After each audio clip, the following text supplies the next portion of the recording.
Well, good morning, everybody. Welcome to Europe Housing Day.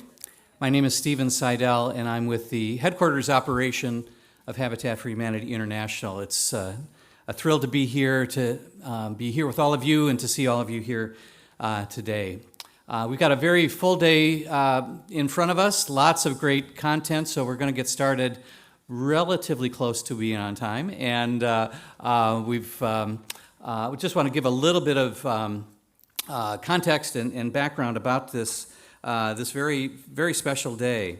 For those of you who might not know, Habitat for Humanity has a vision of a world in which everyone has a decent place to call home.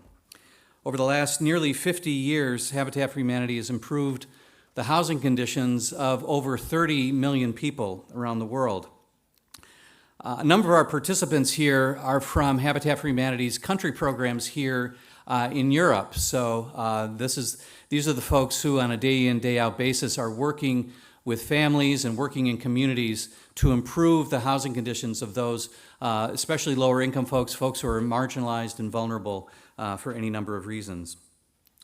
So that direct work of improving housing conditions has been a core and center part of Habitat for Humanity's work over the last nearly, as I say, 50 years.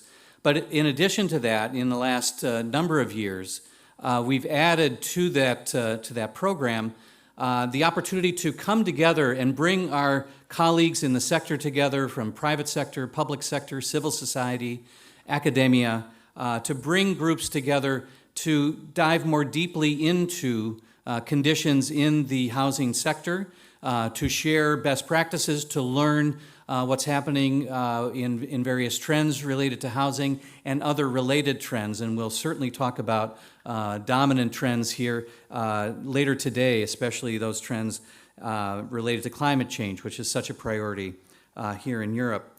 A couple of weeks ago, we held a two-day gathering, for example, in Suwon, Korea.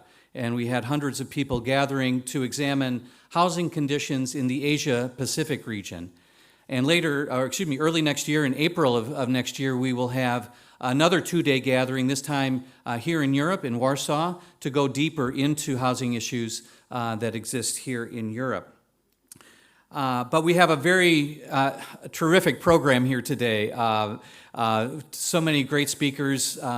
Many of you who have come have agreed to serve on panels or to address this group. So we're really delighted, especially to you, for taking the time to prepare and to be part of this day-long conversation.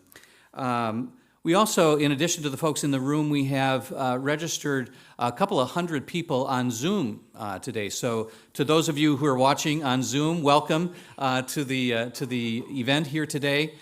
For all of us, whether you're watching on Zoom or here in the room, during the course of our presentations today, we will have the opportunity for questions and answers.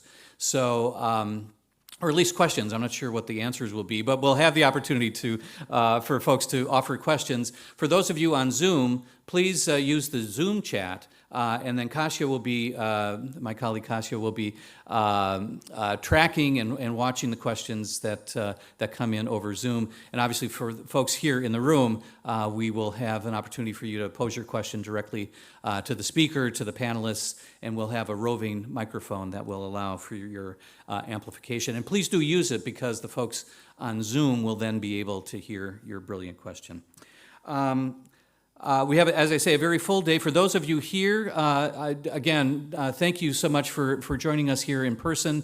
If you're able to join us for the full day, not only will you have a full day's supply of great housing content by the end of the day, but then we'll also have a reception that will invite you to join and give us a chance to celebrate with you at the end of the day. So thank you again for being here, and let me begin turning the program over to our first speaker. His name is Rick Hathaway. He's the Area Vice President for our work in the Europe, Middle East, and North Africa region.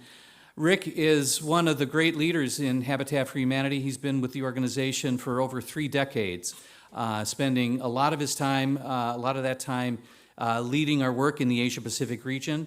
And for the last 4 or 5 years here in the Europe, Middle East, North Africa region, he's really added a tremendous level of energy and focus and ambition to Habitat for Humanity's work here. Rick brings to us a very dedicated commitment to the housing needs of the poor, also a great deal of intellectual curiosity and accomplishment. He has 2 master's degrees, one in urban environmental management and another in business administration. Please join me in welcoming Rick Hathaway. Rick?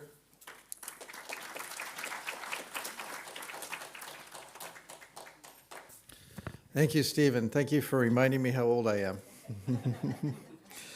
Thank you for joining us here today in Brussels and online for this inaugural Europe Housing Day. Again, my name is Rick Hathaway, Area Vice President for Europe and Middle East at Habitat. Stephen described a bit about Habitat's work. Operating in over 30 countries, we've learned that the essence of a home goes beyond just the walls and the roof. It's about security, dignity, and opportunities to provide to families and individuals. And take, for example, a couple initiatives. So one of our initiatives is in Latin America.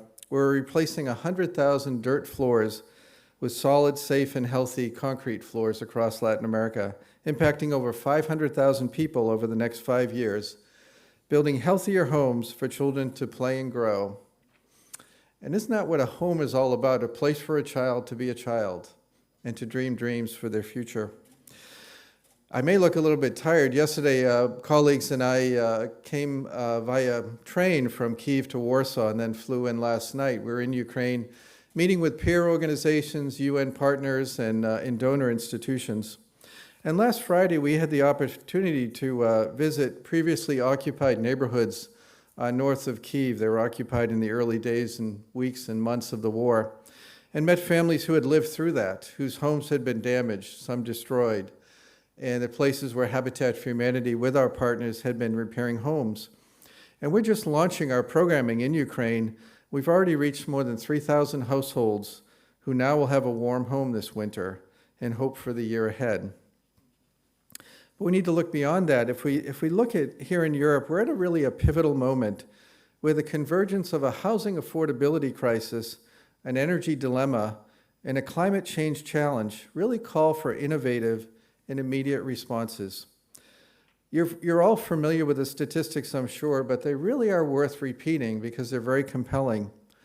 Buildings are responsible for roughly 40% of the European Union's total energy consumption, and around 36% of the energy-related greenhouse gas emissions are represented by buildings.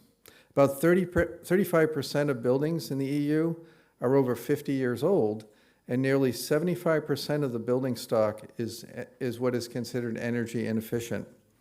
Yet you compare that to the annual renovation rate in the European Union of around 1%, far below what's needed for significant energy and emissions reduction. The inefficiency hits hardest among lower-income households, often leading to higher energy bills and a rise in energy poverty. But energy poverty is not just an energy issue. It's fundamentally a housing issue and a social issue. The affordable housing crisis in Europe is complex. Increased rents and housing prices have far outpaced income growth for years, globally, especially in Europe, pushing housing need out of reach for many. A significant portion of Europe's citizens, particularly those with lower incomes, are spending over 40% of their disposable income on housing, and even more on energy. These statistics highlight the intricate nature of affordable housing crisis in Europe, touching on issues of cost, availability, and quality, and social inequality. Addressing this crisis requires a comprehensive approach that involves policy interventions, investments in social and affordable housing, and strategies to improve the energy efficiency of existing housing stock. Again, thank you for joining these dialogues today in person and online on Zoom. You know, we all come from many different backgrounds that divide us. Our national heritage, the institution we may represent today. But let's use that as leverage that helps define a brighter future for housing. Let us build on our common ground. We are all global citizens. We have different skills, experiences, and especially a commitment to decent, energy efficient, and affordable housing. We have an array of compelling panel sessions ahead focused on addressing housing affordability, combating energy poverty, and reducing our overall carbon footprint. I believe these discussions are a stepping stone towards more socially inclusive and greener Europe and greener globe. But let us not forget the importance of a decent home in the life of a family. A home is not a place, it's a process. Housing is a process, and it creates an opportunity for children to dream dreams, to have healthier futures, to dream about their future. I'm from Boston, Massachusetts in the United States, and a few years ago I was visiting with a doctor from Mass General Hospital. It's a teaching hospital at Harvard, and she was familiar with our work, and we were talking about how she sees housing and the health of the children. She treats children. And she talked about a little girl who was 5 years old who had chronic breathing problems. She had asthma, and she was missing school. She was not able to be with her friends. It was affecting the family in many other ways. And she said, I can treat her symptoms, but the only cure is a decent house. She said the best vaccine against any disease is a decent and healthy home and a warm home for children to grow up. Our message today is straightforward. Consider the impact of housing in every policy and resource allocation decision. And most importantly, remember the human face in every statistic. The child whose future will be better with better health, education, and opportunities living in an efficient, a warm, and affordable home. Thank you for your commitment to this cause, and I look forward to our fruitful discussions and strong partnerships emerging from this event. And especially thank you for all you do. The fact that you're here today tells me a lot about the commitment you have for everyone to have a decent, warm, energy-efficient place to live. Thank you. Over to you, Stephen.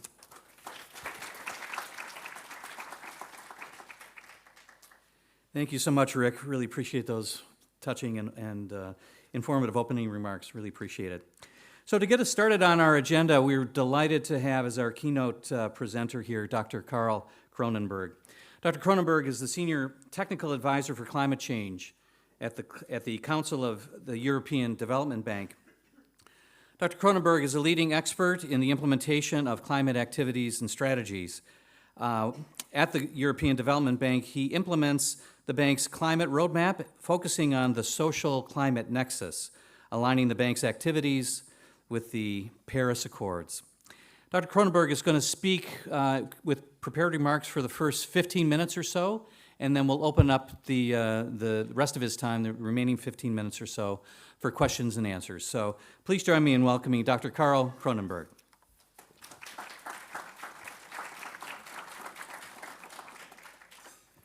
Thank you, Stephen, and also thank you, Rick, for these excellent introductions. And for and foremost, also thank you for the Habitat organization to give me the opportunity to speak here in Brussels. I think this is a very timely event, also in the I would say in the preparations for the COP. COPs are always important, and they always say, well, COPs are essential, but this COP is particularly essential, because it will specifically not only focus on, I would say, reduction objectives, but also social elements will become very important. And there is a deep understanding that climate change is first and foremost causing, I would say, social issues. And secondly, if you don't address social issues, then I would say any climate change policy is doomed to fail. And housing, and it just was been expressed also by Rick, is in the heart of our, I would say, social activities. It is in the heart of the people. And therefore, this is a very important topic for the next COP as well. I understand that both Habitat for Humanity and our organization will be at the COP. We will be presenting also our activities, so if you have time, just to log in and see if you can follow some of these discussions. What I would like to address today, and it's a bit overlapping with the rest of the program, but in that respect, this keynote fits well, are basically two important topics, and that is the tackling of energy poverty, and it is about how can we double the rate of renovations and energy efficiency renovations in the European housing sector. Just as Rick said, the rate of renovations in Europe is only 1% a year at the moment. Of course, we need to double it, we need to triple it, and there are many, I would say, challenges ahead. And it's very important that we are understanding those challenges and focus on those challenges and prioritize those challenges. But before I will do that, let me first introduce the CEB a bit better, because they basically know the background and where I'm coming from. Well, the CEB, it's called the Council of Europe Development Bank, is, well, we frame ourselves as the social development bank for Europe. And we are basically set up in 1956. It evolves from the Council of Europe, which is based in Strasbourg, and that is really focusing on human rights. And our bank was basically established to address at that time, a very present migrant crisis in Europe. Well, the migrant crisis is still there. We are heavily involved still at the moment also in the Ukraine crisis. So our mandate is very relevant nowadays. But our social mandate, of course, is broader than migrants. It's very much focusing on the social sectors, on affordable housing, public buildings, health, employment, youth, gender, and very much also how we see climate change. And we see climate change very much as a cross-cutting topic. So climate change in itself, in that respect, we differ maybe from other MDBs. We don't say we are a climate bank. We don't say climate change is our key priority. Our key priority is addressing social inequalities, addressing the needs of vulnerable groups, vulnerable people. And climate change is basically seen as a very important, I would say, macro development that we need to take into account in everything that we do. And that basically means, for instance, that if you would design a building, or you would do a building project, you have to take into account what does it mean, climate change, for that region. So every project is being assessed. Is this a region where we can expect more flooding? And for instance, we were planning to finance a prison. And of course, prisons are, it sounds a bit curious, but basically that are the most vulnerable group of people that you basically can imagine. And we really had to discuss the location of the prison because it could be subject to future floodings. And these future floodings were basically caused by changing rainfall patterns. So that type of effects you have to take into account all the time. The same for if you do a development of housing in certain Southern European places. So if, for instance, if you design schools, and make sure that these schools are also able to operate during heat waves, that you don't have to close a school if it's 30 degrees or more, because we will get more of those days, and that will really cause problems. Not for the people that have, I would say, nice air-conditioned homes, but also people that are basically don't have those very good at-home conditions. So climate change is important, but today I'm more talking about the energy crisis and how that affects the work. We are specifically focusing as the CEB on I would say the priority countries, and that the priority countries are countries that are not yet, I would say, as advanced as some other countries. So it's mainly in the Balkans. It are the Baltic countries. It's countries like Turkey, and these are countries that have, I would say, less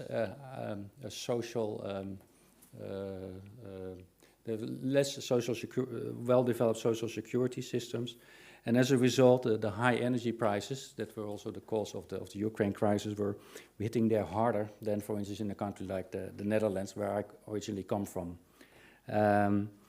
Secondly, you see that in those regions, the houses are particularly in the particularly poor states. For instance, in Serbia, I'm quite active in Serbia at the moment. You see that most of the houses, about 90%, I don't know the exact number, are basically owned by people. So we don't talk about social housing there, but they're basically owned. The ownership came in the 1990s. Basically, people were offered their houses relatively cheap, but they were basically don't have the income to do significant maintenance on those houses. And you currently see that these houses are in a very poor state, and not only in terms of energy efficiency, but also in terms of fire safety, or in terms of the quality of the electric wiring, etc., etc. So there is a high need to do something about it. And of course, there is a challenge there, and one of the challenges is that how do you basically are able to finance those projects, and that are the challenges that we encounter at the moment. So let me just try to summarize a bit the challenges that we encounter in our projects, and I've put a series on this slide, and it's very much open for discussion. What we see very much as challenges, of course, it's cost barriers. As everybody is saying that, but it's only relative. I'm coming from the commercial sectors. Basically, the beginning of my working life, I worked in the industrial sectors, and here we basically see a lot of projects that have quite a positive payback time. You can do the investments, and within 7-8 years, your investment is being paid back, and then you basically are there for free. So why are we talking here so much about cost barriers? While in the end, it's the overall society. There is an overall societal benefit from it. So it's very much about how we distribute and how we invest. So I would really like to talk about investments, and not so much about these are grant schemes and this is basically taxpayers paying for it, because in the end the society will just benefit from it. I think that's an important message.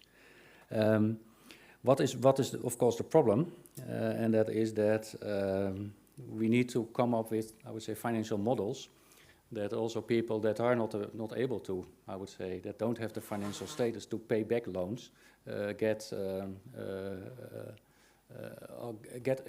bit of help in terms of long payback times. Basically, also having schemes where basically part of the where basically rents are being risen, but are more compensated by the fact that that the energy costs are being saved. What we see, and let me just give an example of an energy efficiency project that we have done here in Belgium. I'll just take a Belgium example because we're in Brussels now, in Walloon, and that was completed 2.5 years ago. That was a project of 425 million euros. It was focusing on a program. It was called Programme d'Investissement Vert, so green investment, by the Société Wallonne de Logement, which is a social housing association responsible for about 100,000 households here in Walloon. And they were experiencing that about 78% of those households were basically living or on social revenues. So they're really at the bottom side of society. A lot of single parents. And they were, well, even 3 years ago, already the energy costs were about 70% of the rent. So you see that it's super important to address energy costs. Well, by investing about 110,000 up to 50,000 euros per apartment, on average 60% of energy was saved. So it's a big number. It will also mean that the cost of living for those houses was getting much lower, and it also help to basically to sustain the model, because by raising the rent a bit, also revenues were derived for the housing association to further, I would say, roll out the program to other houses as well. And having this, I would say, this I would say, model to enable also housing associations to continue investment is very important. So therefore, cost is important. But also, what I also mentioned, it's also about income inequality, and that also leads sometimes to, I would say, problems in access to finance. We've seen in Europe in many places that you have subsidy schemes, and especially for private housing, it were not the low-income categories that were benefiting from that. It were basically the middle and high-income countries that were benefiting from putting solar panels on the roof, installing wall insulations. And that is, I would say, not an ideal use of limited resources. So that is something that we need to address. And it is also about, and it goes much deeper than just inequality. Of course, you cannot like inequality. But it is also, in the end, a huge impact on the support for energy efficiency projects, and more in general, for the whole cause of climate change. Because if you don't address, I would say, important groups in society, take them on board in all the, I would say, large investment that we need to do in climate change, then the policies are just failed to be implemented. It will even lead to some, I would say, political choices that are made that are not helpful in the end at all. If you look, for instance, at some populist parties, basically trying to bring down investment in climate change measures a lot. Another important thing, and that is related to it, is split incentives. Specifically, the classical split incentives is that the owner who rents out a house doesn't pay the energy bills, so they don't have any incentives to do the renovations. But another split incentive is very much multi-apartment buildings, where we basically have multiple owners in one building. It doesn't make sense to put wall insulation on one house. You have to renovate the whole building. And what do you do if there is an 80-year-old person living there, there are some young people living in there are people with high income living there and low income? How do you make sure that you are having the system in place that you actually can renovate those buildings? Although some people may not want to have any renovation. Well, you can say, oh, I'm 80 years old, I don't mind for the next, I'm only going to live for the next 5 years, so why would I do this huge investment of 50,000? And on the other hand, you have people that really see it as an investment object and really want to invest it. And I've seen some curious cases in one of our countries of origin where they basically upgraded one floor of a building up to very high standards, and the next floor wasn't there. It looked very ugly, and it is also very energy inefficient. So we need to address those incentives, and here it is also where and that is also why inadequate policies and regulation is there. Here the policymakers and legislation is hugely important. And you see quite a difference in countries where they have very, I would say, where they have very good regulation in terms of homeowner associations, and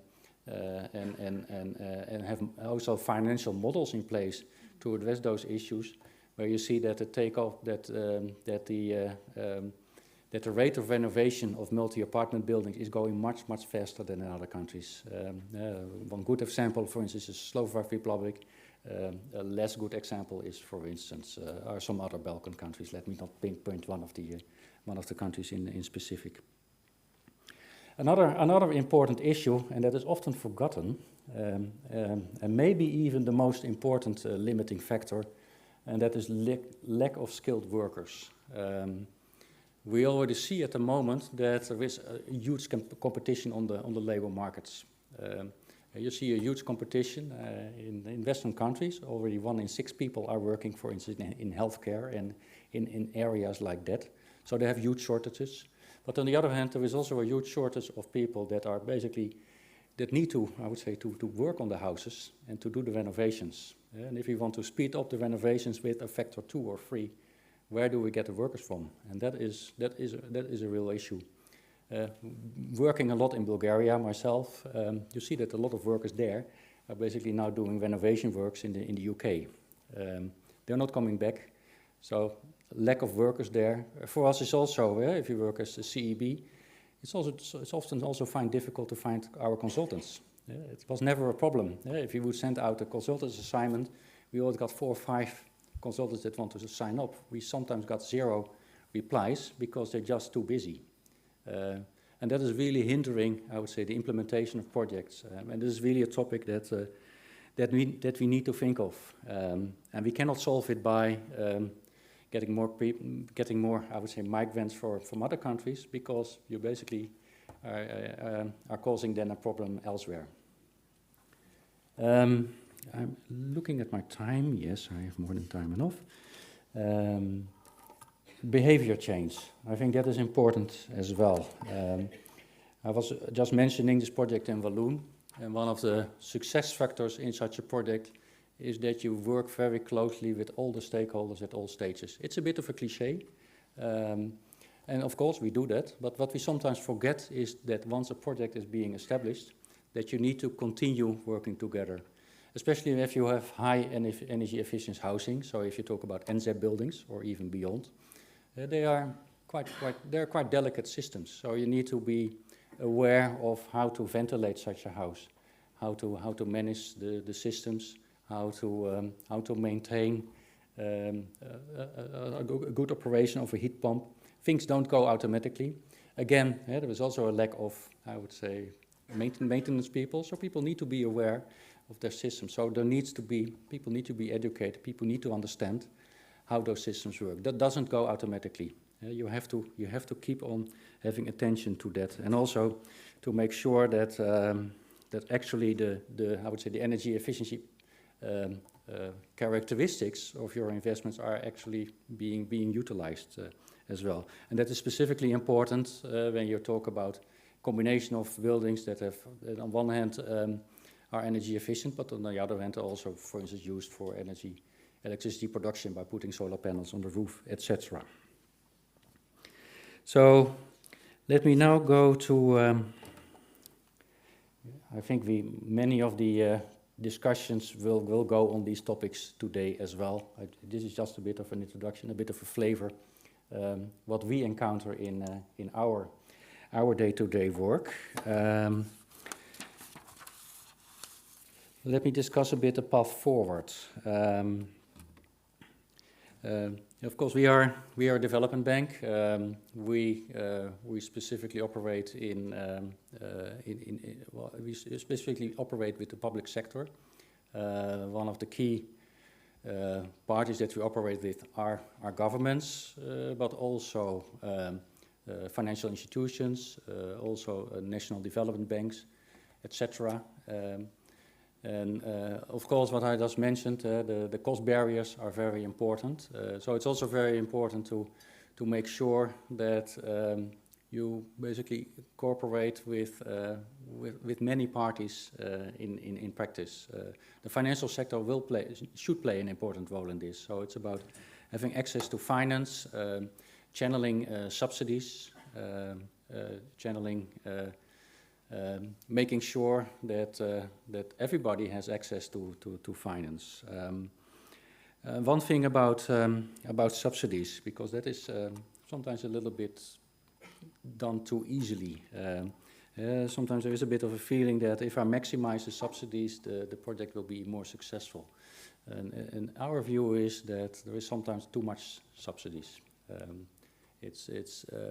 We still have, if you look at the challenges that are ahead, and we're talking about, for instance, we have this EC renovation wave strategy that aims to make 35 million buildings in 2030 more energy efficient. Well, we're not going to be able to subsidize that at all. If you talk about 10 to 50,000 per house, well, then you can see that it is hundreds of billions. So we have to be very careful in how we use grant finance, etc. And that basically means, and that basically comes back to my first point, that de facto you have a payback time. It is just, it does make sense from a societal point of view to make those investments. It will in the end cost the society nothing. because otherwise you would just have spent the money on fossil fuels, importing them from regimes where you don't want to import fuels from. So it has a lot of, I would say, positive things. So we have to be very careful in how to blend finance and how to use grant finance. And it basically also comes back to the Belgium example, where you basically apply a formula. If you are, for instance, renovating a house using grant finance, that you can raise rents because you save so much money for the households on energy bills, and use that correctly. But use a formula where you take into account income of people and the amount of energy savings and costs as well. And that should be standard in every project. And you need to think about it before and not afterwards. So in closing, I wanted to close about the COP, but I already said that. But let me repeat that again. I hope these discussions will continue here, will continue at the COP, and will continue afterwards. This is all very important home, and it's super important for Europe as well. And it may not look as sexy as solar panels, etc., because it's often invisible what is done in the housing sector. But in the end, this is the most challenging sector of all sectors that you can work in if you work on climate change. So thanks a lot, and I'm open for any questions or discussion.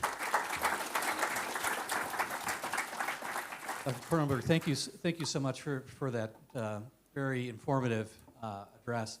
We do have time for a couple questions, and want to just see if there's any posed here. Zoran.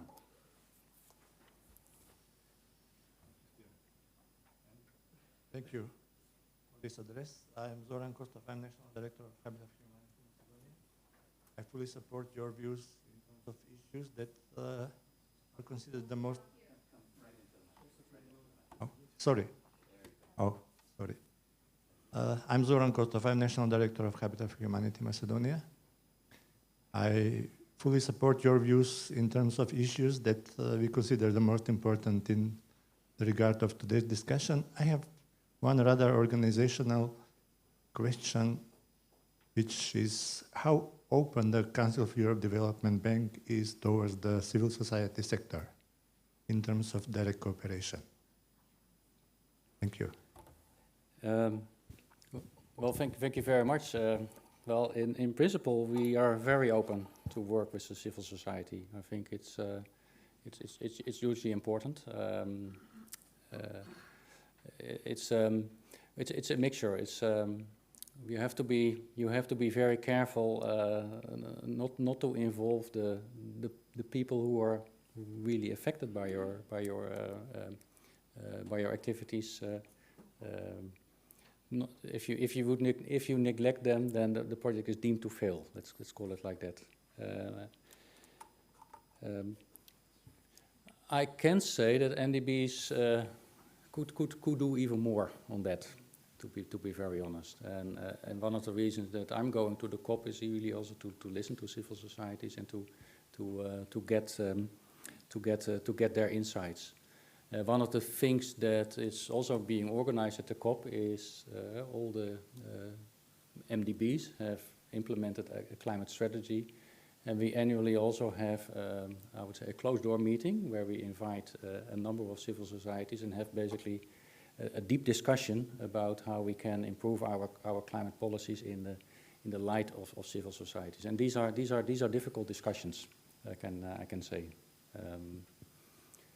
But generally, yes, we are open, but it works two ways. It is not only that we reach out to civil societies. I also invite civil societies very much to reach out to the Council of Europe Development Bank. And we realize that we are less known than, for instance, the EIB or the World Bank. They got, I would say, much more, attention from civil societies than we do, and sometimes it's a bit of a pity. So one of the reasons that I'm here is also to show you our role and our specific mandate. Thank you so much. We have time for one more question, if there's another burning question to pose to Dr. Cronenberg. Yes, Yamila. Hi, good morning. Yamila Castro from Cities Alliance. I could like to know if there are any initiatives ongoing or interest from the bank in working on the topic of sustainable construction materials, because of course it's very much linked to any project that one can do on housing, and of course on the impacts on climate change, emissions, and so on. Thank you. Thank you. That's a very good question, because it becomes more and more relevant. If you talk about poor insulated buildings and you improve the insulation, then building materials are not that important, because then I would say the savings are mainly coming from the fuel savings. However, if you get to near zero buildings, near zero emission buildings, then on a life cycle assessment, building materials will become important. It is that we normally, well, we usually don't look as much to building materials in renovation projects. We're starting to look at it in a much more critical way when we talk about new buildings. Because then, and if you look at the overall CO2 footprint, it becomes a relevant percentage. So if over a life cycle the materials are, let's say, less than 10% of the total CO2 footprint, we don't care so much. But if the number is getting higher, then we do have to look at it. And this is also part of the way we apply, for instance, the EU taxonomy, which is a bit of a guidance to basically what could you qualify as green. And in order to I would say, qualify a building as a green building, the type of materials is becoming quite relevant. So yes, but the challenge that we have a little bit as a CEB is that because we are a social development bank, we first and foremost look at the positive social outcomes. So projects are not necessarily qualified as green, as long as they don't undermine, I would say, the objectives of the Paris Agreement. So for us, if you do a renovation project, basically the best is the enemy of the good. Better renovate 2 houses to class, I would say, A or to class B, than renovate 1 house to class A. And that is basically very much the challenge that we have. And that's also where it comes into the building materials. That's this discussion. So it's an important discussion, but it's really about looking for the balance. Excellent. Thank you, Dr. Cronenberg. Join me in welcoming, or thanking once again Dr. Cronenberg for his great opening address. Thank you so much. Thank you. So just a quick question, kind of following up on one point in Dr. Cronenberg's remarks. How many here are planning to attend COP or have colleagues in your organizations that are planning to attend COP? How many folks here? So it looks like a pretty good representation, so you maybe can kind of track them down during our lunch break, which will happen after this next panel presentation. We're going to move right into our very first, I should say, panel presentation. It's going to be moderated by Louise Sunderland. Louise is managing principal at the Regulatory Assistance Project. Louise is an expert in demand-side energy policies and energy justice, including decarbonization of buildings, energy pricing, and energy justice. She's worked on clean energy transition policy for the UK Green Building Council and as an external expert with the European Commission. Prior to her move to the energy sector, Louise worked in international development and community development. Please join me in welcoming Louise Sunderland, who is going to lead us into this next panel. Louise. Thank you very much indeed. Could I invite my panelists to join me on the stage? And while they do, if you could come up, then I can introduce you when everyone can identify.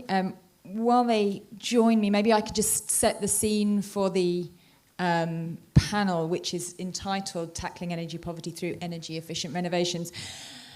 And may I just reflect on where we are today having this conversation. I'm really grateful to our hosts that we are having this conversation today because we're entering another winter and we are reflecting back on last winter and the lessons that we learnt during that energy crisis.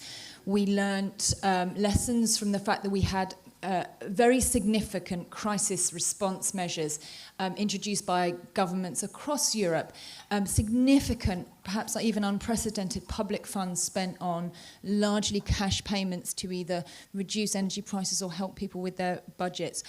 But in that time, despite those measures, very significant measures, we saw energy poverty rising. Just one measure of energy poverty, the inability to heat your home, rose from around 7%, suffered by 7% of the EU population to nearly 9.5%, a 35% increase, despite those significant measures.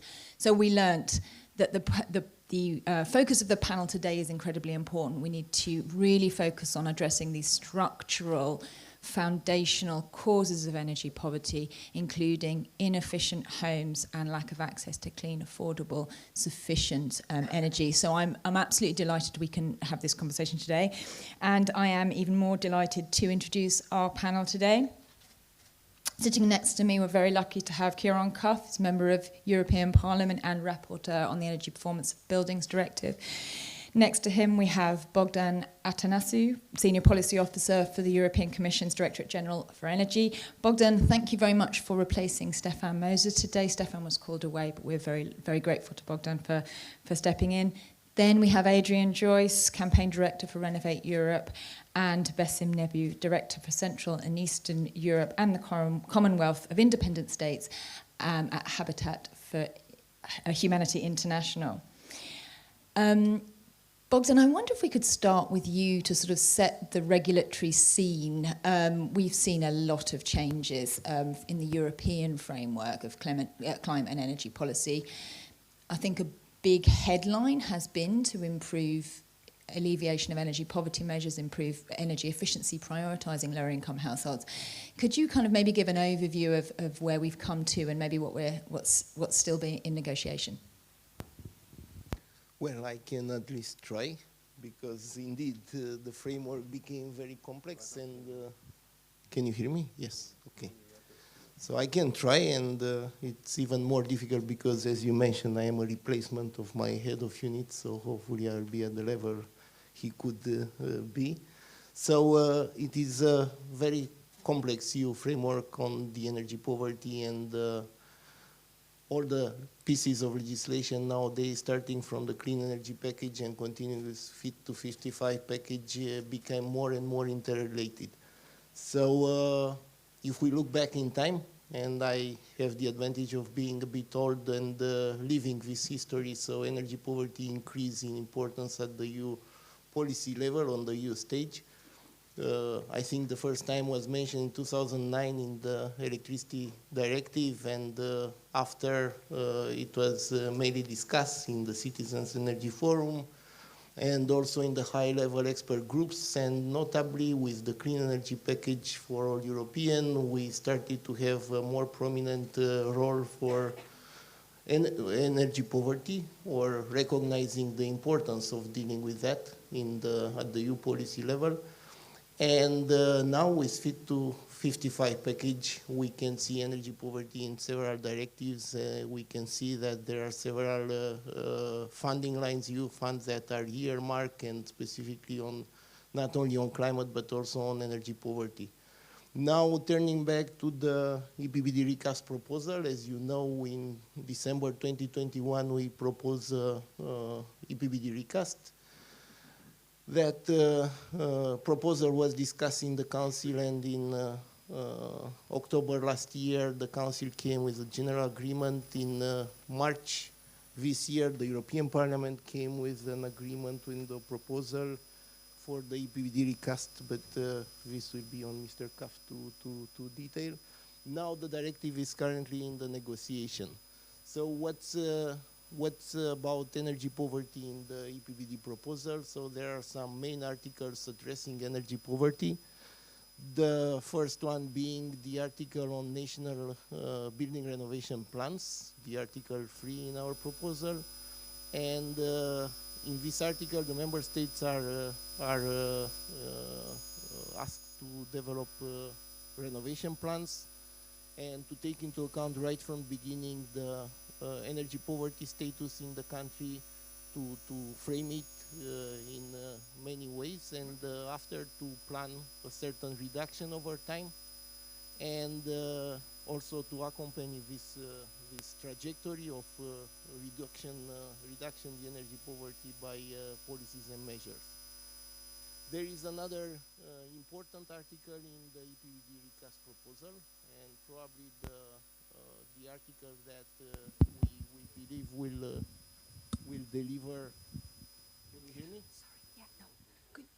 Could you use this one and could you keep it closer to your things? Okay. Ah, wow. So you put pressure on me. You announced that I'm a replacement. You gave me a microphone without battery, so thank you so much. That's a very warm welcome.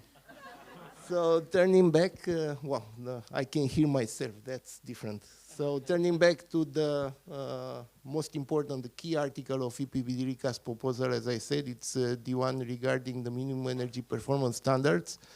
That means we are asking the member states through this article to lift the worst performing buildings of the building stock to a certain minimum level.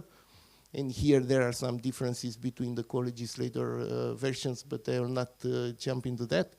What I want to say that in the Commission proposal, we already specify there that energy poor should be the main recipient of the financing support when implementing this article, and also the social impacts on energy poor should be taken into account.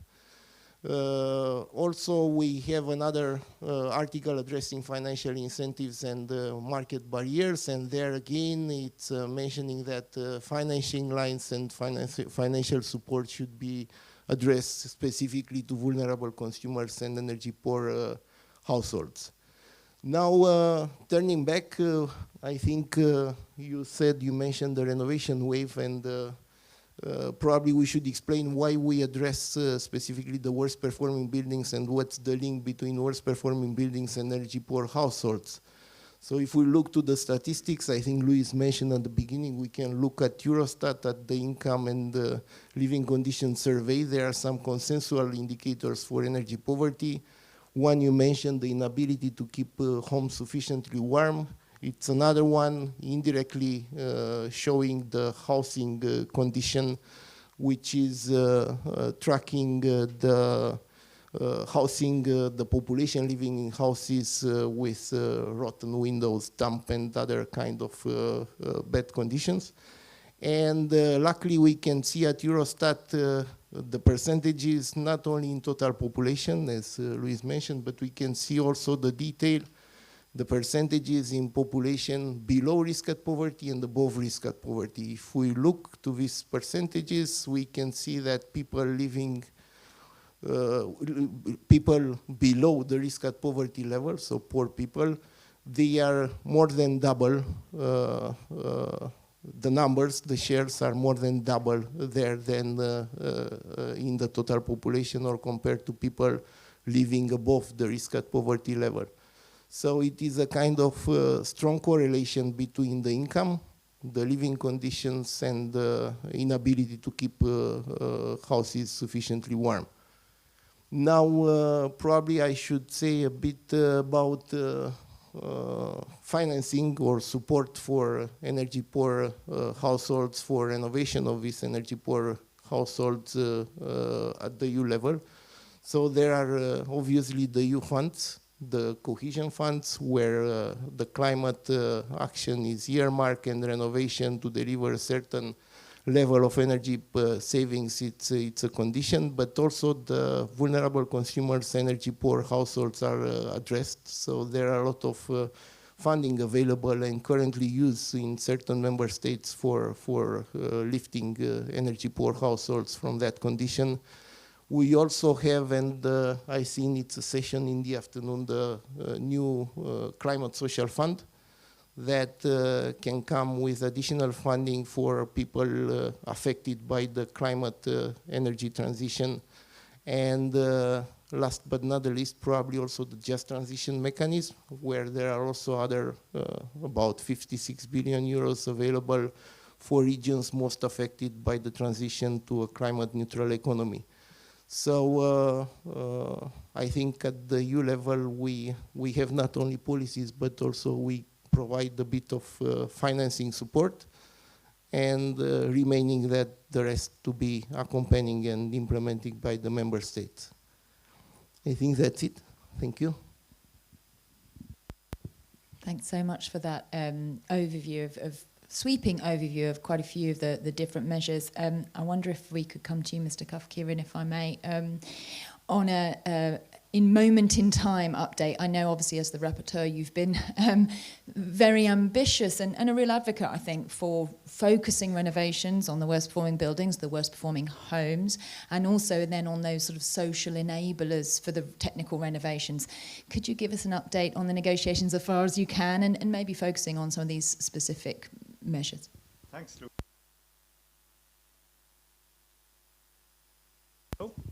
I will try and do so. Thanks for the introduction. I look to my right and I realize with some horror that I'm on a manel, but I think, Louise, you have perhaps technically saved me from being on an all-male panel, but I think it is something that we should always be conscious of, because guys like to hear their voices, and it's important that half the world is represented. But moving on to the recast EPBD, I can give you a snapshot, because I think this morning, again, we're in a technical trialogue. My team is in a technical trialogue. I think that's probably why Stefan Moser cannot be with us. He may be at that meeting. So the goalposts are moving, but look, the file is still alive. There was a real danger a few months ago that the Spanish presidency would drop the file. And there's been a huge amount of outreach from my team and from the Commission to try and ensure that we do have an EPBD. And I'm pleasantly surprised that we are, touch wood, on course to have our final trilogue on the 7th of December. But when my team and I started work on this file, one of my absolute priorities was to increase social protections for vulnerable households. And very simply, as you said, this can be done by tackling the worst performing buildings. And focusing on the worst performing buildings is the most cost-effective approach that delivers the largest energy savings, because these buildings waste the most energy, and the occupants waste the most energy on energy bills. But they're also occupied by people living in energy poverty. So every euro, every cent spent on energy is money that could be used for something else. So tackling them first was a no-brainer for my team. And I think this is one of the few Fit for 55 files that tackles both environmental, social, and energy problems. Originally in my draft report, I had wanted to go quite far by obliging member states to create a toolbox for social safeguards that would protect vulnerable households from increased costs associated with renovations, especially in the context of minimum energy performance standards. And then last year, my office published an energy performance handbook, which you can download if you go looking for it. And that outlines the best practice for tackling energy poverty across Europe. And this was a good guide for the negotiations, and it's still useful during the trialogues. So as we stand in the negotiations, although we've had to compromise in many areas, I'm nonetheless pleased with what we have secured. For example, in the last trialogue 3 weeks ago, we agreed that member states must tackle evictions where they are associated with renovations, as well as provide support for vulnerable households to ensure that they receive adequate financing in order to upgrade their homes. Unfortunately, we've had to move away from our initial position whereby individual buildings would come under minimum energy performance standards, individual residential buildings. And we have had to opt there for an average approach. But we have managed to include a provision which stops member states from implementing financial penalties on vulnerable households if they are unable to renovate. We also have texts that provide financial support to vulnerable households in the context of building renovation passports and energy performance certificates, which can be quite expensive. Perhaps most critically, we've introduced a provision whereby member states must introduce effective safeguards to protect vulnerable households through rent support or by imposing caps on rent increases. And I think this will protect a lot of families that are struggling to pay their bills and rent if their home undergoes a renovation. And it stops the building owner passing the cost down to them. So as a snapshot, we still have quite a lot that we wanted to see included in the file. And we do have a percentage commitment to tackling the worst performing buildings. I can't remember if it's 53% of the 45% worst performing buildings. It's a classic Euro bubble phraseology, but I think it is important, and I think it will deliver something. You know, in the wider context of what we're doing, I know there was a move early on in this mandate from Franz Timmermans to establish a standalone renovations fund. And I would hope that this could be something we could come back to in the next mandate in 2024. Because we've seen the European Commission set up a hydrogen bank for clean hydrogen. God knows, if we can do it for clean hydrogen, could we not do it for tackling fuel poverty in the worst performing buildings?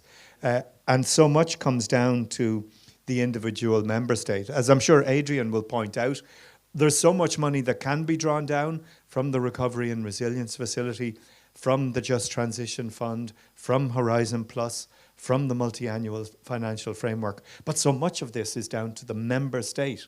And you know, I know, some member states want to do this and are doing this, and others are kicking the can down the road indefinitely. So I would like to see a standalone renovation fund on my wish list, maybe under the Christmas tree, but it's a bit further away, 6 months away to the next, or possibly a year away until when the next commission is formed. But in a nutshell, we're making progress. We don't have the level of ambition that I would like for this file, but the file is still alive, and I think, touch wood, we will have a progressive legislative commitment, which I see as one of the final pieces of the Fit for 55 jigsaw by the time we hopefully conclude the negotiations at Trilogue on the 7th of December. Thank you. Thank you so much. I think there was an applause requested from the audience. They're too shy, but no, I mean, in my... Thank you for that. There's so much to pick up on in what you were saying. I think you ended almost with a call for finance that seems absolutely necessary, and also I think a call to sort of member states. You know, the framework you're creating at European level is a framework. We have a lot more work to do and a lot more opportunity actually at member state implementation. So I'd like to come back, pausing on those 2 points around finance and member state implementation, but really to reflect a little bit on those sort of some of the sort of softer social measures that you talked about. That you are actually the successes I think you described through the negotiations. You particularly focused on some measures focused on renters, on protecting tenants against evictions, rent increase caps. I think those are obviously very welcome, and they're really important. But Besim, I'd like to come to you because I know your work in Habitat for Humanity is focusing very much on collective housing, and there are different challenges in collective housing. I think, you know, another very specific situation in which we need some of these kind of more social kind of enablers. I wonder if you could reflect on some of those measures that we need. I hope my microphone works. Yeah, it does.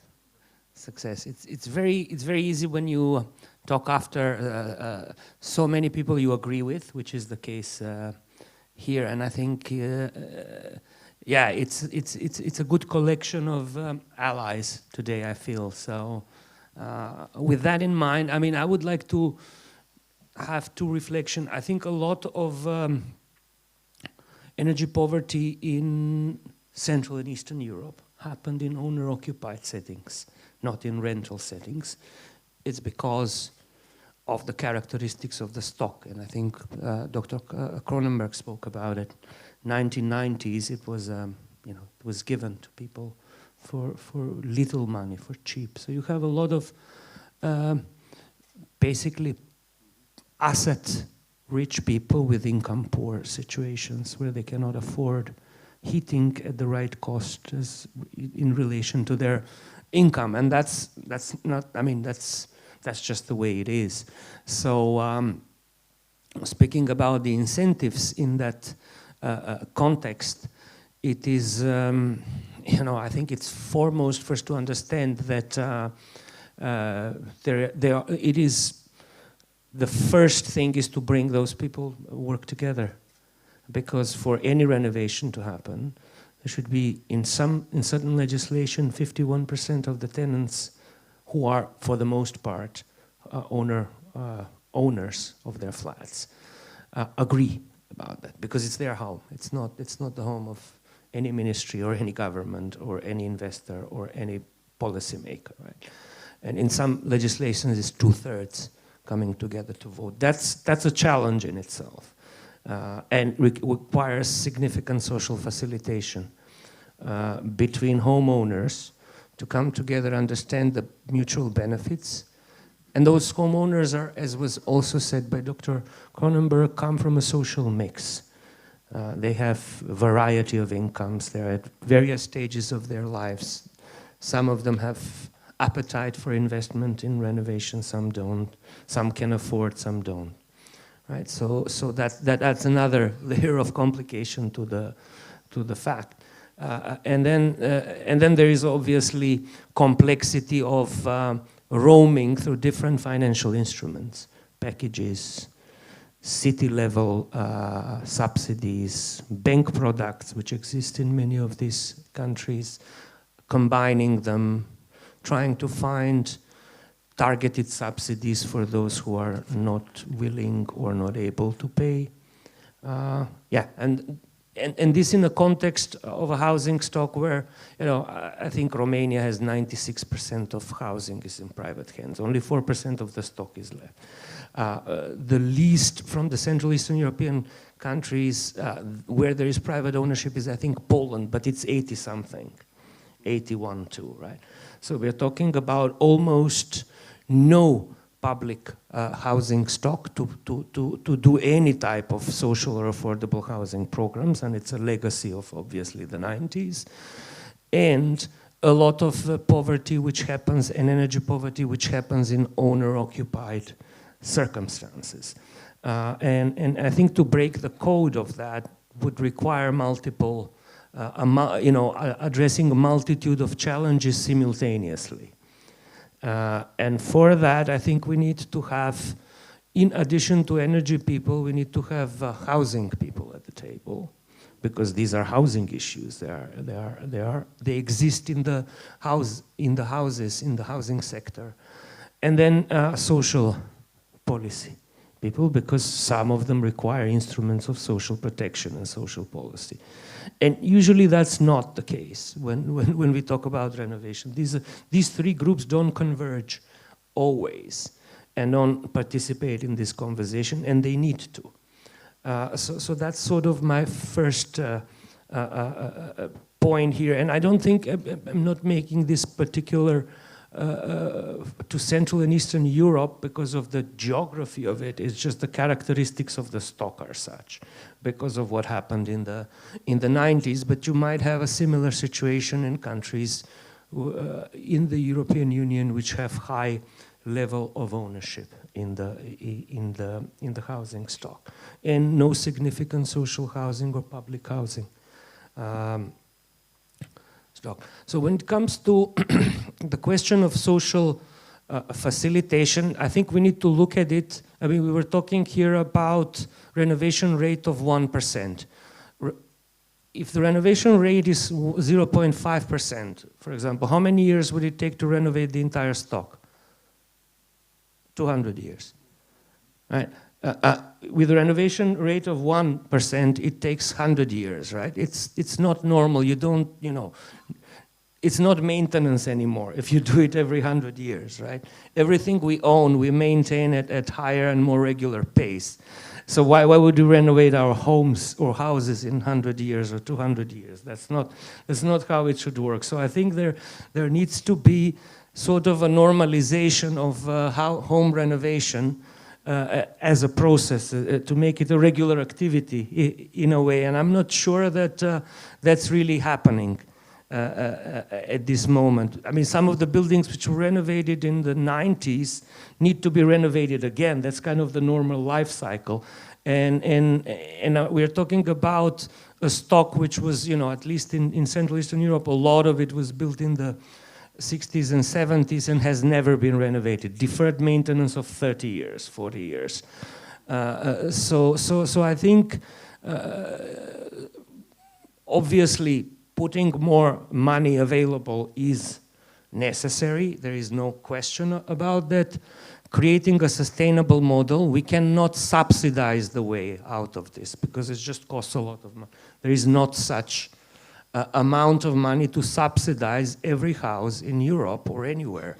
It just can't happen. So we need to find a sustainable model of doing that. But I think in combination to having more funds, creating the enablers at city level and at neighborhood level, and creating ways in which this would be a normal activity. It would be a regular activity. It wouldn't be something cool to do or extra special to do. Sort of the normalization of renovation as in the life cycle of buildings, and making it basically a service of the city or the local government that it gives to the citizens, which it currently isn't. So it's complicated. If you are a building manager or owner or a homeowner association representative in Belgrade, because Belgrade was mentioned, or in, let's say, Warsaw, you need to knock at too many doors even before you start talking to your homeowners in the homeowner association. You need to talk complex language. You don't have where to get the right advice. So you need to facilitate it yourself. That's why I think it's easy if you're a champion or if there's somebody who can champion that on a building level. But it's not the most streamlined and fastest process. And I think as Habitat for Humanity, this is sort of what we try to achieve in a variety of situations. We try to create a system in which it becomes easy or easier for a building manager, a homeowner association president to start from renovation today, and for it to be able to be finished in at least a couple of years. Of course, in some countries, even if you do all of this, you're on the waiting list because there is shortage of workforce and labor, right? So basically, to create a support system for renovation from point zero to the point where the renovation is complete. And is that doable? Of course, it's doable. And I think we have proven in a variety of circumstances through these one-stop shops, resource centers,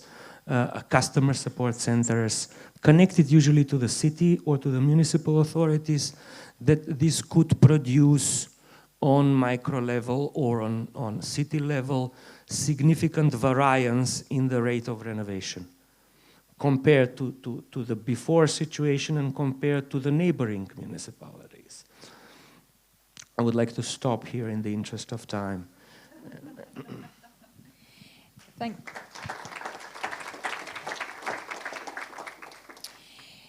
Thank you so much. Really important points there, I think, spanning, as you say. I like that that description of the support system, the entire support system, from kind of point zero all the way through to actually finalising a successful renovation, making sure it actually succeeds in its aims. And important points as well made on we can't entirely subsidise our way through this. We do need sustainable mechanisms. But Adrian, I wonder if we could turn to you now, because you're very fortunate in having a lot of experience through the Renovate Europe campaign of things that are working on the ground, of programmes that from which we can learn, that we need to scale, that we need to replicate. What lessons can you bring to us from that perspective of where it's working? Good morning, everyone. Microphone one. No, it's okay, you turn it on. Number one. Good morning, everyone. No? Did you turn it on?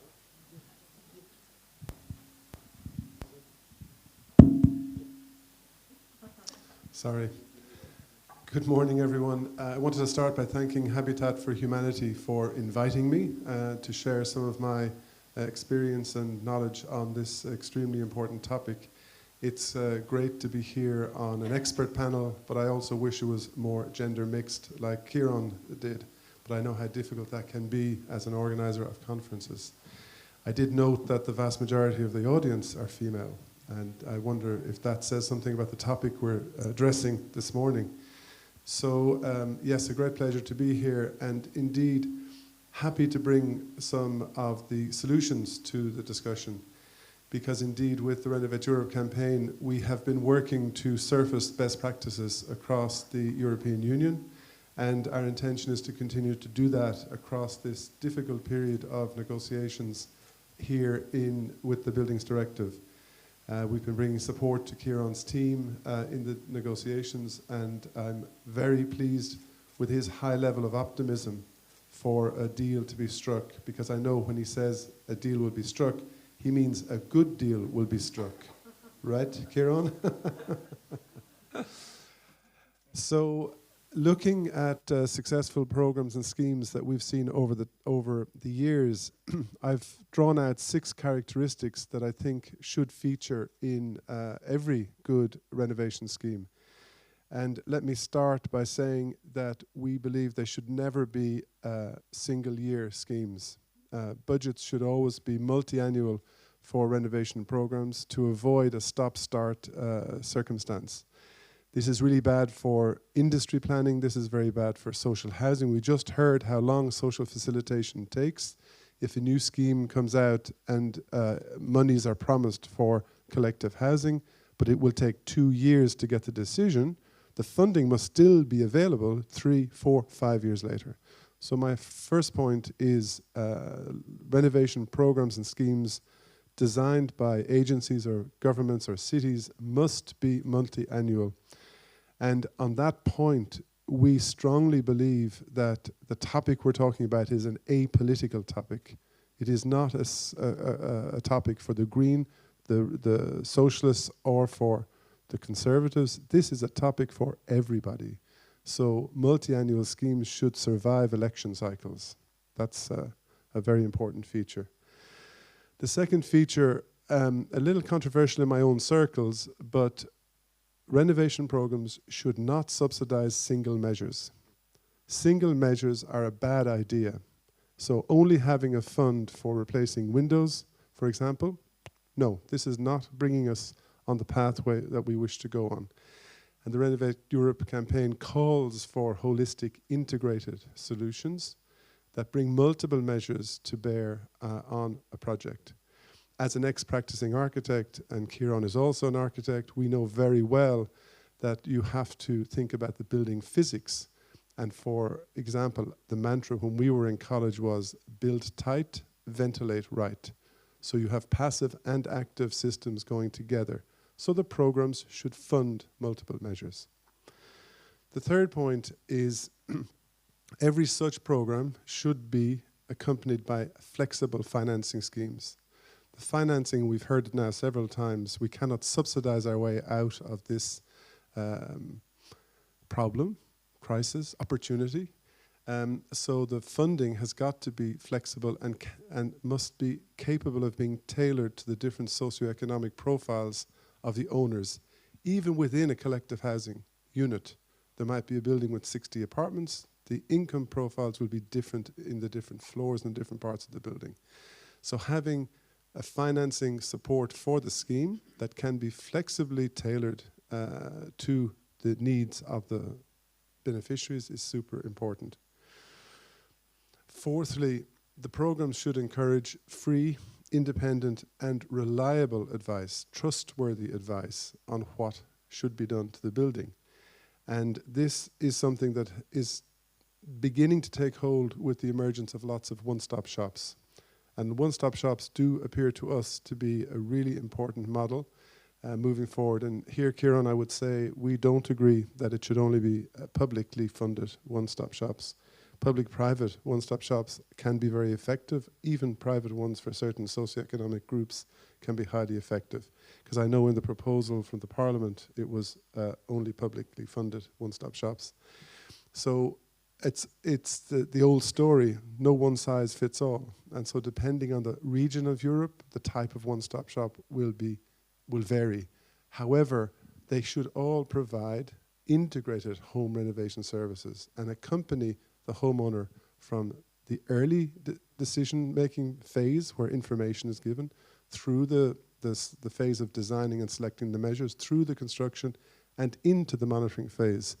We heard Carol speak earlier about the need to understand after the works how to properly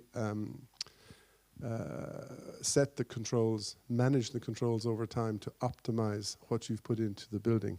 Crucially important. So this independent, reliable advice all along the journey is crucially important. Fifth point, the works should be undertaken by certified installers. So there's far too much of a risk of what we in Ireland call cowboy installers. Those who really are only opportunistically jumping on a bandwagon to make money without any care for quality or the long-term benefit for the building owner. So certified installers who are subject to regular review, whose workmanship and workwomanship is regularly reviewed so that the quality that is promised is delivered. That is crucially important. And my sixth point, and I don't say that these 6 points are the full picture, but the sixth point that I have noted is that there should be monitoring and logging of the results of the renovation programs. So you have a very good data set from before and after the works, which is then increases the knowledge base and is fed back into the next programs. So a continuous loop for continuous improvements across time, continuous incremental improvements across time is crucially important. And conditions change, as we know very well, in the lifetime of a long monthly annual program. So having that monitoring and that feedback loop is crucially important. So these are 6 that I have detected, I suppose, Louise, over time, that are at least 6 characteristics I feel should be incorporated. And during the panel at some point, there's a couple of stories I'd like to tell. Do you want me to tell one now? No? Okay. There's 2 things that I think are really 2 nice stories that have already been brought up. One is about a facilitator. So in the Renovate Europe Day this year, we went to Madrid. And we went to Madrid because it's the capital city of Spain. But we discovered in a footnote of a report of FEANSA that there was a scheme called the Orcasitas scheme in the suburbs of Madrid. And this scheme is a scheme of 1,240 homes where there's a mix of collective housing in tower blocks and terrace housing at 2-story level. One day in 2017, a large 600 kilogram chunk of the building facade fell and nearly killed one of the residents. And this motivated Manuela Navarro, a retired woman a resident in the building, to take on the city council to come and make structural repairs to the building. She discovered in going to the city council that they could get money for also doing energy renovation. And so she took it on herself as a facilitator, as a motivated community leader to discover and go through the steps of what would be needed to renovate the buildings. Today, 40 of the tower blocks are renovated, 70 are under renovation, leaving about 20 or 30 to go, because it's a very large neighborhood. And all of that has happened because one person took it on herself for her community to work for the improvement of the buildings they lived in, for safety and efficiency. In that project, so the whole neighborhood will be completely renovated by 2026. So it's about a 9-year process, and that's a lesson for the multi-annual nature of any programs. And once the building's all renovated, her next challenge is to disconnect all the buildings from the energy grids by installing renewable sources in the neighborhood. So that's work that's beginning. And I think it's salutary. We need, it would be great to have a Manuela Navarro in every collective housing scheme in Europe. But the work she has done, we're trying to promote it, to understand how it worked for her. It's a bit her persuasive and very engaging and rather humble personality that has succeeded. So I found that to be an inspiring story. And I have one on skills. Yeah? Okay. Maybe later. Yeah, maybe if we could pause there, because I wanted to first of all thank you for introducing another woman to the panel in Manuela. Thank you. I feel very supported. And also because I think that story actually really links into something I'd like to ask everyone on the panel. And I should say for the audience, we're moving into the second half of our discussion now. In a moment, we'll be going to the audience for questions, but I'm just going to take the opportunity to throw a few questions at our panel. Adrian, you've kind of identified there, one of the triggers, one of the ways in which we can get renovations focused on the communities that need them most, on the buildings that need them most. But not every community has a Manuela, unfortunately. And this is these are great stories, they're really inspiring stories, but we need lots of other ways to focus renovation in the places that need them most. And reflecting as well, Kieran, on what you said, that what we'd hoped for, I think, in the Buildings Directive was the kind of safeguard, the guarantee of a minimum standard for homes, of energy efficiency for homes. And I know, obviously, from the audience here today, this idea of a sort of decent housing standard is really important. The directive as a framework has sort of moved away a little from that, but of course this is still available as an approach to all of the member states. And to all of us as stakeholders, advising our national governments and advising other stakeholders. So my question, with that very long introduction into the panel, is what measures do you think member states and other stakeholders advising member states could take to make sure all of these, the majority of renovation efforts are focused on providing minimum standards in the worst performing housing, where we see these win-win-win benefits that Kieran has already identified?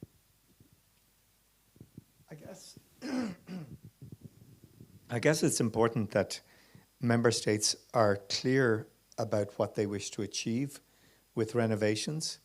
If it's simply energy savings, that's good, but to my mind, it's not enough.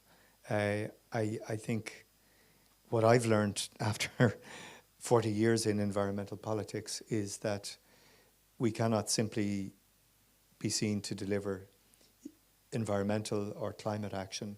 It has to be allied to social supports, safeguards, improvements. So I think a member state's national buildings renovation plan needs to incorporate a social element. And if you do that, it makes it much more likely that those who really need it will be targeted. There are mechanisms such as ensuring that rent increases don't happen unless there's a renovation. And you have that here in Belgium, and it seems to me to be a really good way of tackling this. Of if you're in depending on the country, an E, an F, or a G, you can't raise the rent until you get it to a D. This is just such a no-brainer. I think it's brilliant. Then I think a ban on evictions in non-efficient homes. I think Flanders has that in Belgium, so there are good examples to look at. the use of public funds to finance renovations, and that is happening with the Recovery and Resilience Facility, not to the extent that we want, but it's there. And then I think green loans, green mortgages, there's a role for the member state to incentivize this and underwrite this to make sure that we get to the right groups. So I think the key is the National Building Renovation Plan, and there are fantastic examples from around Europe of how this can be done. And actually, going back to the work I did on the renovation wave before the EPBD recast came about, it was so heartening to see things that worked in Czechia, things that worked in the Basque Country, to look around Europe and say, oh, there's a really good way of doing this. So there's no shortage of examples to look at.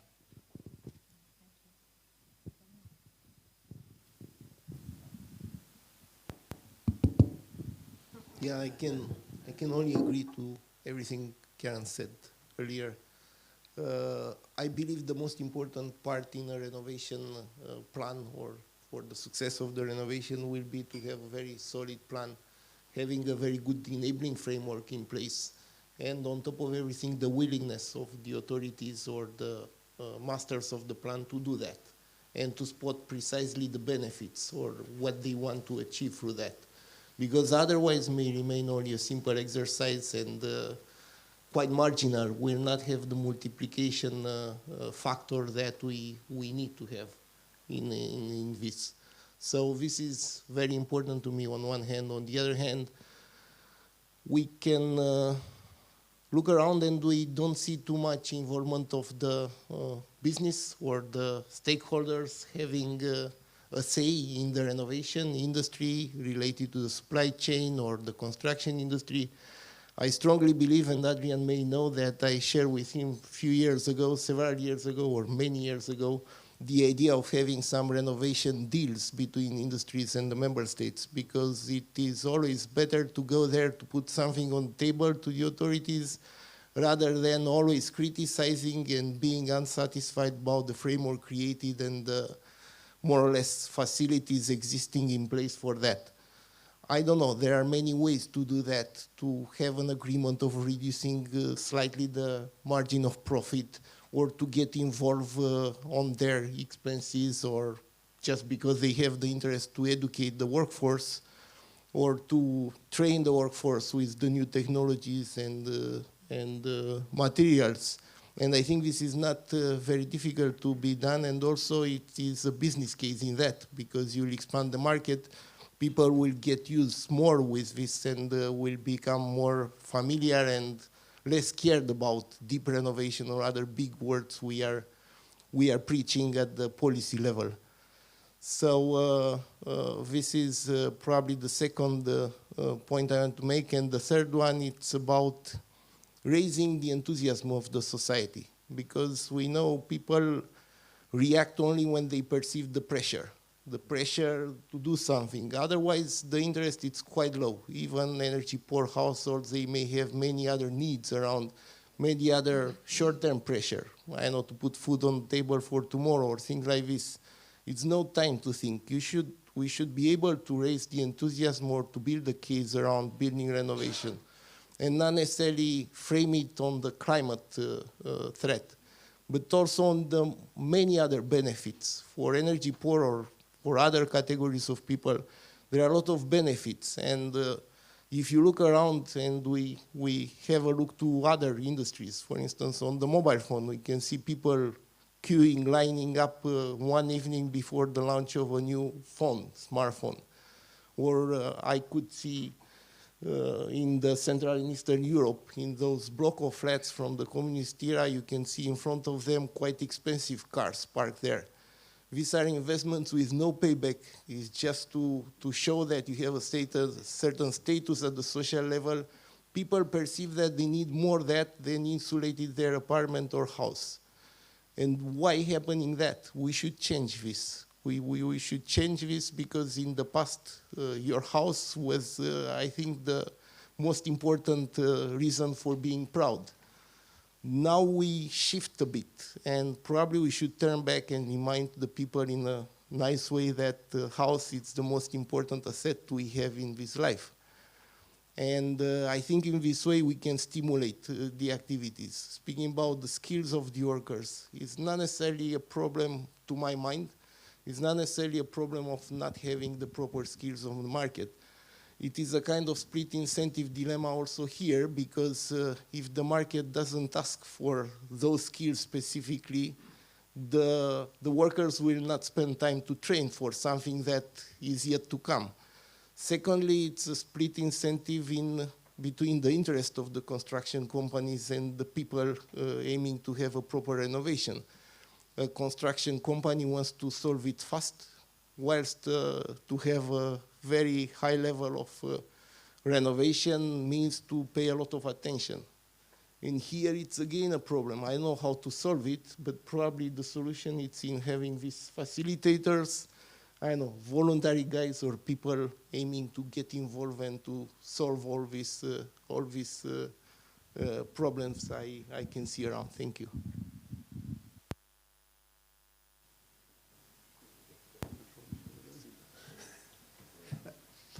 Yeah, I'd like to build on what Bogdan said, because indeed, in our view, a great facilitation would occur if energy renovation was seen by policymakers as a separate industrial activity.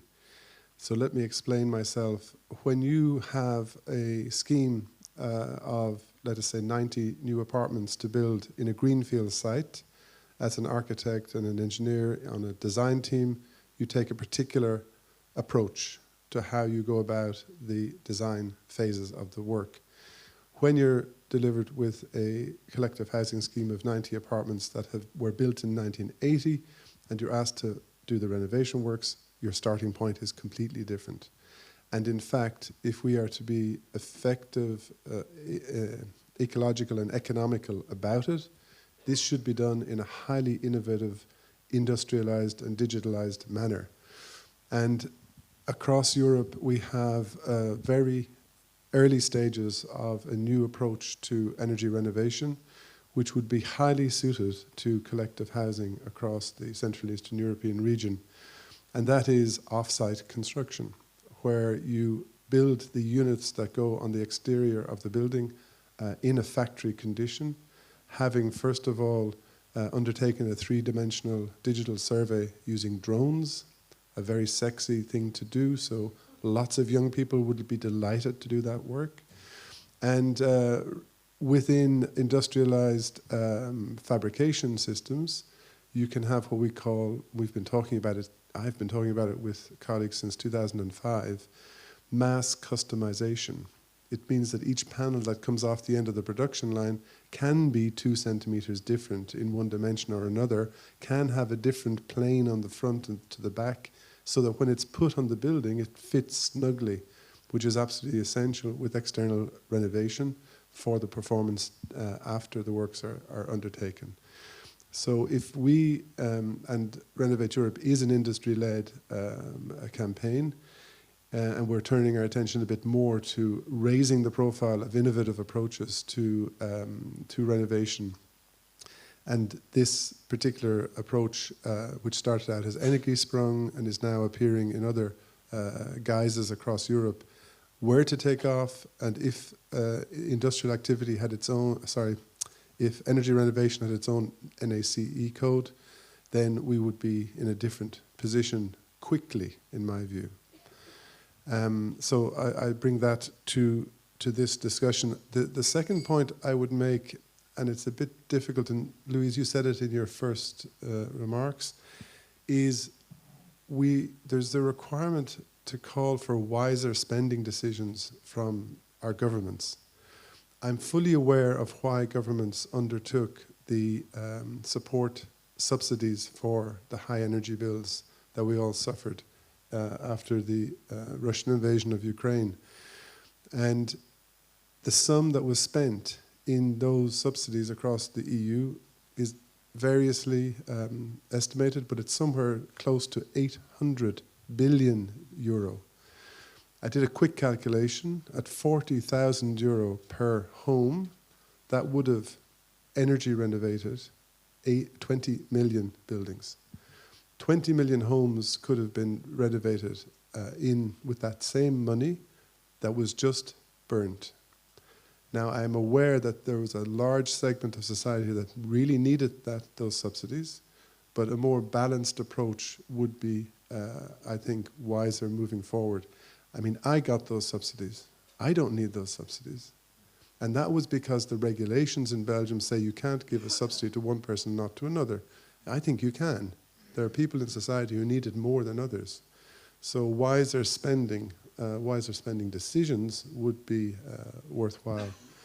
And I suppose the last point on economics, I think big numbers are very hard for people to relate to. And the current GDP in the European Union runs at about 16,000 billion euro, 16 trillion euro. We only need about 300 billion of those 16,000 to do the work in the building sector. That's tiny. So again, it's a question of a political decision to choose to spend the money more wisely moving forward. That could really help.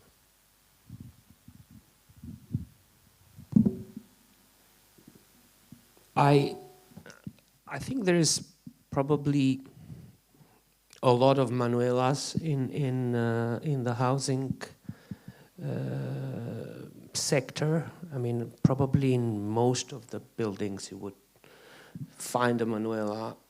There was a trigger, obviously, which was an incident, so it triggered somebody to take action. But it's, in my experience, having worked for 20 years in the housing sector, you would find leaders just need to give them a cause, right? I mean, there needs to be lead over what, right? I mean, in renovation is usually not that cause in the housing sector if it's not easy to do it. So I think sort of creating ways in which you can, you can give a hand or support to Manuelas is a way to create demand for renovation, because I think there is a question of demand and supply, of course, and demand is not created in probably if you speak more about energy efficiency, because look, I mean, we don't talk about energy efficiency when we have coffee with our friends.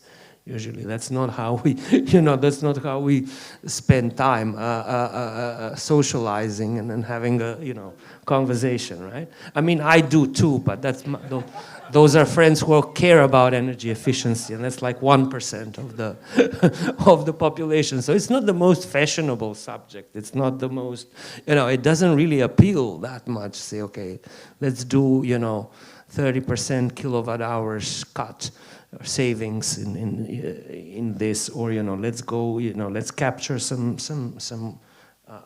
carbon. That's not how normally. And households are not created to manage efficiencies. Those are boards of directors, right? And homeowner associations also are not about managing efficiencies. They're not boards of directors. And that's not how they make decisions. So we tend to talk about warm homes because that's kind of one way to do it. Real estate value is another way to do it. There was a mention of the car, like if you can renovate your car every 5 years, why shouldn't you renovate your house? You spend only about 8% of your time in the car and 90% in your house, so it would make more sense, right? For it to be a priority. So I think reforming a little bit the language and the tools we use to communicate this to the public, and creating some support for the Manuelas of this world, which I think there is a Manuela in every building, because if nobody else does it, somebody needs to step in and do it. These are horizontal sort of societies. But giving a hand to them, I think, is something policy-wise that we can do. Thank you very much. I'm going to go to the audience now for questions, but while you're thinking of them, I would give a small challenge there that yes, I think there are many people who perhaps just waiting for the opportunity. I do think, though, when we are talking about the lowest income, maybe marginalised communities in society that are already challenged with and addressing many social issues, everything from crime in their area to other access to cheap, affordable, healthy food, to all sorts of other social issues, then I am hesitant at expecting individuals and communities to be taking on this greater challenge as well, particularly as it's a social good that we need to promote for all of our society in reducing energy use and tackling climate change. So putting once again the challenge with the policymakers rather than entirely with citizens. I think I saw a hand at, yes, over there, thank you.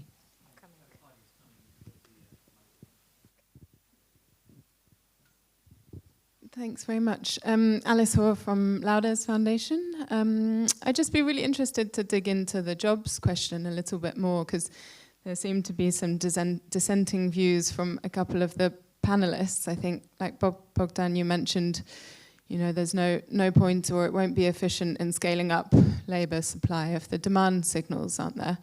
But Adrian, you also suggested that we could have spent that energy subsidy money on doing the renovation work, which of course we can't if we don't have the skilled labour to do it. So I'm just wondering, what do you think needs to happen in order to put into motion this kind of triggering of scaling up labour so that it can meet the numbers, either the 1% or the 2%? I think there was a European Federation of Building and Woodworkers report this summer which estimated 2% renovation rate would require 2.5 million workers, which is quite a bit more than the 160,000 that the EU had previously estimated. So there seems to be a lot of uncertainty also about the numbers required. So would love to hear more about that. Thanks for the question. Yeah, maybe I'll jump in here. So first of all, I think if energy renovation was seen as a separate industrial activity, we could, and I know there are some people from the construction sector in the room, we could shake off the old image of construction being dirty, difficult, and dangerous, which, by the way, it's not, but you have to be very careful about your safety on sites. And if we promoted more the innovative approaches I mentioned, off-site construction, where there's very little disruption on-site when the units are brought, then there would be a higher attractiveness, we think, to draw people into the sector. So by changing the paradigm of or divorcing energy renovation from construction activity, which is perceived as outdoor, risky, etc., this could help already. The second thing is, and this is my story, it's a good moment to tell my story. And I'm going to make a confession here about my own view of the world. One of the things we've been saying over the years is that there are a number of sectors that will be put out of business because of the energy transition, and that in those sectors there's a huge pool of workers that can be retrained into our sectors. And the confession is, I've always considered that as giving to people who are in traditional energy-related careers, like coal miners, a much better job outside, in the open air, etc. And in Romania, where I was this summer, we were at the Renewable Energy Training Center. And in Romania, there are 5,600 coal miners who are still at work in one region. And the renewables industry is very short of workers. So they went, and they used this word, they went as heroes to the coal mining community to ask for the workers to retrain in the renewable sector, wind turbines. And they were rejected. The whole coal mining community rejected them. And how did the renewables overcome this?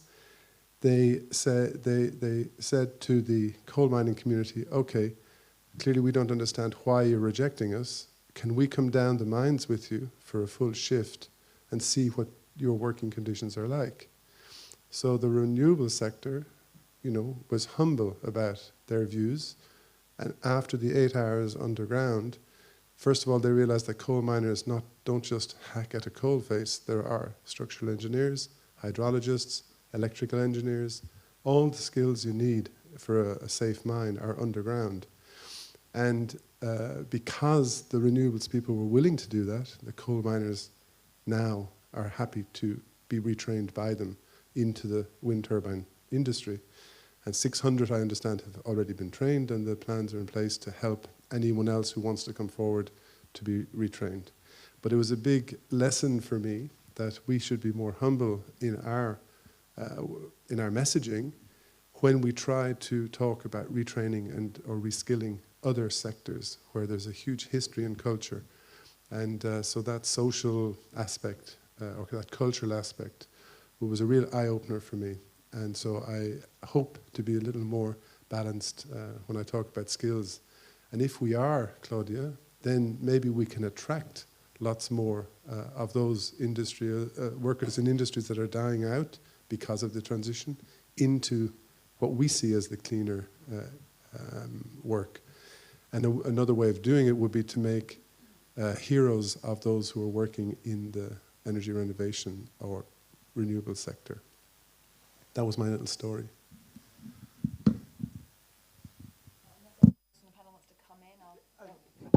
I'll come in just briefly.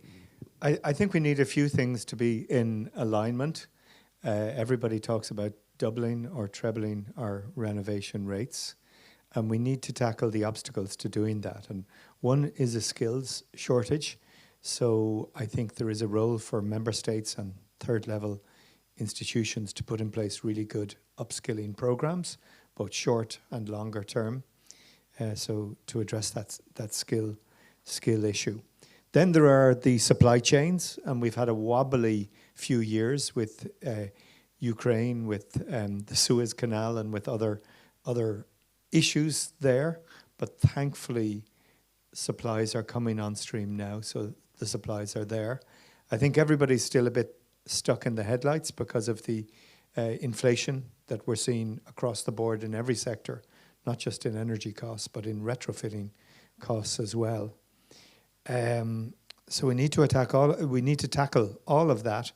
And then there's a communications issue of we have to bring people with us on this journey.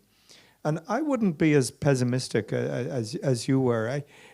Yeah, of course, getting a new flashy Tesla outside your apartment is, everybody can see it, it's very visible. But I notice certainly in my own country of Ireland, conversations around the bar about your solar panels, and guys, as guys do, they take out their phone and they show you how much electricity they're making from their solar panels. So it's kind of becoming a sort of a... Women do that too. Great. Yeah, my sister did it too. She was the first one to do it to me. Let me show you what the output is. So I think that discussion is changing, and when you see external insulation on houses, it just prompts those conversations. And I think there is a tipping point that is happening in some regions and in some countries. And it's sparking these interesting conversations. Who did you go to? How long did it take? So I think we're reaching a little bit of a tipping point on that, which I think is a positive.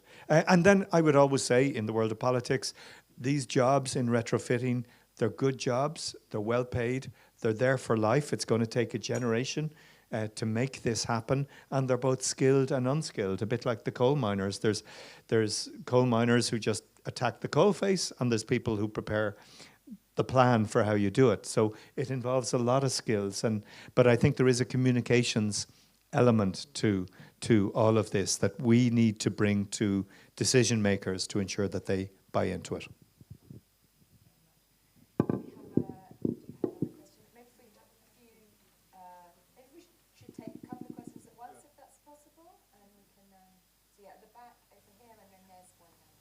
Okay, thank you. Good morning. Christoph Seitz from the construction product industry. Obviously, a kind of invitation from the panels to speak, and a reaction from the Loudest Foundation's comments. With two Irishmen on the panel, I'm sorry, I'm going to rain on your parade. I arrived late. I was in a debate on the construction products regulation revision and sustainable construction. And one of the main things that came out is the crisis. And you might have mentioned it this morning. It's the worst crisis that we've seen since 2008. This year has been catastrophic. All the books are completely empty. And next year is going to be even worse. So in terms of manpower, we'd love to train people. We've got great jobs, but we've got no contracts. And these don't come overnight for next week. These are long term. So we're in for a very harsh, long winter. And obviously affordable housing is one part. I was in sustainable construction, but we need to deliver housing. And Adrian, yes, indeed, we would love to train, and we've got great jobs on offer, but if there are no contracts, and this is now, we warned the Commission and the institutions earlier this year because we were the first ones. But we now see, suppliers and contractors going bankrupt. SMEs, small family businesses, big companies in the UK. There was off-site manufacturing and building of houses. They've gone bankrupt because their business model was deliver, but there were no orders. So the whole thing collapsed. Of course, the UK is no longer in the EU, but it's the same thing all over. So how do we bridge the gap between the need of affordable housing, or housing altogether, housing units, and the crisis that we've entered into? Any comments from the politicians? Because it would be a great political theme for the renewed parliament and the renewed institutions next autumn. Also a campaign heading, deliver housing. But from our end, we don't see any way out of it at the moment. Thank you. I think the picture varies around Europe. The Irish economy is very busy at the moment. The construction sector is very busy, probably do more output than we've seen in the last 10 years. But obviously there are areas in Europe where construction and renovations are not happening at pace. I think ultimately the way politicians have to respond to that is by priming the construction sector, the economic sector. It's the classic approach that you take when a region or a member state is in recession. And I think that can be done. It was done 100 years ago in the depths of the Great Depression. It's been done, it was done 3 years ago as a way out of COVID. There was a view that the COVID recession would be much worse going forward. As it happens, if you look at the Recovery and Resilience Facility, only 20% of the trillion euro funding has been spent. So I think there is an opportunity with the next mandate, with the next commission, to rethink what we spend the money on and to be far more focused on climate action and creating jobs in the construction sector in both new build and renovations.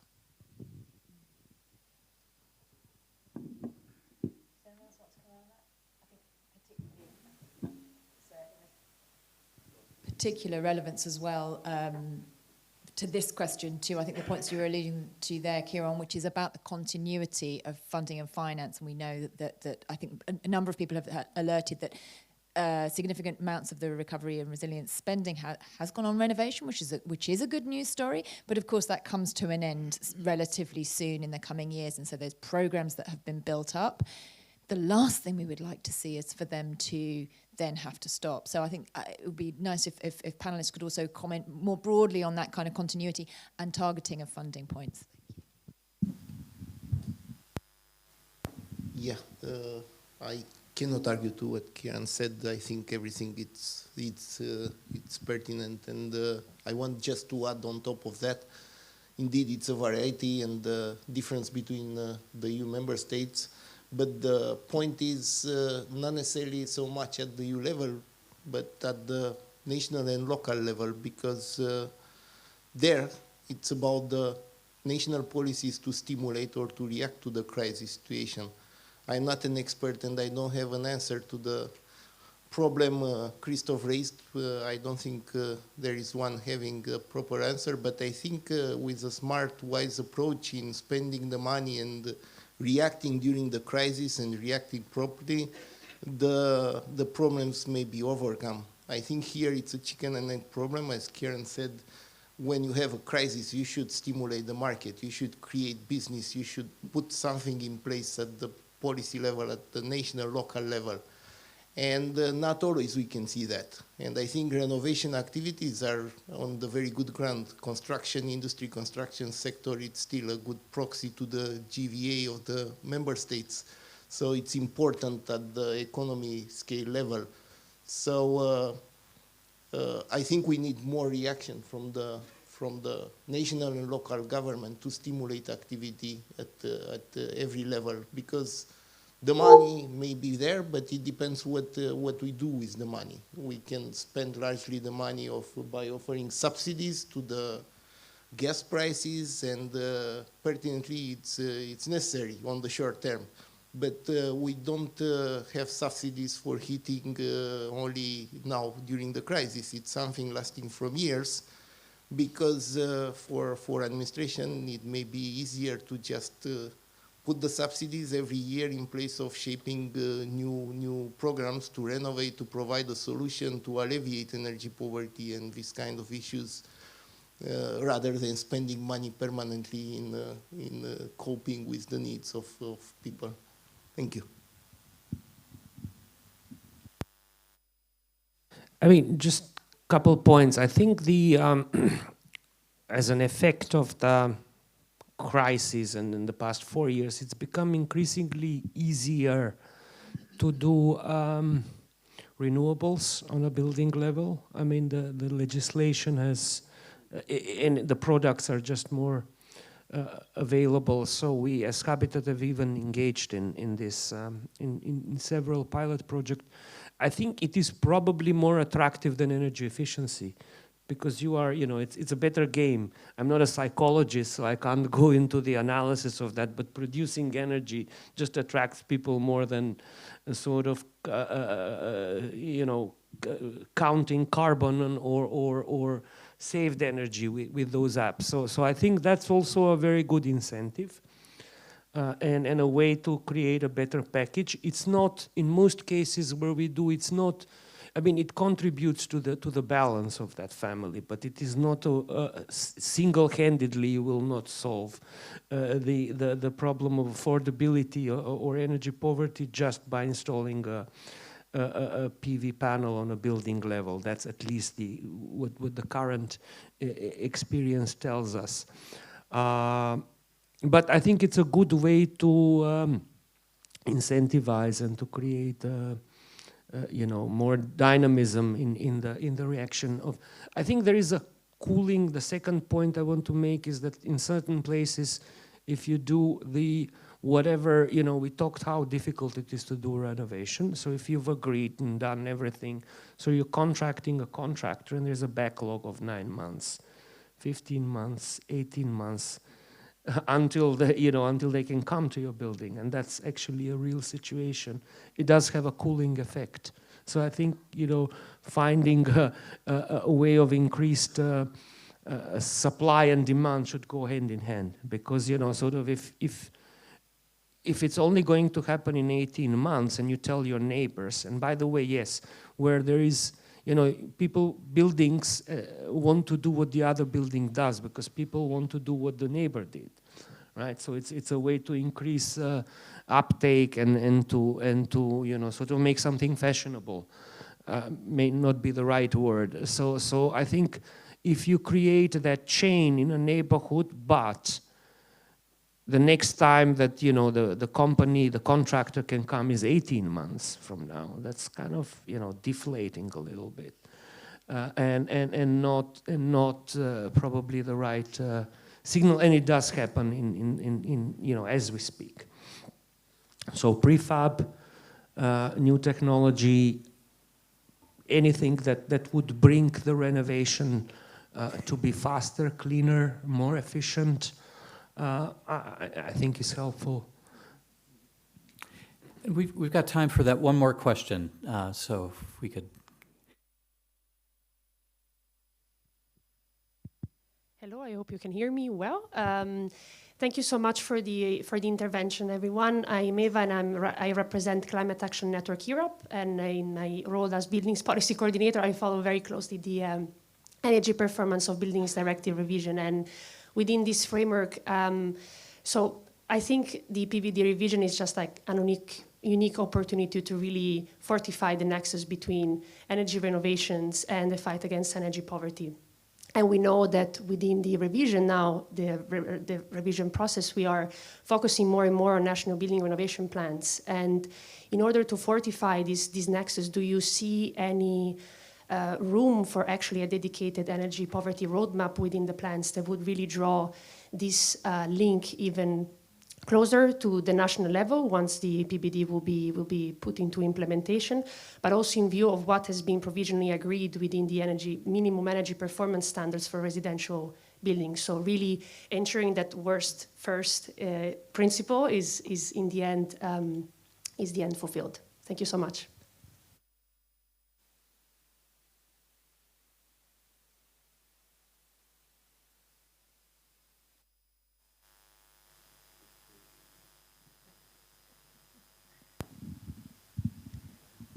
Well, we have succeeded in a commitment to the worst first, and we are saying that a majority of the renovations, 55%, need to be achieved amongst the worst performing buildings, which are defined as the 43% lowest performing buildings of the national building stock.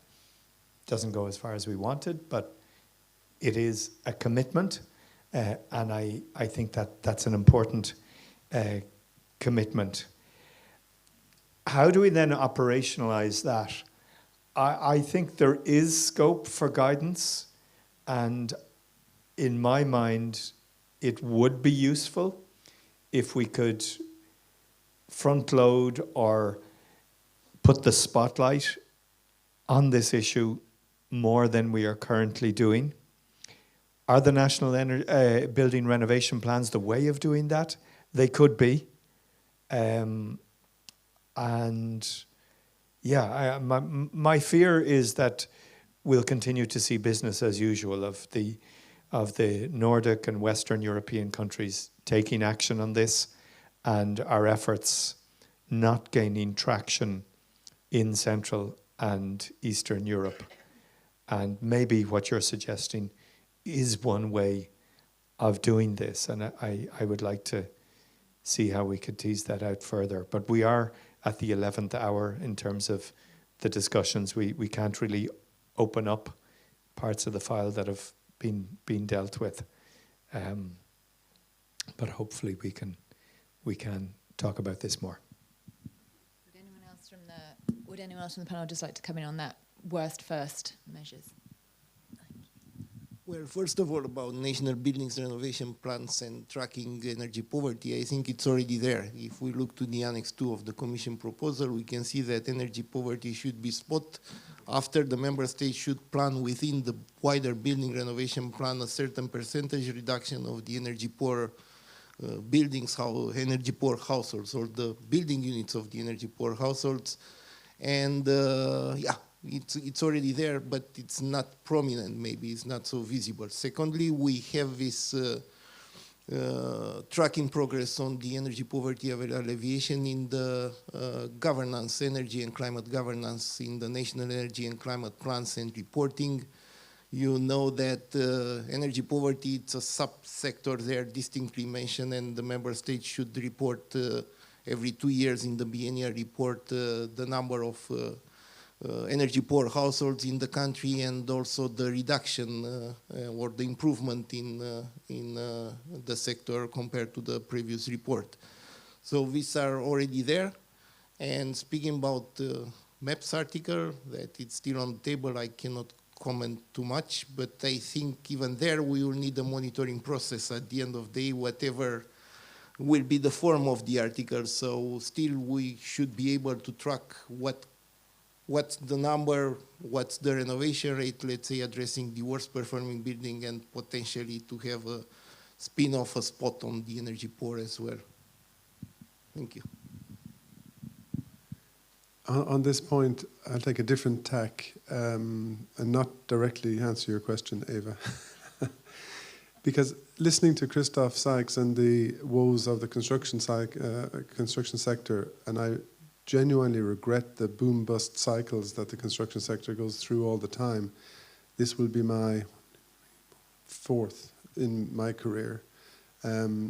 Is it not possible, or is it desirable, that the construction sector itself engages in deeper cooperation between the different actors to come up with an offer from the market, so we don't have to constantly run knocking on the doors of the policymakers, and come up with, because all buildings need to be addressed, and a large chunk, and it's not the topic for today, I know, are those occupied or owned by people who can afford to renovate. So there is a way, I think, for the construction sector itself to save itself without having to knock on the doors of policymakers. And Christoph, I'd be very happy to explore those thoughts with you.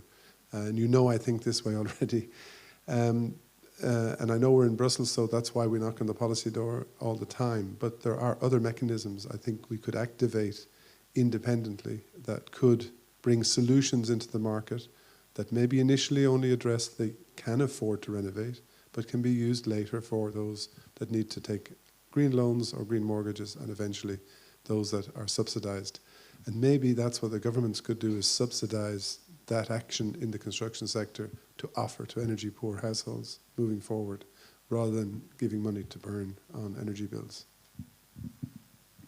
I mean, just, does it work? Yeah. Just to comment on the worst first. I mean, we are a pro-poor NGO, so that's you know, sort of usually the worst performing buildings is where the poorest people live in any given context, and of course it varies from country to country. For example, in Hungary, that would be single homes. In certain other Central Eastern European countries, that would still be blocks of flats, because variety of situation and context. To us, I think the question is, how do we make sure that the National Renovation Plan really embodies and targets the actual poor in the implementation phase, and what kind of mechanism does EPBD and you know then provide that happens? Because it usually doesn't happen, especially in countries where you don't have pro-poor politicians in government and who don't really, that's not their voting base. And I will not mention any particular country, but we know of such countries in Central and Eastern Europe. So I think that's very important, that we ensure that there is actually a follow-through of that commitment, and certain obligations that are then, you know, taken by the member states. Thank you very much. It was a challenge to us all there to, for our role in holding our policymakers and others to account for this worst first approach. I am very aware we're now at our lunch time, so I will not hold you from lunch too long, and I will not try and summarize that in very, very broad-ranging debate, but just a couple of little takeaways that I've noted here, just two or three of them. I think it's been clear that we have the building blocks, or at least the building blocks are definitely improving by way of the Buildings Directive, but also the renovation plans and NACPs. And also we have the building blocks from lessons from the ground, as Adrian taught us. I was really pleased to hear, actually, a couple of people allude, and I really wanted to focus on this, is that we are now talking about deep renovations and renewable energy for alleviating energy poverty. In my career, I've spent sort of over 15 years now talking about fuel poverty in the UK, then energy poverty now. And for too long, we spent time talking about behavioural measures and some light bulbs. We need, exactly as Adrian said, to move away from sort of single measures into much deeper renovations and renewable energy as well. I was really pleased to hear that.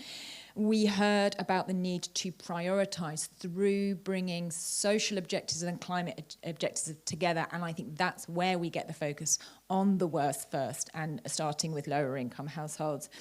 And then finally, we heard there's a big recognition that came out a number of times of this kind of need for almost what I would call a kind of social revolution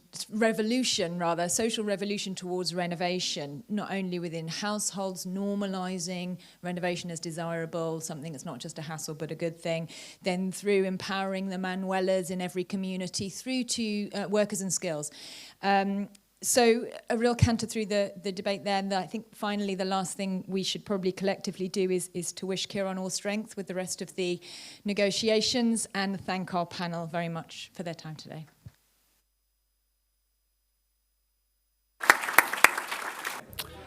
All right, folks, if I could invite you all to take your seats. We're going to get started. We got a very busy afternoon, concluding with a wonderful reception. We don't want to be late for that, So as soon as we get everybody kind of gathered and reseated, we'll get started. We got actually want to just welcome those. I know we had some folks who were not going to be able to join us for the morning, but have joined us for the afternoon.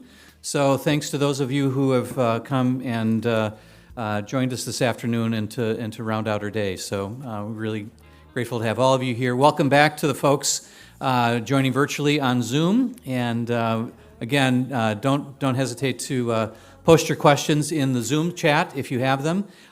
We have two excellent panels that'll be the bulk of our afternoon session. We'll have a break in between the two panel sessions, and so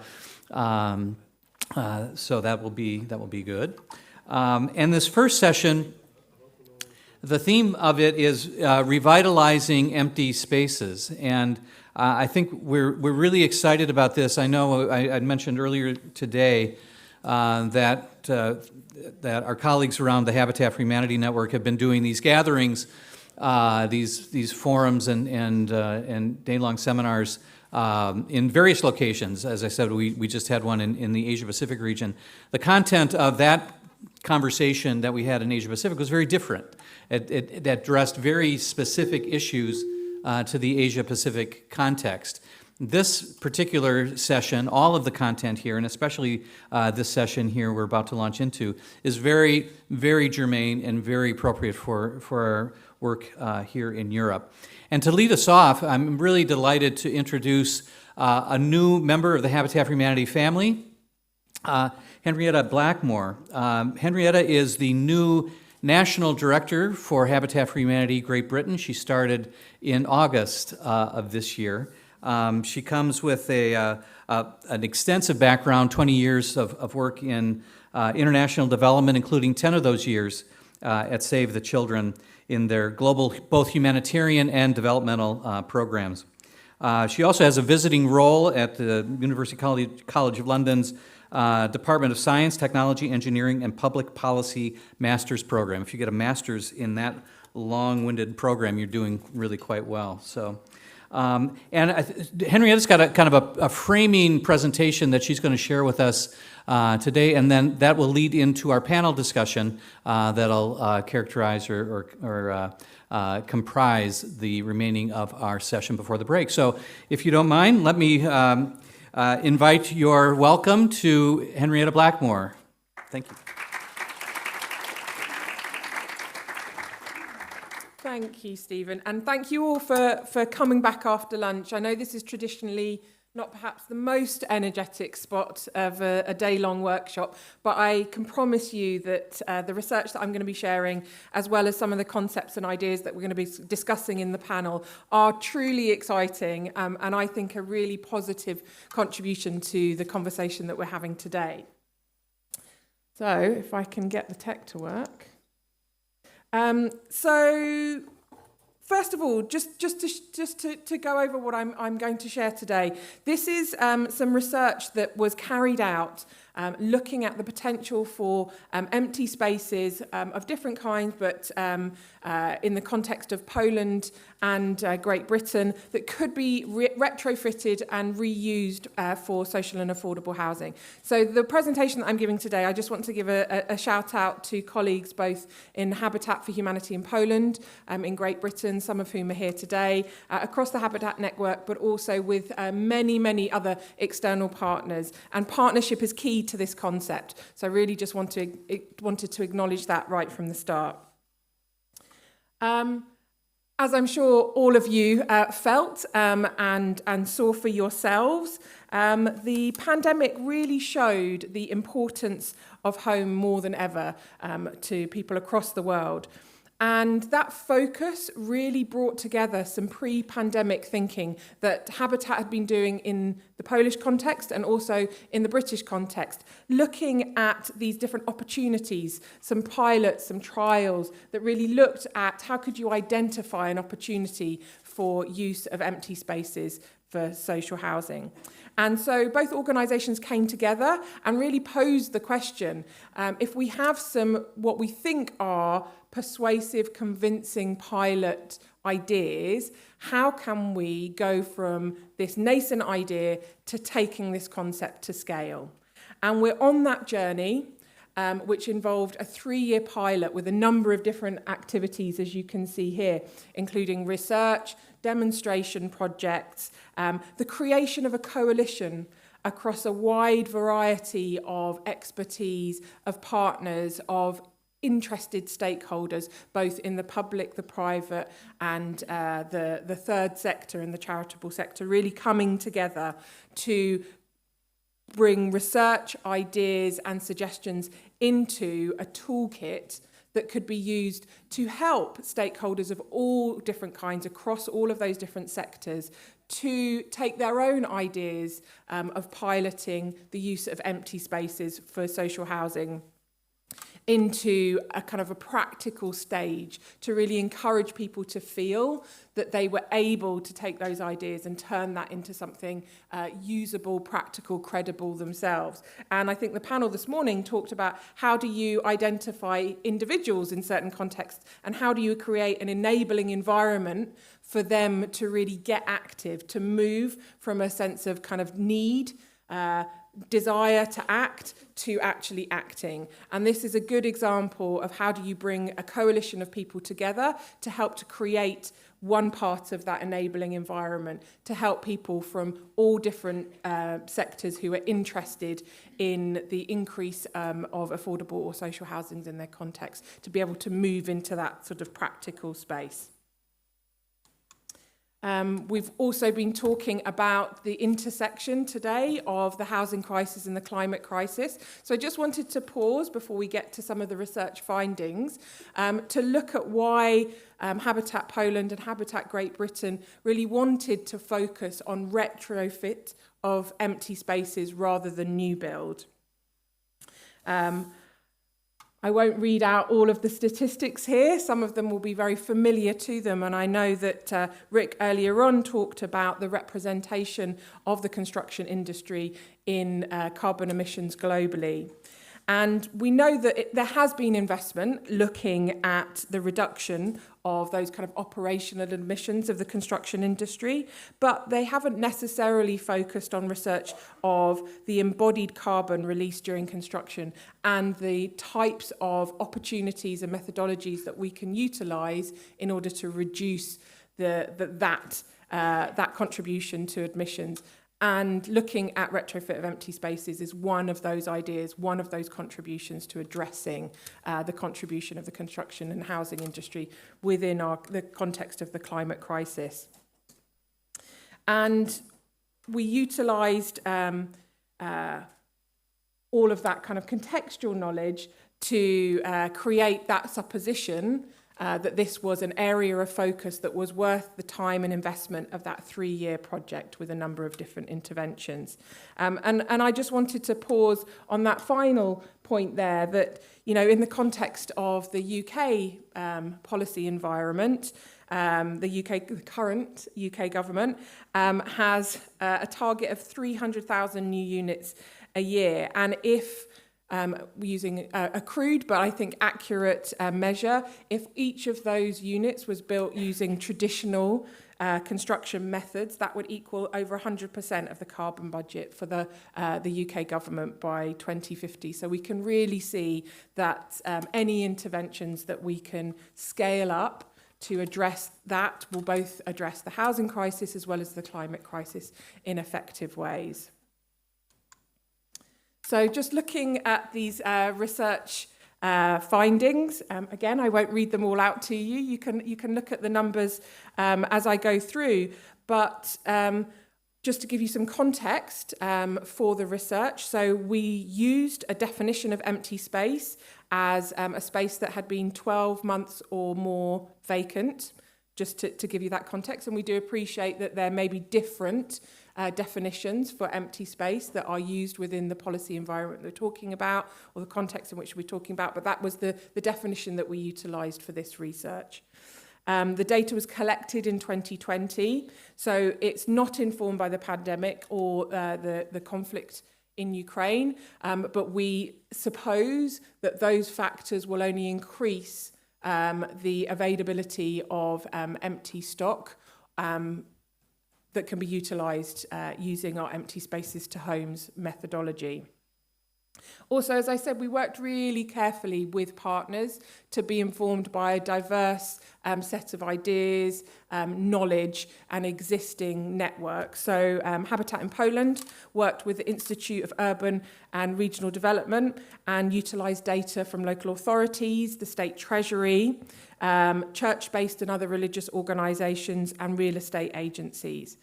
In the UK, we worked, or I should say in Great Britain, we worked with the Empty Homes Network, and we decided to focus on local authorities in this first stage of research. We know that the opportunity is much wider than working with that group with that area of housing stock, but we wanted to start with that to give us some really clear data that we could build on before moving into looking at the wider picture. But as you can see, there's a massive opportunity, even looking just in Great Britain at local authorities properties so far, and you can see the massive opportunity of properties, public housing units vacant in just 3 municipalities in Poland.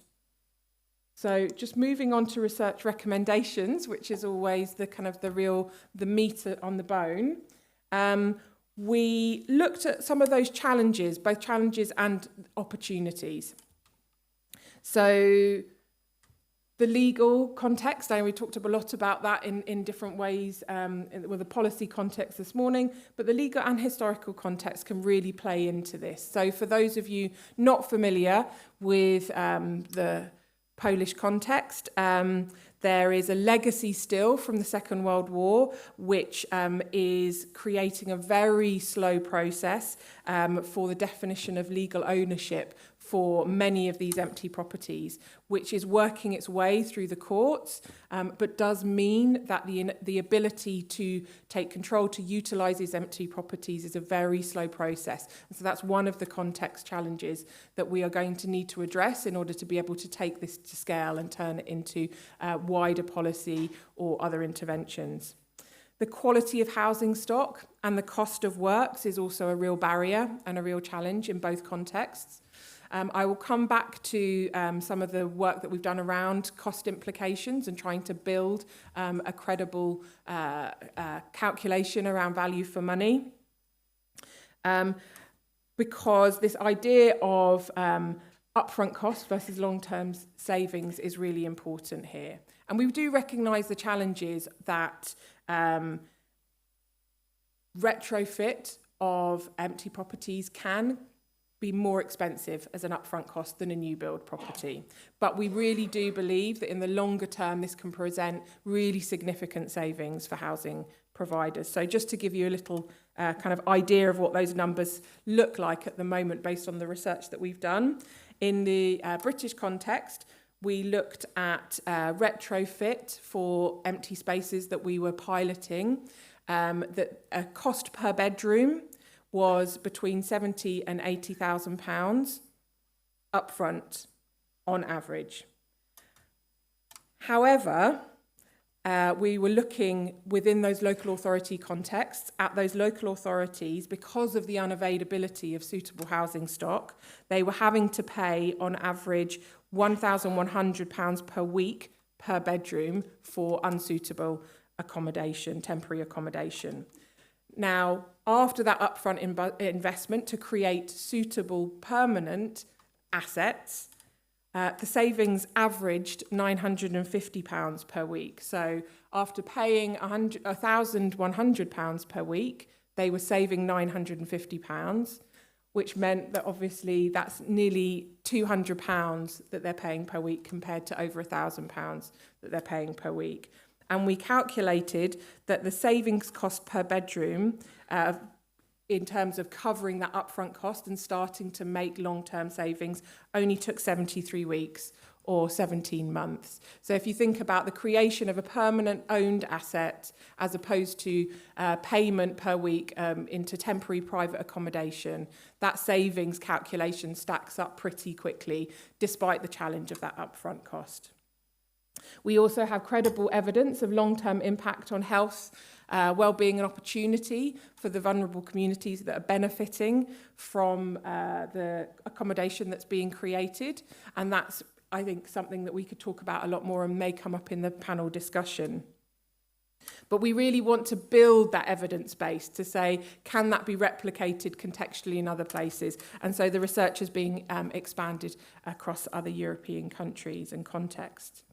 And in terms of other next steps, you know, on top of that creation of additional research, we also want to build the coalition, expand the toolkit and attract investment. And so that's just a really, really quick snapshot of some of the research that we think is creating a really credible argument for this being one of many interventions that we think really do address both the housing and climate issues related to housing need in Europe and across Britain at the moment. So thank you very much.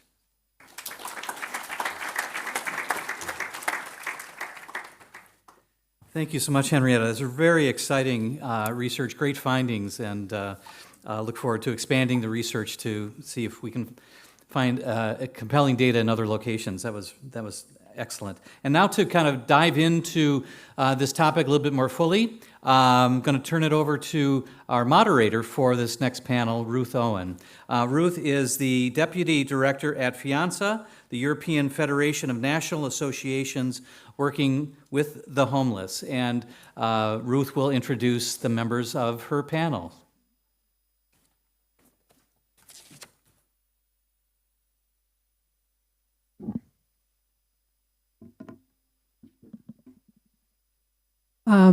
Okay, so thank you very much for that introduction.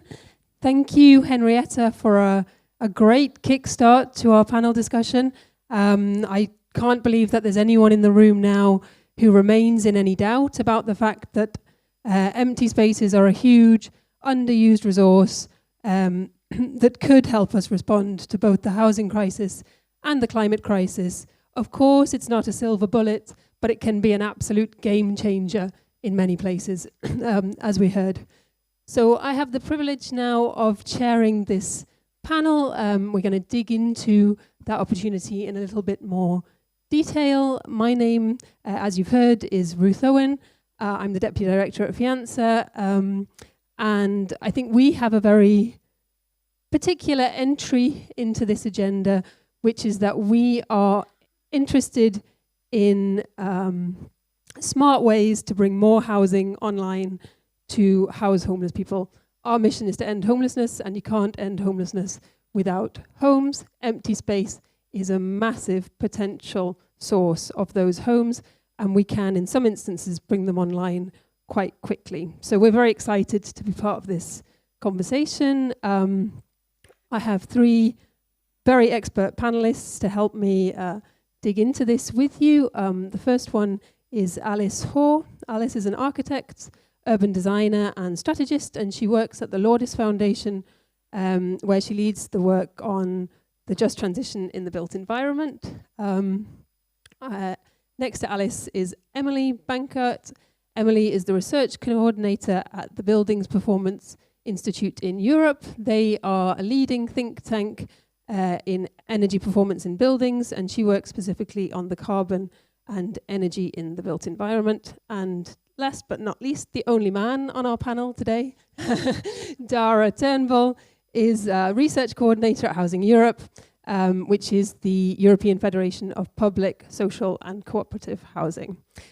So to kick us off, I think I'd just like to invite each of our panelists to share some opening reflections in response to Henrietta's presentation. So over to you, Alice.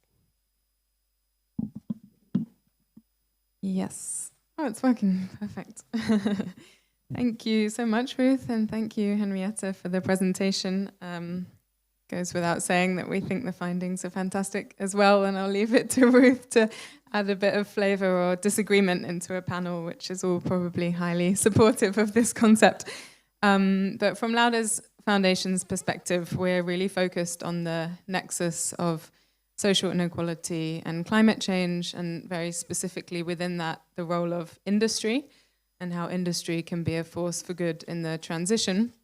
So with that in mind, you know, turning empty spaces into affordable housing is a kind of win-win solution, or an obvious must-have.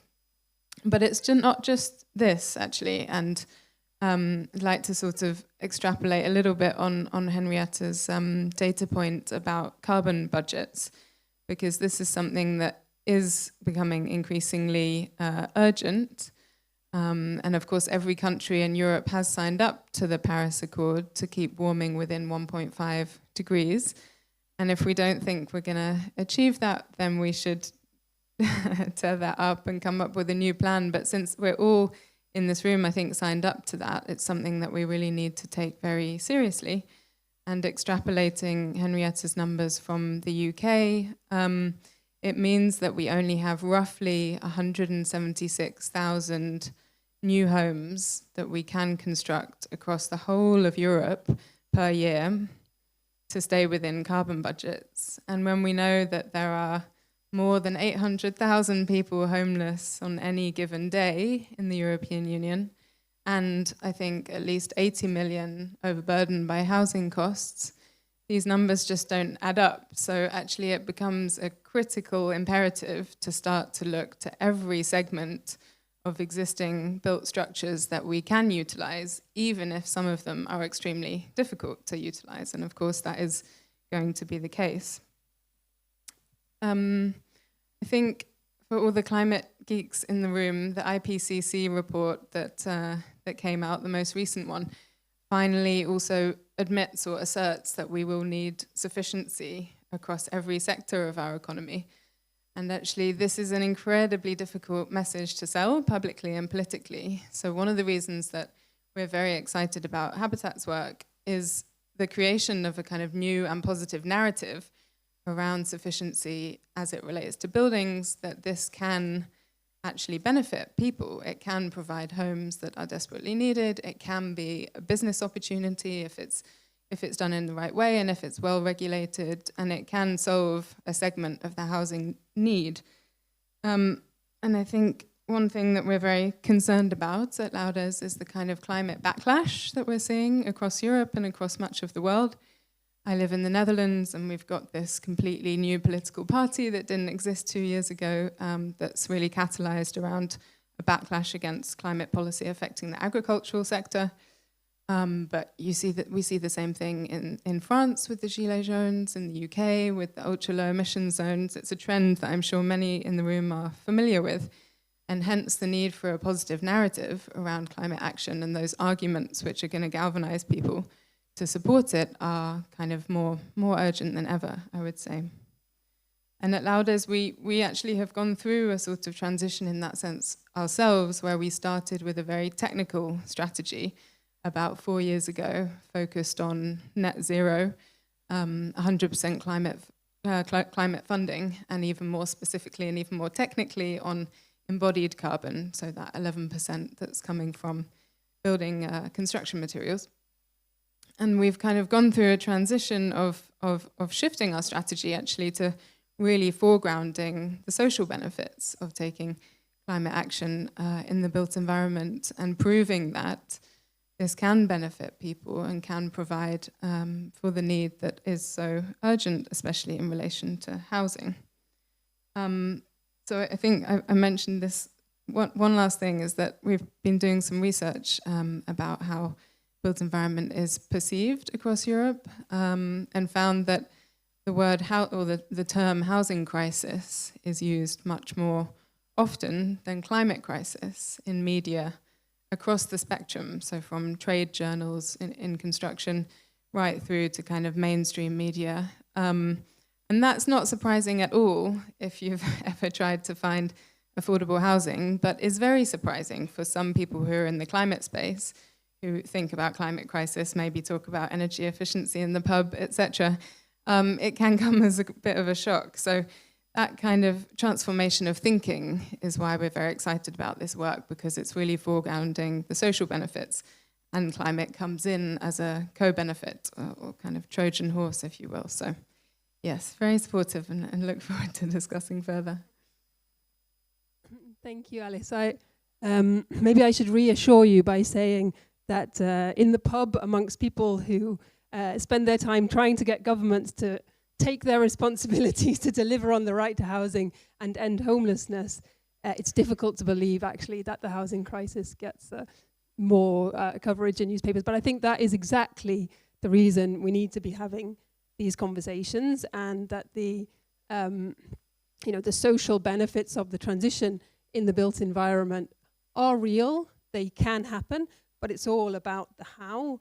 And I think part of that how is actually what is the housing that we need and who do we need it for. And that very much stands when it comes to using the buildings that we already have. So I'd now like to invite Emily to come in also, I think, from quite a technical buildings perspective to react to Henrietta's presentation. Thanks.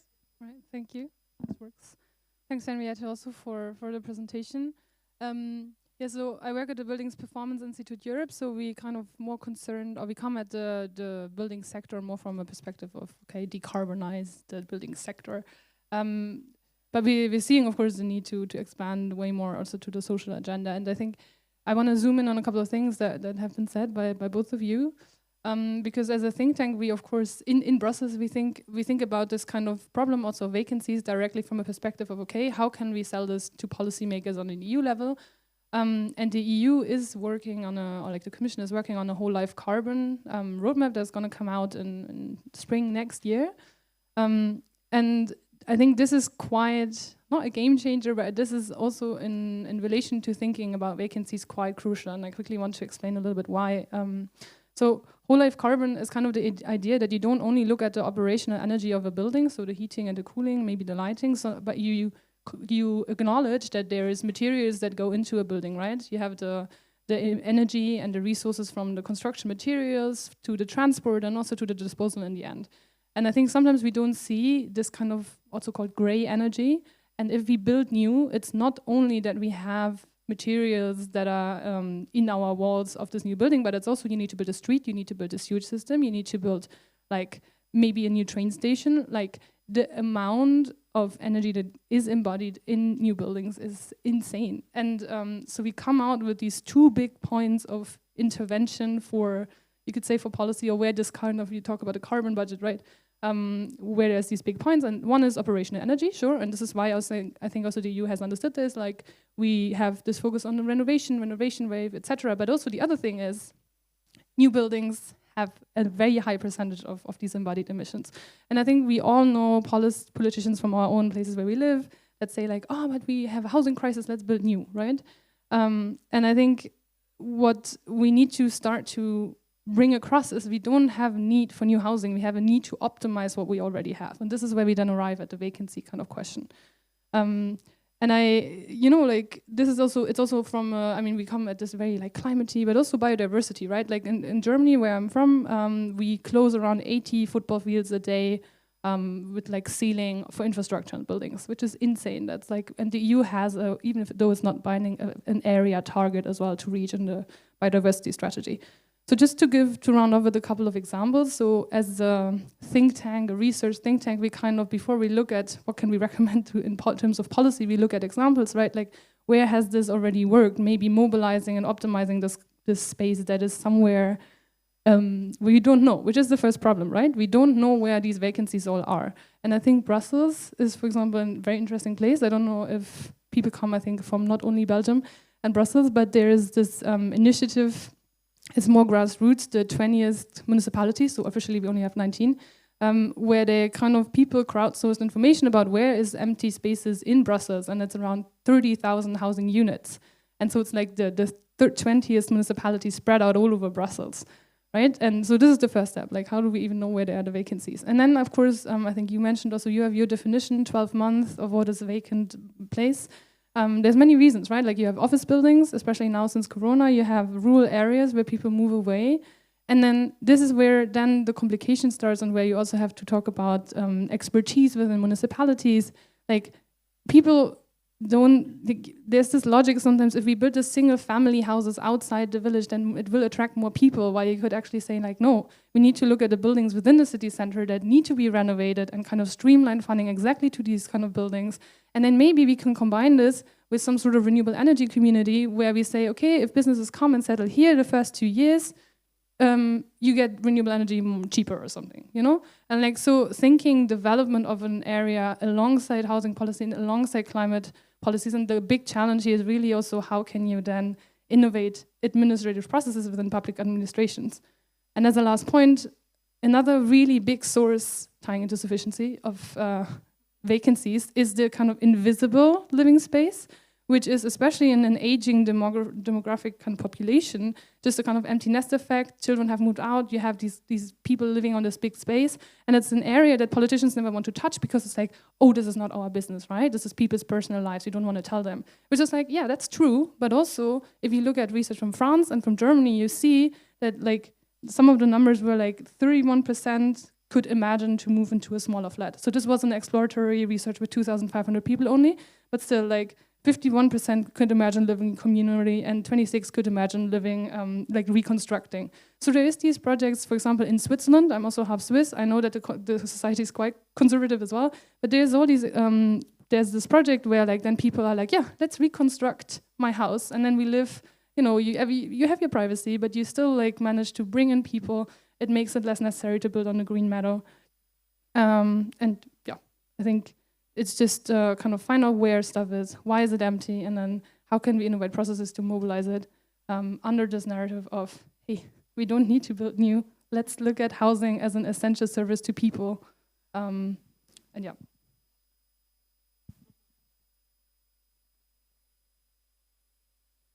Okay, so I'm going to probably pick up some of the points that are not related to climate, because you all know infinitely more about that topic than I do. But I'll pick up maybe just one climate-related issue. And that's a very recent trend we've seen in Europe, which is that due to higher interest rates, due to people working from home, and other fundamental changes in our societies, in our cities, and how people interact with public spaces, we've probably over-delivered in many European cities on particularly office spaces and commercial buildings in recent years. And now what we're seeing across a number of cities is a huge spike in vacancy in office buildings and other commercial spaces, right? So clearly there's a win-win possibility here where we don't demolish those buildings. Many of them are brand new, and yet they have to find a useful purpose. So why not let that be housing? The problem, of course, is that those commercial buildings were built as offices. They were not built as houses. The fire safety regulations, of course, will be completely different in those buildings. So I would just, as a very quick appeal to any EU policymakers who might be in the room, I would say, if I were thinking about this, maybe this would be a topic I'd be looking at very quickly in terms of funding pilot projects to look at that exact issue. How across Europe can we today begin to address the oversupply of office buildings, and how can we use those for residential purposes to make sure that there are homes for people who need them in prime central locations within our cities? Because the alternative is that those buildings are a waste of potential, and they end up becoming dead parts of cities where there's no people living, there's no people working, and we know that that can lead to all sorts of social problems and so on. So that would be just one quick appeal on the climate maybe side of things, about trying to find a way to urgently reuse those buildings. In terms of the vacant housing issue, that's where my speciality lies. So my colleagues now in Housing Europe, we recently completed a publication looking at the issue of vacant housing and what tools basically exist in order to bring those homes back into use. One of the very important things that we've identified in the report is actually how poor the data is on vacant housing, and how many mixed signals and messages we're getting. So to give you one example, in Ireland, there are currently at least 5 official estimates of the number of vacant residential dwellings developed by 5 different public agencies. These are not private, this is the government. 5 different agencies have taken on board to develop estimates of vacant housing, and all 5 of them disagree with each other in terms of how much vacant housing there is. And of course, politicians who are, let's say, not in favour of introducing measures like higher taxes on vacant properties and so on, will systematically pick the very lowest of those estimates, which is laughably low because it's based on people self-declaring that they have a vacant property, and say, oh, but look, there's no, the admin of introducing this policy would actually be more than the impact it would have on housing. So clearly, step 1 is to understand very, very well the problem when it comes to vacant housing, develop a common approach at a European level, if necessary, to defining, identifying, and tackling vacant housing. That's step 1, because if you don't know a home is vacant, or it's so easy for people to say, oh no, that's not a vacant property, that's a holiday home, or whatever it might be, then how are you ever going to actually deal with the problem? That's we've seen time and again across Europe, that people are really, really good at exploiting gaping loopholes, some of which look to be frankly intentional, to shield from any sort of action being taken against them to bring their home back into use. That's another important point within the research, is that we need to be very clear about what we mean when we talk about vacant housing and why housing might be vacant. So within the report, we identified 2 very distinct categories of vacant housing.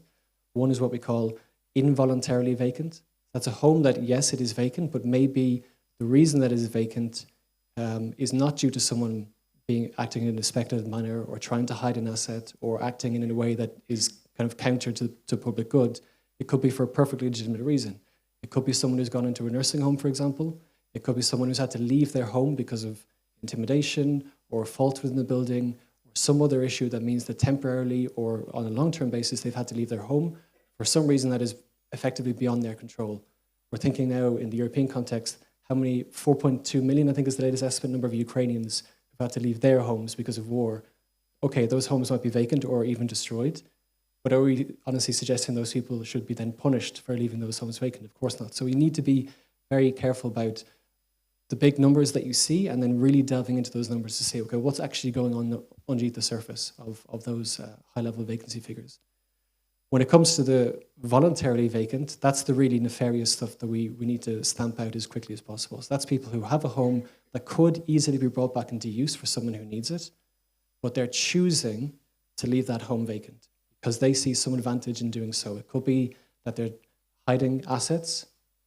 It could be that they're speculating on the market. They see the prices are increasing and they're saying, okay, no, I'm going to hold off and bring this home back into use, or selling it or renting it, because I think if I wait 6 months or a year or 2 years, the prices would have increased and I'll make an even bigger profit. So why would I do it now? I'm actually being incentivized to sit in my hands and do effectively nothing. So yeah, I think that's probably the main cut and thrust. We'll have some questions, but I would really just appeal for knowledge and appeal for putting in place correct governance structures, systems, definitions to really deal with the vacant housing issue, because the status quo cannot prevail in terms of us actually dealing with the problem. Okay, thanks, Dara. I think there were some really helpful insights. I couldn't agree with you more on the need for proper mapping of this. I think I would say both on the vacancy side and on the housing need side. You know, the way that countries, if they do it, assess how much housing they need and what type of housing they need. There's a lot of margin, I think, to do better on that, and it can avoid some of the slightly sterile debates about, oh, we've got this many vacant houses and we need this many homes, but they're all in the wrong place and that we don't know if they're the right kind of homes, etc. I think we're more than ready to move beyond that, and I think the work that Habitat has presented this morning, it shows that it's, you know, it's very doable to move beyond that.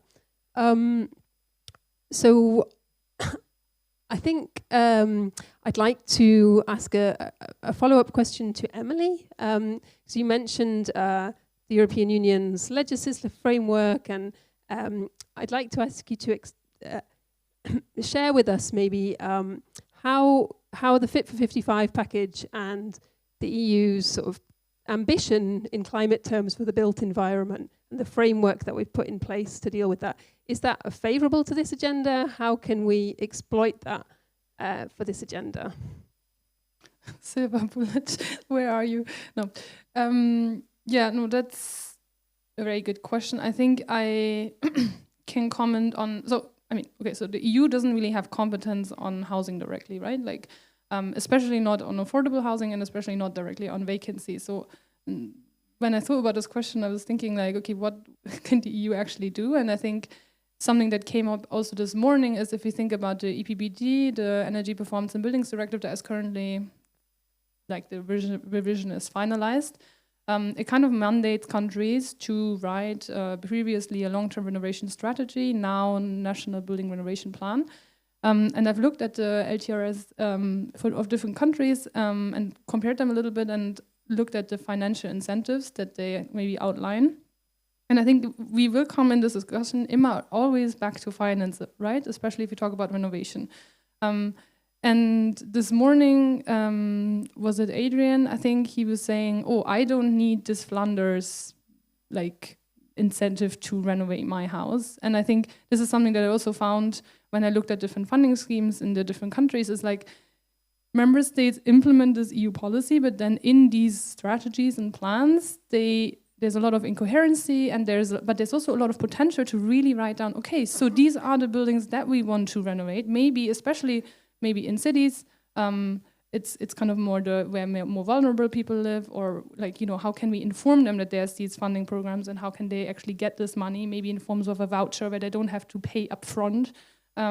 The same like in more rural areas, how can we target certain building types and certain maybe from different times in the past, etc. So like I think the EU doesn't really have a direct leverage to that, but through these kind of like the way member states write these plans, they could have really big impact in terms of where the money that we have actually goes.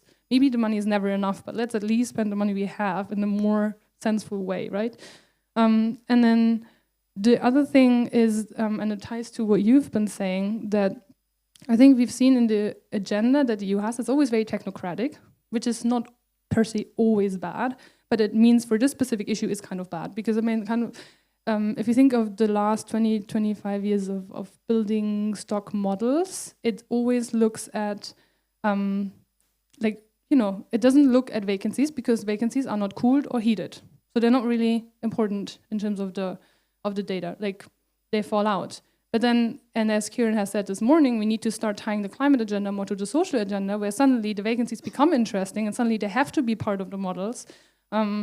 And so the renovation wave is great and stuff, but like this is, I think, where maybe also this whole life carbon coming in can, you know, improve the situation, because we need to start filling up this big data gap we have on where vacant buildings are, and yeah, what you said, kind of maybe harmonize a sort of definition or way of measuring that, what does that actually mean, etc. And I think there's a lot of potential to improve. And tied to that, we mentioned sufficiency. I'm kind of going to come back to that because I was thinking maybe not everyone actually knows what it means. There's the SER framework, which is kind of a more policy-ready way of talking about sufficiency, right? So that's kind of a hierarchy, a pyramid, where you avoid... so think of a house. When you have a square meter of your house, you can put energy, make a big heat pump, so you decarbonize that square meter to heat that. But if you don't have that square meter, you don't need to heat that. And if you don't have that square meter, you also don't need to build insulation, because people forget renovating is good, but it's also grey energy within the materials for renovation. So sufficiency is really about rethinking also lifestyles. Maybe it's okay and maybe it's cool, the way it's cool now to show you a solar panel and you know, the data that you have, and not anymore the car maybe. The way it can be cool to be like, look, I live on the space that isn't 500 square meters, but you know, let's kind of, let's say also on EU level, we need to start this kind of SER framework. And I think that could really help also around the issue of vacancy, because it opens up more legitimacy to talk about, hey, what do we do with the space that we have? And how can it be more just And that's what you said about positive framing, right? We want kind of to increase well-being while also being within planetary boundaries, and I think that's a good policy narrative that is currently still missing. Okay, thanks. And I think it's also the social boundaries, right? Like it's absolutely spot on what you said about the EPBD and financing that transition. I think the reality is if we don't get that right and we don't support the households who are most vulnerable when it comes to accessing and keeping an adequate home, then it won't just be a perception that the transition is unjust, it will be a reality. So it's all about the how, I think, and that's really critical. So I'd like to ask Alice a question. Lourdes is a foundation, an industry foundation, and I wonder what's the role of philanthropy in this agenda? Yes, good question. I think there's a few levels or layers to this. At the most basic, I think philanthropy needs to fund activities which don't have a clear business model, and action on human rights and climate clearly falls into that category, and housing at the nexus of those two kind of rises up to the top. And I think it's been very interesting to observe in recent years a bit of a shift in the approach of philanthropy towards housing, especially from the very big institutional philanthropies in the US, like Ford Foundation, among others, who have been funding action on housing for quite some time and have traditionally focused on supply side actions, so boosting the supply of affordable housing through land use, through development practices, public-private partnerships, that type of thing, which is all really important. And of course, we need much more affordable housing, but doesn't sort of change the dynamics in the housing system, and ultimately also doesn't lead to housing becoming more affordable, sadly.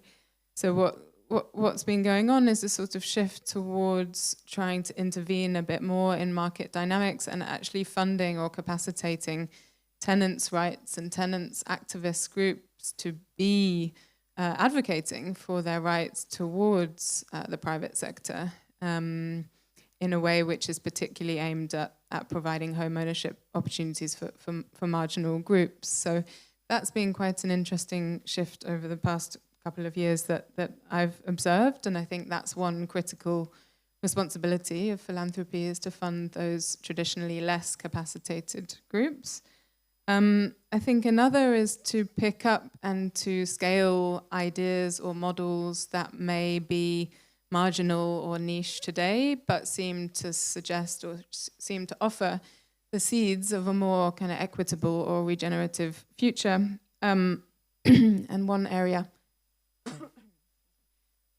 that we're very interested in at Lauder's Foundation is the kind of governance models through which housing is developed, but also through which empty property might be brought back into use.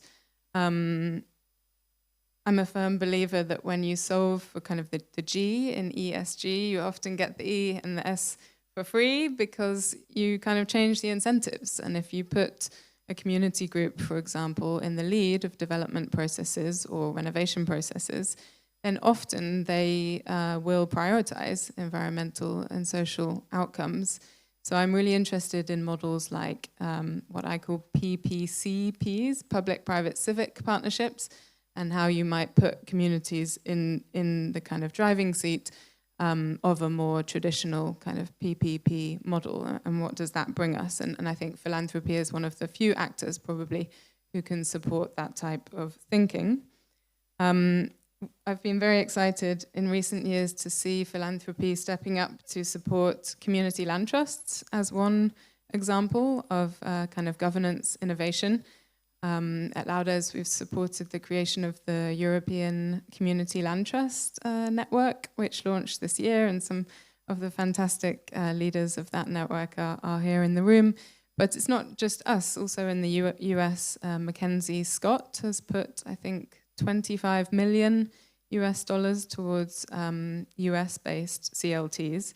And of course, this model is really interesting because it's tackling exactly the driver of housing unaffordability, which is the land value, of course. You know, you take a very expensive apartment in Brussels and you move it to Nova Scotia and it's worth almost nothing because there's very little value in the materials themselves, but it's the access to great schools, to great job market, to great public transport, et cetera, that really drives that value. So this is one model that I think philanthropy can step up to. And I think ultimately philanthropic funding should be catalytic of other longer term, more sustainable funding. So with things like the empty homes work, you know, it may require some philanthropic funding now, but the objective is, of course, that this leverages in development bank funding or commercial bank funding, and that model might look very different based on the location in which those empty buildings are being purchased and renovated. So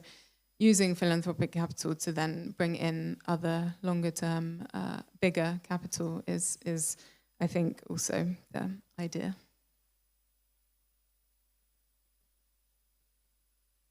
Thank you. Lots of inspiring ideas in there, I think. Dara, I'd like to ask you, what's the role of social housing in tackling the vacancy situation in Europe? Yeah, so I think there's a number of what are called best practices that we could point to from a number of different European countries. Yes, probably not as widespread as they probably should be, but I think part of the role that we play in Housing Europe is kind of spreading those best practices, and indeed through Fianza and other organizations who kind of work on this issue, that we can be a basis with our membership to promote those policies. So in terms of the social housing side of things, which is a bit different from the cooperative housing sector that we represent, one of the schemes that we've seen, which has been quite small but probably growing in popularity, is the idea of requisition. So when I say requisition, I mean that a public actor, a social housing company, for example, would take over the use of a vacant property. They might have to renovate it, for example, but they would still take it over for a given period of time, let's say 10, 12 years or even longer, even if that's not what the current owner wants to do. So basically it's actually a legal form of temporarily seizing the asset from the owner who's refusing to play ball in terms of bringing that home back into use. And that's been a policy which has existed, for example, in Brussels. And about 2 years ago, the law underpinning that possibility to requisition vacant property was actually reinforced. We see that in Spain, also similar requisition rights are used. For example, in the Basque country, they have quite an ambitious program, or at least had. I'm not sure what the recent local elections did there, but had at least quite an ambitious policy of promoting policy of vacant property requisition. So again, it's where someone is not doing what they should be, bringing a home back into use, where it could be used by a low-income household, for example, where the state says, okay, well, if you're not going to take the responsibility yourself, we're going to use our legal right to requisition to come in and take that property from you and renovate it again if needed, and then make sure that someone from the social housing waiting list or someone who's experiencing homelessness or whatever it might be can access that home. And that adds to the public housing stock, which is quite important, particularly in parts of the world, parts of Europe, where the existing public housing stock might be quite small versus what's needed to meet underlying demand. Another approach, which Ruth, you'll know well, is the social rental agency model. So it's something, sometimes it can be managed by public housing providers or social housing providers, but often it's by the charity sector. For example, in France, I think the Fondation Abbé Pierre or Emmaüs vehicle has a social rental agency. And basically, again, it's where someone might have a vacant property and they say, look, I can't bring this back into use. I don't have the funds to renovate it, or I'm just not motivated, or whatever it might be. You can effectively hand the keys to the property over for a given period of time, and this charity, this social housing provider, whoever it might be in a given country, will basically bring that home back into use and then give it to someone who's on the social housing waiting list. So it's a way of kind of leveraging privately owned assets into the public system to make sure that low-income people can get access to that housing. One particularly successful scheme which I'd turn your attention to comes from France. So there's a scheme there which is backed by a number of different government agencies, right from the national level down to the very, very local level.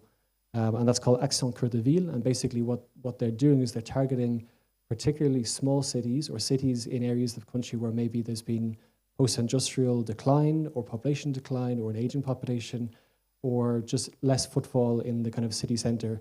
So it means that previously used commercial spaces particularly, or even places like convents or post offices, which are often in prime locations, they can be brought back into use by a social housing company effectively. So what happens is that the social housing company will acquire or somehow gain control of that property within prime town centre location, and they're renovated if needs be, and then again, give it to someone who needs it as a home, a low-income household.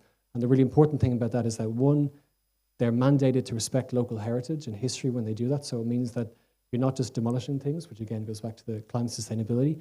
And many of these buildings are historical buildings in prime locations. So you're renovating very important historical buildings. You're bringing them back into use, and you're making sure that low-income people have housing in prime city centre locations near to employment, near to education, and near to other opportunities, which unfortunately in many parts of Europe is not always the case. That where land is cheap, that's where you find public housing, and therefore those people can experience some type of geographical segregation. Just very, very briefly on the cooperative side, of course, cooperatives have a different legal structure than social housing providers, which I won't bore you with. But one really good example comes from Barcelona. So some of you may be familiar with a new cooperative organization called Sostre Civic, which is actually had its birth in the squatters movement in Barcelona, where they basically were squatting public buildings, and now they've entered into long-term leases, about 75-year leases, with the municipality of Barcelona to basically take over vacant public buildings and turn those into cooperative housing for primarily low-income people. And that's a really positive initiative where you can get groups of individuals who are really motivated to come together and create something unique for them to do something that provides affordable housing and a real benefit to communities at the end of the day.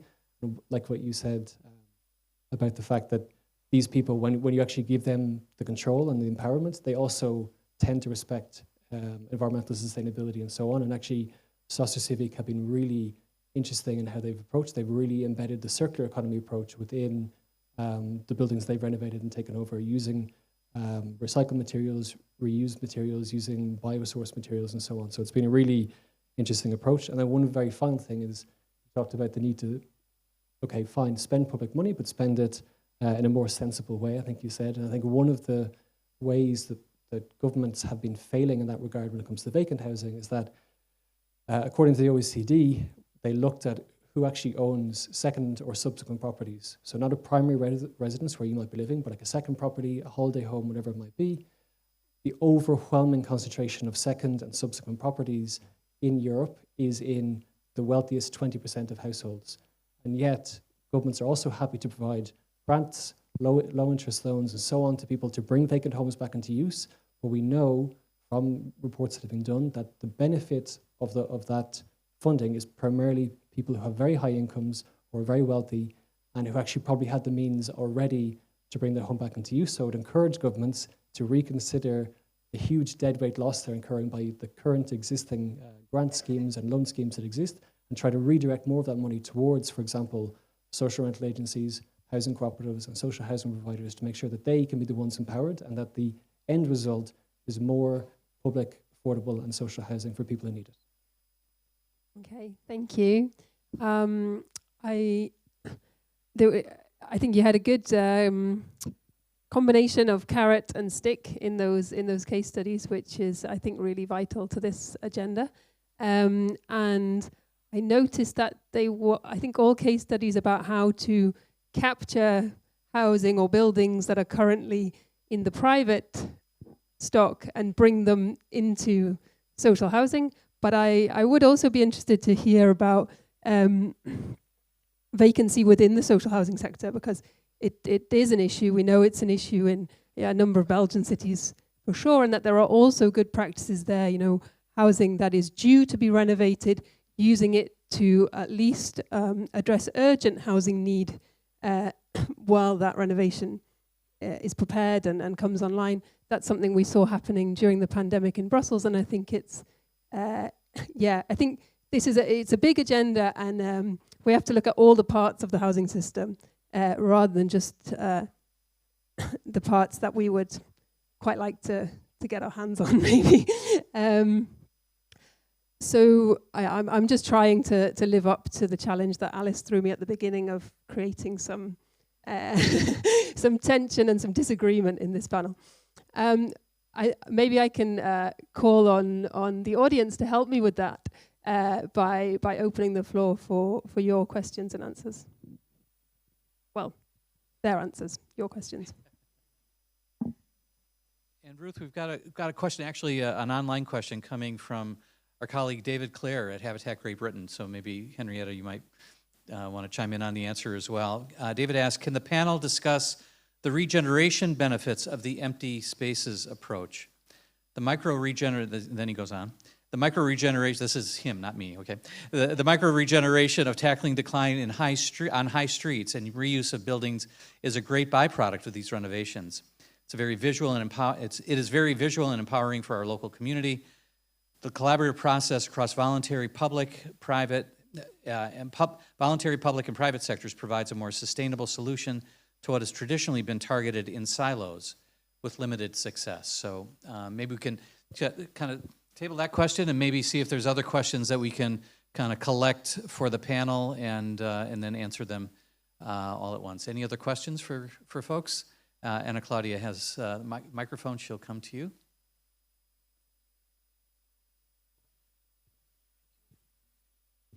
Thank you. Hi, Iva Meheim Air. I'm supporting Habitat for Humanity in a project, Smarter Finance for EU. And well, this is a fascinating discussion, especially for me coming from the Eastern Europe, also kind of challenging those ways how we are thinking about the private property and its usage. So I'm learning a lot. I have a bit of a kind of a beginner's question into this discussion. When it comes to renovations of properties, is it when you're looking at this at the CO2 emissions and the comparison to a new building? Is it really always better to renovate instead of building new? I mean, is there any tipping point when you would say, okay, it would have to be such a deep renovation that it doesn't make any sense? So could you perhaps elaborate a little bit on this? Were there any indicators when, well, let's say it's I don't know EPC D, so it doesn't matter, or there's asbestos or anything like this? Thank you so much. Okay, and maybe one more question here in the back. Yes, Kasia.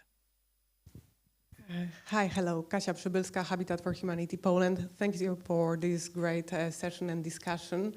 I just wanted to ask you about affordability aspect of the renovations. So how to make the final housing units after renovation or conversion of the empty spaces into residential units, how to make those really affordable for the tenants. So Ruth, back to you and your panel. Okay, thanks. So 3 great questions. One on regeneration, one on whether some buildings are just too hard to renovate, and one on how to ensure the long-term affordability of the housing once it's converted. So who would like to come in on one of those to get us started? Yes, maybe I think Emily on the technical side to your question about sort of tipping points. Just shortly, I think almost like the first point in that decision tree is the location, right? That there is a need or a demand for affordable housing in a particular location, but also that the location is connected up to infrastructure, especially public transport. So I think with regards to Emily's points about, you know, every building is connected to a kind of long chain of emissions related to the infrastructure and the roads, and we don't want to be encouraging development which is in the middle of nowhere, which is not connected up to sustainable public transport. So that might be a sort of first point on the decision tree, but I'm sure there'll be others. Maybe on the regeneration point, because this is quite interesting coming from David's question online. Obviously from a UK perspective, you know, the word regeneration is a bit difficult because it has been synonymous with gentrification.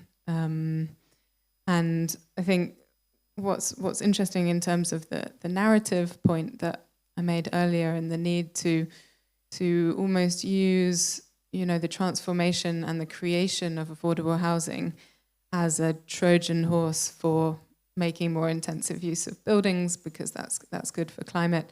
There's a need to find the right language around that, I think, and regeneration has become quite a challenging word. I have been really inspired. Just earlier this week, I learned about an approach to converting empty shop fronts on high streets, which is being led exactly by community land trusts in the northeast of England in County Durham, a group called Communities Can, who are exactly mapping out and finding that there's quite a lot of empty property on high streets, and that is indeed a kind of blight, and that those spaces could be put to much better use for community facilities as well as for housing.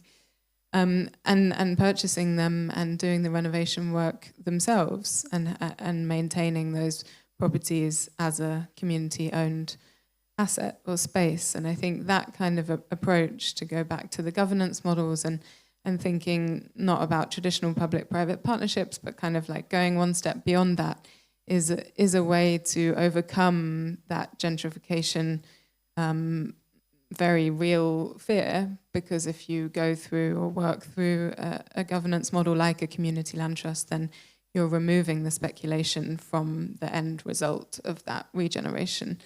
So I think, yeah, we can do a lot with governance if we kind of think creatively about that.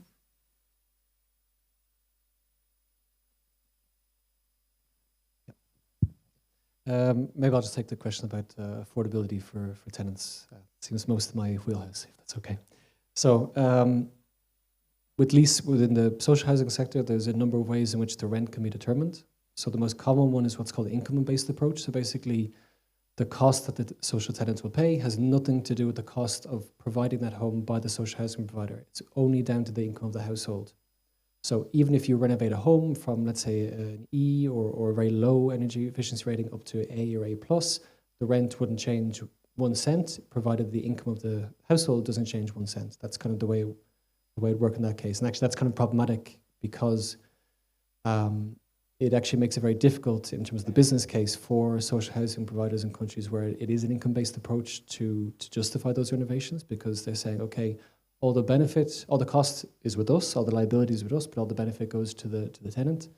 And it can basically mean that it's very, very difficult to finance those types of renovations. So actually governments should be looking at grant financing as much as possible, or finding other ways of directing money, again, bring it back to where it needs to be, not giving it grants to very wealthy people to renovate homes they've been keeping vacant, but making sure that the lowest income people, the most vulnerable people in society, can also live in good quality homes at an affordable price. So again, in systems where it's income-based, you need to be making sure that government supports are there to make those renovations make sense effectively. The other way in which rents can be set in the social housing sector is what's called a cost-based rent. So that way the rent has got nothing to do with your income, and it's all to do with the cost of provision. So if you take a new social housing building, you would take a look at, okay, we took out loan financing, we had to buy the land, we had to pay the workers, whatever it might be, and then the rent basically makes the sums balance out. So the cost of servicing the debt, the cost of providing the home, balances out perfectly with the cost of provision. But then you have the problem, that situation whereby if you do renovate the home, then obviously you might have taken out additional debt on that basis, and then you might have to increase the rent on the social tenant, but they probably can't afford that. So you actually have situations in cost-based systems where the tenants say to the social housing provider, we don't want you to renovate our home because we don't think we can really actually afford to pay any more in rent than we're currently paying. Now, that might not be a rational approach for the long term, but it's the one that the tenants kind of take. So one way of getting around that, and one particularly successful model, is in Austria. So in Austria, actually, the law mandates that when you have a social housing company, for each individual building, the tenants make a very, very small contribution each month from day one of the building being open into a building's renovation fund. And that renovation fund can build up a war chest over 20 or 30 years. So it means that when the renovations do come, the capital to finance those renovations, in theory at least, already exists. And it means the tenants get the renovation, but they don't have to see an increase in their rent. So that would be the approach. I think you could extend that same logic to even to private properties, where if you do live in a multifamily building, perhaps there should be a government-supported scheme or a government guarantee or something put in place to make sure that people pay a small amount each month into a war chest fund to finance renovations of their buildings when they're needed. And you don't see people who are pushing back against renovations because they perceive that the additional cost will be too much for them to bear. So I think by spreading out the cost over a very, very long period of time, then it can make those kind of renovations affordable, accessible, and means that people don't get penalised because their home might be renovated and so on. And you're not getting a huge upfront cost to those people either. So I think that's a way of making those type of schemes more accessible. Okay, lastly, so your question was around tipping point, if there's maybe sometimes better to not renovate or build new. And I guess, so if you go at this from a life cycle perspective, of course, there's always a tipping point, right? Like you can calculate, okay, so this is the gray energy in my insulation, and then how much energy do I save in terms of energy efficiency savings compared with, okay, what are the energy or the emissions from new materials? But I guess there's a couple of other factors that often mean building new is not worse for the environment, you could say. Which is, it's also resources, right? Like if you think of sand to make concrete, it's not only emissions, it's also the resources and where do these resources come from, and resources are just finite, and I think we can't just build forever. And the other thing is urban sprawl, for example, which is back to where do you build new, right? If you have a house in the middle of the city center and you add a little thing in the back, you know, maybe fine, and then people live there. But the moment you build, like when we talk about new building, and a lot of times we mean building on the green meadow. And that's the kind of thing we try to avoid, and especially try to avoid kind of single family buildings, right? Which is kind of not maybe a concept, like a more energy intensive concept. And also one other thing is just demolition, right? Like it's not always you build on a green meadow, but like you might have to take a building down. And for example, you might find that there's materials that are toxic or something, so it becomes more expensive. But the problem that we also have is that we don't really have a secondary material market yet for construction materials, which is, there's so much waste from that. And if that market would be bigger, maybe it would be also different, because then when you build new, you could also maybe, you know, recycle a window here that wasn't used or something, but it's just not really happening yet. Final comment on this, on affordability, just to add to you, is that there's certain things that also drive the price if you build new or if you renovate. And one thing, for example, we just discussed with a colleague here, is parking spaces. Like at least in Germany, but I think in other countries as well, you have a specific, like if you densify a building, you have maybe 0.6 parking spaces per person that lives there, right? So you have all these areas, or like an elevator. It's really good that there's accessibility criteria. So in so many flats need to be accessible in terms of like wheelchair, but maybe the whole soundproof, like there's so many regulations, and sometimes it's too many, where it would be better in specific cases to be able to decide how much to do that, because to reduce the price, because maybe it's not always necessary to have all of that. So this is where then also urban planning ties into this whole debate, yeah. Thank you. I think that was very helpful. I would maybe like to add one point in relation to regeneration. I mean, I think it's an excellent question. And I think the work, particularly from the UK report, really highlighted that this is a potential win-win-win, if you like, from the local authority perspective, that downtown areas that are becoming run down, this can be part of a way to revitalize them, and also a part that saves them money in all sorts of other public policy areas, notably their emergency homelessness accommodation spend.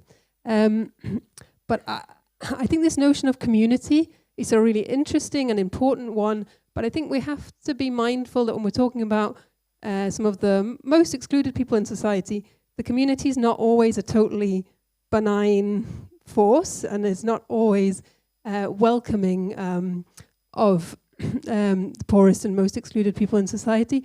So I think it's complicated to get regeneration right, and empowering community groups is a really important part of it.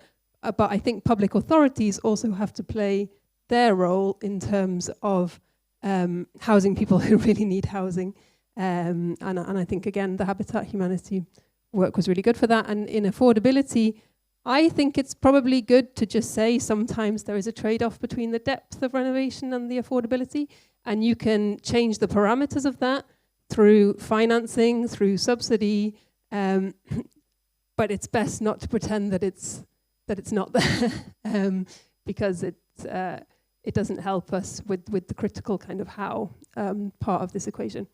I think we have time for another round of questions. Hi, I'm Yuri Shumegi from Habitat for Humanity International. I'm struggling myself to understand when we are talking about how to revitalize, reuse vacant homes and how to repurpose existing empty buildings which are non-residential. I think there are lots of similarities, like of course the technical part of the renovations is probably very similar, but could you elaborate on what could be the key differences which we have to take into account when it comes to repurposing empty buildings or reusing vacant homes? Thank you. Yeah. Good afternoon. I would like you to know your opinion about a topic I heard a few weeks ago. This is concerning some private properties that the government could decide that it is too big for you, and then you would be obliged to host people depending on the size of the property that you are occupying yourself. Have you heard about it?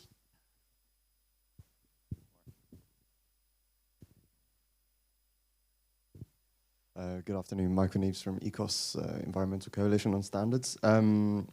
So a couple of comments that, Dara, you made about kind of stamping out these nefarious voluntary vacancies. A lot of the areas where we could impact those practices, taxation, housing, planning, these types of things are out of the reach of EU policymakers to really get involved in. These are all national competences, but we have an urgent timeline for those types of practices to reduce as much as possible and to make as much space available for housing to be there instead. So what I'd like to ask the panelists what kind of vision or ambitions they would have long term for changes, let's say, in the kind of the EU to national dynamics on housing and affordability and planning and things like this. Could we make some big changes? Thank you. Okay, I think let's take those three questions and maybe we'll have time for a bit more. So our first question on how to differentiate, what kind of different strategies do you need for vacant homes and other types of vacant stock, like commercial buildings, offices, etc. A question on, if I understood the question correctly, I think it's a kind of, do we need more EU competence on housing, and what's the panelists' vision for that? Planning, housing, urban issues. And a final question about, are private homeowners at risk of being forced to mobilize underused living space to solve the housing crisis? Shall I start? I'll definitely leave the EU policy one to my more expert panelists, but on the difference between, if I understood correct, sort of renovating or bringing back into use empty offices, commercial buildings, as Dara was speaking to earlier, versus empty homes. I think one of the key challenges will be the ownership model, right? So with empty homes, you know, there's a kind of huge spectrum of different ownership in terms of you could have one street owned by 20 different individual owners, and that is going to be extremely challenging to get every one of those owners to agree to kind of sell their property or to have it renovated. Whereas, you know, perhaps in an office block which might be owned by one company or one investor, it might be a bit easier to be able to purchase or work with them to renovate that office block into, you know, multiple affordable homes in one go. I am an architect by training, so I know there is an extra challenge there, which is about the floor plates. And you mentioned some of the kind of standards, which are also different in terms of fire safety for residential versus commercial. And also you often find that office buildings have a much deeper floor plate, and it's very difficult to get houses or apartments out of all of that floor plate because you need access to natural light in all housing, so you can't actually put housing in the middle of the floor plate, so you have to sort of dig out an atrium or something like that, which can be expensive and you lose a lot of space, etc. So that's a challenge. But I've been very excited to see a lot of funding and kind of policy programs in the US going towards the conversion of office buildings. I think there's an enormous program of funding in New York just getting going for this, which is very exciting to see. So clearly there is, a big kind of prize to win by doing that, although all of those challenges need to be overcome. I think also the question about sort of forcing people to, if I understood correctly, house people in need within a spare room within their home. I think this is really challenging on a couple of fronts. In the UK, some years ago, we had a completely failed policy called the bedroom tax, which was created to tax people with empty space within their homes. And of course, it just fell on the most vulnerable and the least able to pay, whilst richer households were well able to pay this tax, So it really ended up a complete disaster, actually, for the government and didn't achieve its goals. So that's one challenge. How do we put in social safeguards to a piece of policy like that to ensure that it's not going to cost people who can't afford to pay, the most vulnerable groups? And the other part, I think, about that sort of more bigger intervention into people's home or into kind of property is the perception or the reaction with regards to freedom and independence. I mentioned earlier that we've been doing this study at Laudes of perception of the built environment, and part of that is testing narratives on kind of focus groups in 10 countries in Europe.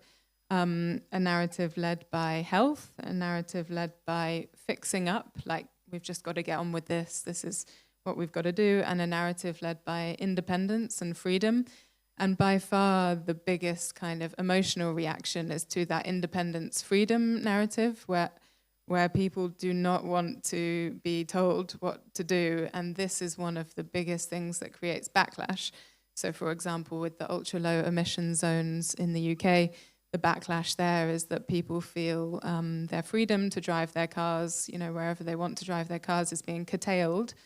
So I think that aspect of freedom, independence, we need to be very aware of. And of course, we can use it to a benefit. Also, there's been a big surge in support for action on minimum energy performance standards, because people want to be independent of fossil fuels and also independent of Russia. So in that sense, independence as a kind of narrative driver can be quite effective. But I think to do with individual property, my home is my castle, it's very difficult. And I would expect that would likely get a lot of backlash, which might be difficult.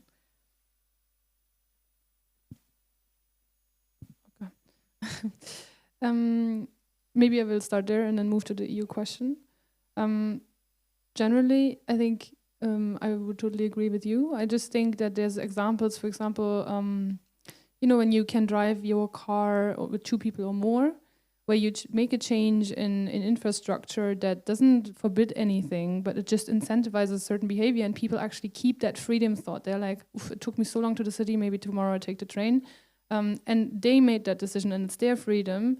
It's just that you make certain behavior a bit harder. And I think going forward, we want to make the behavior that is maybe better, like easier, freedom for less, like have the freedom to do less if you want to. And I think that's maybe the better way to go forward for now. So for example, like I said in the beginning, there is, I think, a lot of people who actually would be happy to be smaller. They don't want to clean a house with so many places. And why don't we start with these people?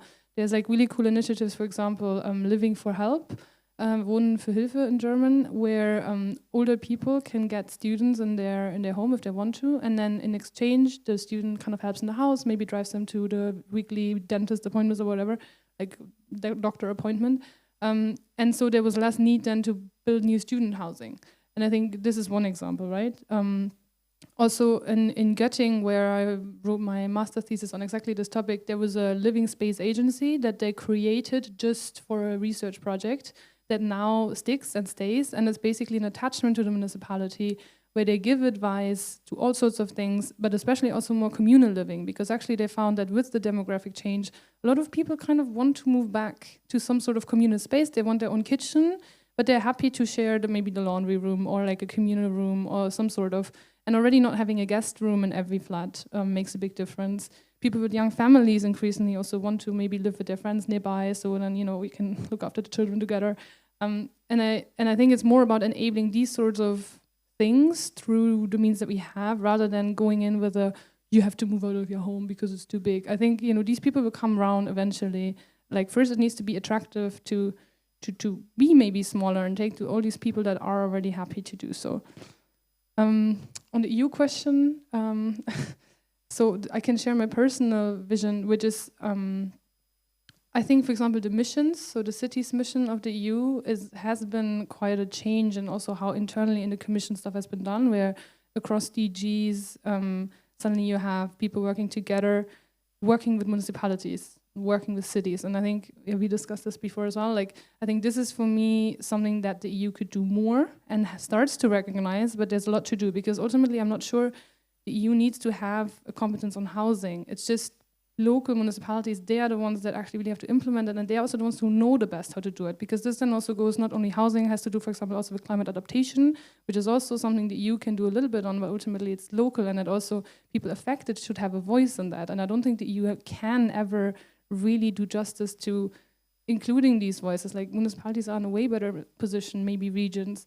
And so I think, or my vision would be more that the EU kind of strengthens the local voices here in Brussels, for example, and then helps through harmonization of standards. For example, for the city's mission, you know, they helped all these cities to write the climate contract that they had to do, where they basically outlined what they're going to do, and this was harmonized, and there were all these challenges because everyone has a different methodology. And I think this is the kind of thing where the EU is really strong on, and where we could go on, and that can tie into like different areas of housing policy. Yeah, I think that's it. Okay, I'll be very brief because I see that you want us to finish. So you actually said what I was going to say about creating these positive incentives about people who maybe live in under-occupied dwellings. So this kind of schemes where you mix kind of younger people, older people, and these kind of things. I think they're quite interesting. Although actually I would mention that I was thinking about this recently. There's a French film from 2015 called Le Grand Partage, and this is exactly the plot of this movie. The idea is that the government of France passes a law that obliges people who live in under-occupied dwellings to house people within their homes. It's a very interesting film. Maybe you should try and watch it after this. I think it's on Netflix. So I'll pick maybe just the EU question. So again, I mean, I could talk to you all day about what I think the EU should be doing more on in housing. If I keep it just to maybe the confines of what I'm talking about here today, I mean, the first one is around the issue of data collection and understanding fundamentally the topic of vacant dwellings particularly. So for example, all EU member states are mandated by an EU directive to carry out a census in the last kind of 2 years. And from the census, we're getting a lot of information coming in now about vacant dwellings. The problem is that while they're mandated to do the census, they're not mandated to collect the information under the same definition. So country A might consider that this building is vacant, and then country B, which has a completely different interpretation of what the term vacant housing means, will have a different definition. So already having a kind of more unified approach where we can compare on an even footing the topic of vacant housing between different countries and see which countries are performing relatively better or worse compared to others, and then maybe that leads us down the road of identifying best practices. Okay, so we see that this country seems to have a very, very low level of vacancy compared to peer countries. What are they doing there? What's actually fundamentally going on in this country, and how can other countries learn from those? And then I think from that, the other recommendation would be to I mean, we already have things like EPOC, for example, which are very successful. So I think the EU can play a very, very valuable role in kind of knowledge acquisition, capacity building, improving governance structures, and so on. It's one of the things that we see time and again from particularly Central and Eastern Europe, that because really strong governance structures around housing topics are not necessarily in place, that also curtails investment from, I think there's a representative from the EIB here today who will be on the next panel, maybe they'll tell us more about that, but not having good governance structures in place, for example, leads to all sorts of cascading impacts in terms of bad housing outcomes. So I think if there is a role to play the EU, it's kind of looking to replicate things like the ECPOC approach and making sure that we have better knowledge of what's possible. Okay, thank you. Thanks very much to all of the panelists for the great discussion. I think that this panel has shown like a great appetite to use this under-mobilized resource of vacant stock for affordable and social housing. A lot of capacity, interest in doing that in a joint way at a European level. And I think the answers to the last question gave us some good homework maybe in terms of what can the EU do. It can at least support knowledge. It can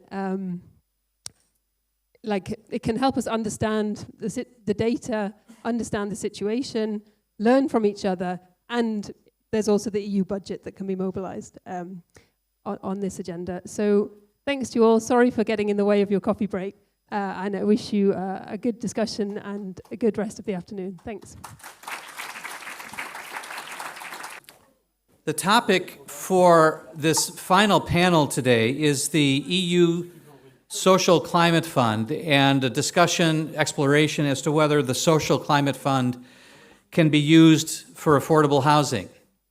So a very timely, literally timely conversation. We have a great panel joining us here today, and I'm going to introduce them all at once, and I'll turn it over to our moderator, who is Susanna Korotar, who's policy expert with Habitat for Humanity Hungary. Susanna has been working in sustainable energy and in the non-governmental field since 2001. In 2019, she became director of the Hungarian Energy Efficiency Institute, and in January of this year, she joined Habitat for Humanity Hungary as a policy expert focusing on the social impact of implementing climate initiatives in the affordable housing sector. She'll be followed on the panel by Milena Damianova. Milena works with the EU Director General for Climate Action, coordinating work on the Social Climate Fund. So she is our leading expert here in the room on that for us this afternoon.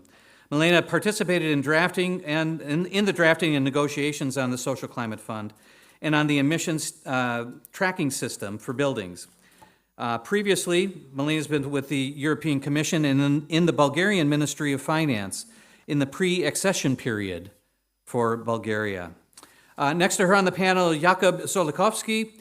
Jakub is an economist with the Institute of Structural Research in Poland. Jakub has a PhD in economics and a decade of experience in the energy sector, including creating a set of energy poverty indicators that have been incorporated into Polish law. And our final panelist is Karolina Karalova. Karolina is currently Policy and EU Partnership Analyst at EVPA. Karolina has a BA in International Relations from the European University of Lefka and a master's degree in International Security and International Relations from the University of Groningen. Let me turn it over to my colleague, Susanna, to facilitate and get our panel up and running. Susanna. Thank you very much, Stephen, for this very great introduction. I would like to thank the speakers for accepting our invitation to this very interesting and very exciting panel. I hope it will be. And I would also like to thank the audience who stayed for this last session. Although we started a few minutes later than scheduled, we might finish a little bit earlier because two of our panelists would need to leave a little bit earlier. But we will try to be very focused and specific during this little bit more than an hour. So what will this last panel be about? In the first session, you heard about building renovations, you heard about EPBD, and how it is related to energy poverty, the renovation of buildings and the energy performance of buildings being one of the major factors related to energy poverty. Another factor is high energy prices that are associated with energy poverty, and we have been through an energy crisis in the recent years. And in the first session, I think Louise introduced this figure that is also associated with energy poverty, is how the ratio of population within the EU who have difficulties in sufficiently heating their homes has risen almost from 7% to above 9% within only 1 year. And there is another figure associated with energy poverty and the energy prices, is the arrears on utility bills, which have also been risen in the past few years after a gradual decrease until 2019, and since then it has started to increase again. So this indicates energy poverty to becoming a serious issue to be tackled by policymakers.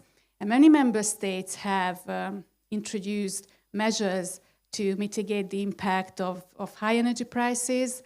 There are measures on direct income support, and also some member states have introduced support schemes on building renovations, which address these two important factors related to energy poverty. However, based on experiences and also some recent studies, these measures were not sufficiently targeted on a social basis, and they were not targeted at energy poverty. And indeed, we at Habitat for Humanity, who monitor and trying to influence policymaking and work as well on the ground with people, with households, with unfit housing and substandard housing conditions, we see every day how these support programs and financing support schemes are generally inaccessible to those really in need and energy poor households. So in this panel, we will discuss a fresh and new tool that could and might address this problem and is intended to specifically tackle this challenge.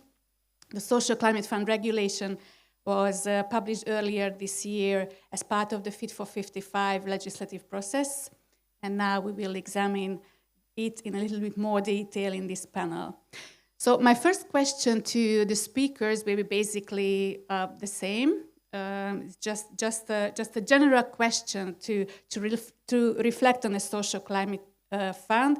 Can it be an effective tool to serve and to address and alleviate energy poverty? How should it be best used to fulfill its purpose? I would like to ask the panelists to provide the first assessment. And I would like to ask Milena first, because you were the one drafting the regulation and taking part in the trilateral negotiations as well. Could you set the regulatory scene for us on the Social Climate Fund? What is the main purpose of setting up this fund?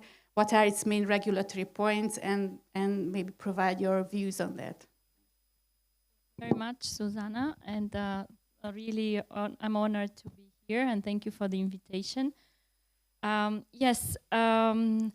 Already with the European Green Deal, which is one of the cornerstones of the current Commission and of the Commission President Ursula von der Leyen, there were indications that the Commission wanted to propose carbon pricing, which served quite good purposes for reducing the greenhouse gas emissions in the sectors that it covers now in the EU, namely the big industry and the power sector, to extend it to other sectors, and we did it. We did it first long ago with the aviation, and now with the European Green Deal, this same ETS was extended to the maritime. And for political purposes, also because the price might not be, we don't need that high price as the current price for the ETS. So a new emission trading system for buildings and road transport was proposed by the Commission. This is a big step. It was suggested in order to have the most cost-efficient way to reduce the emissions, and this was found with our impact assessment that the emission trading system, giving also the political context that carbon tax cannot be applied across EU easily because of the negotiations and the decision-making process in the EU, but also it's maybe not the most cost-effective measure, and the ETS served well. So indeed, I was asked to draft the legal text of the ETS2, and I did. And thereafter, of course, with the impact assessment, we had in the Commission to consider the important social aspects of this ETS system, especially on the most vulnerable citizens in the EU. And we realized that in the EU, they are vulnerable everywhere, because in the emission trading system, the way it works now, for the power and the industry sector, there is certain solidarity element, but the solidarity is at the level of member states. Less wealthy member states receive more, like 10% in addition to what they normally should have received based on their historical emissions. But here, and also there are, in the emission trading system, there is such an instrument which is called Modernization Fund, which is intended to modernize the electricity, the power sector in this less income, let's say, lower income member states. But the Social Climate Fund, we thought that it's very important that every citizen in need in each member state should have the possibility to use the money from the Social Climate Fund. So that's why, and it is so important that the member states prepare good plans and good measures and investments to address these social challenges for the most vulnerable from this new emission trading system, which we understand that it will be imposed as an obligation on the fuel suppliers, but it's very easy to pass the costs of this ETS price to the final beneficiary, or the final, sorry, not beneficiary, but the final consumer. And then if you are very vulnerable, you are in energy poverty already, that's really a big negative effect. And of course, we did not want to have these negative social events like Gilets jaunes, or generally we wanted to have good public acceptance of the new tools to go for the climate neutrality by 2050 and to reduce the greenhouse gas emissions by 55% until 2030.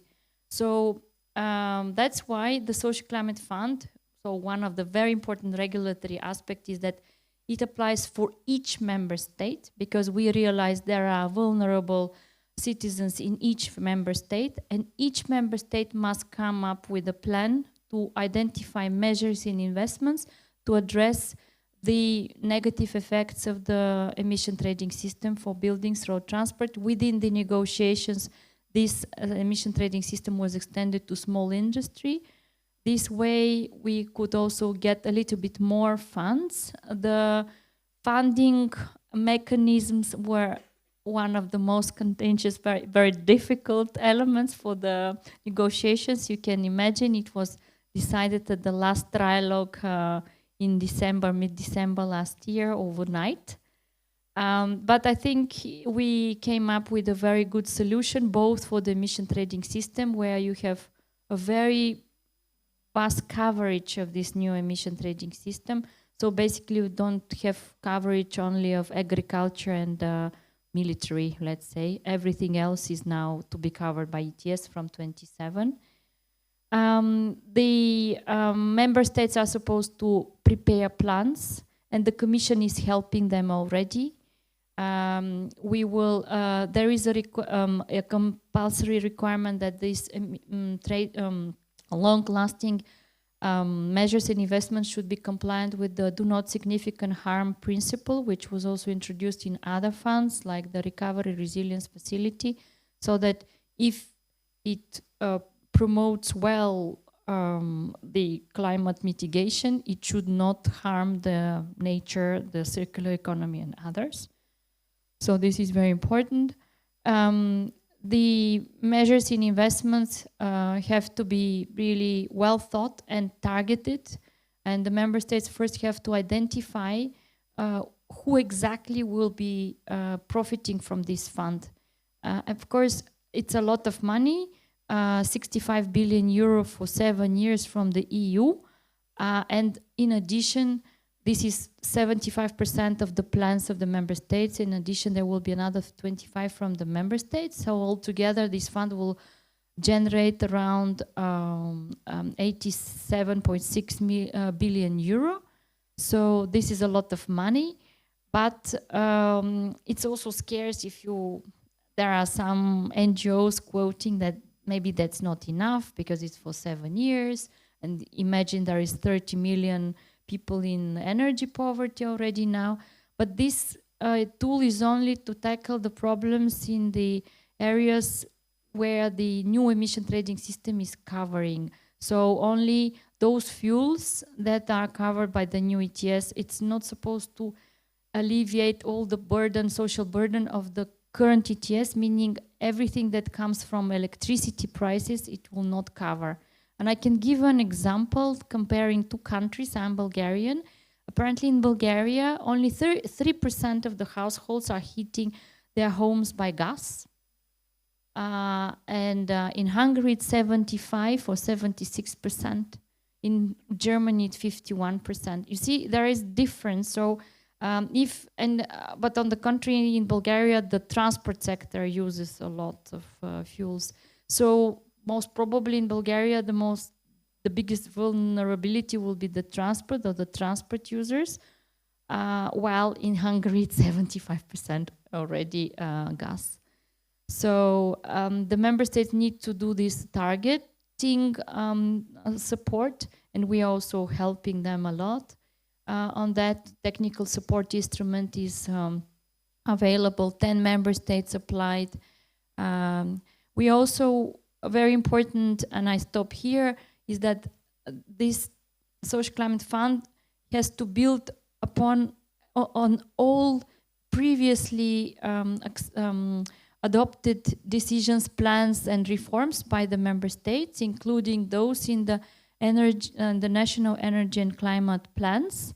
And we are currently in the Commission very carefully reviewing these plans because the member states had to submit them by mid this year. Not all of them have submitted them yet, and not all of them are of the best quality, specifically regarding the Social Climate Fund. But we will give recommendations how they can improve, so that this is a good analytical but also policy basis for the social climate plans, where only measures in investments, okay, only, but yeah, the money will be there. I'll stop here. Thank you. Thank you very much. And I would like to ask the other speakers. Jakub, could you tell us your views about the Social Climate Fund, and what would you highlight from this regulation and draw attention to? Thank you, and thank you for invitation. First, and I will start with advantages. So the advantage of Social Climate Fund is that it exists because it shows that European Commission is learning from mistakes, so that we do not have a climate policy that is not paired with a social policy, because I think that this is a false division to say that we can have ambitious climate policies and then we have to have separate social policies. No, we should think about it as a policy bundle. We can achieve ambitious policy goals, and we can take care of vulnerable people, or we can, let's say, transform our economy so that nobody is left behind, which is, I guess, another important principle of the policies of European Union and the energy transition. There were a couple of points mentioned here that maybe are also worth, let's say, reconsidering or thinking from another perspective. There were examples of particular countries, Bulgaria, Hungary, Germany, but we have another country that is very, let's say, the energy system is very outdated. It's Poland. Poland have about 40% of household heating their homes individually. Majority of them is using coal, which means that they are going to be even more exposed to the risk of higher energy prices, because the ETS is going to be based on CO2 emission.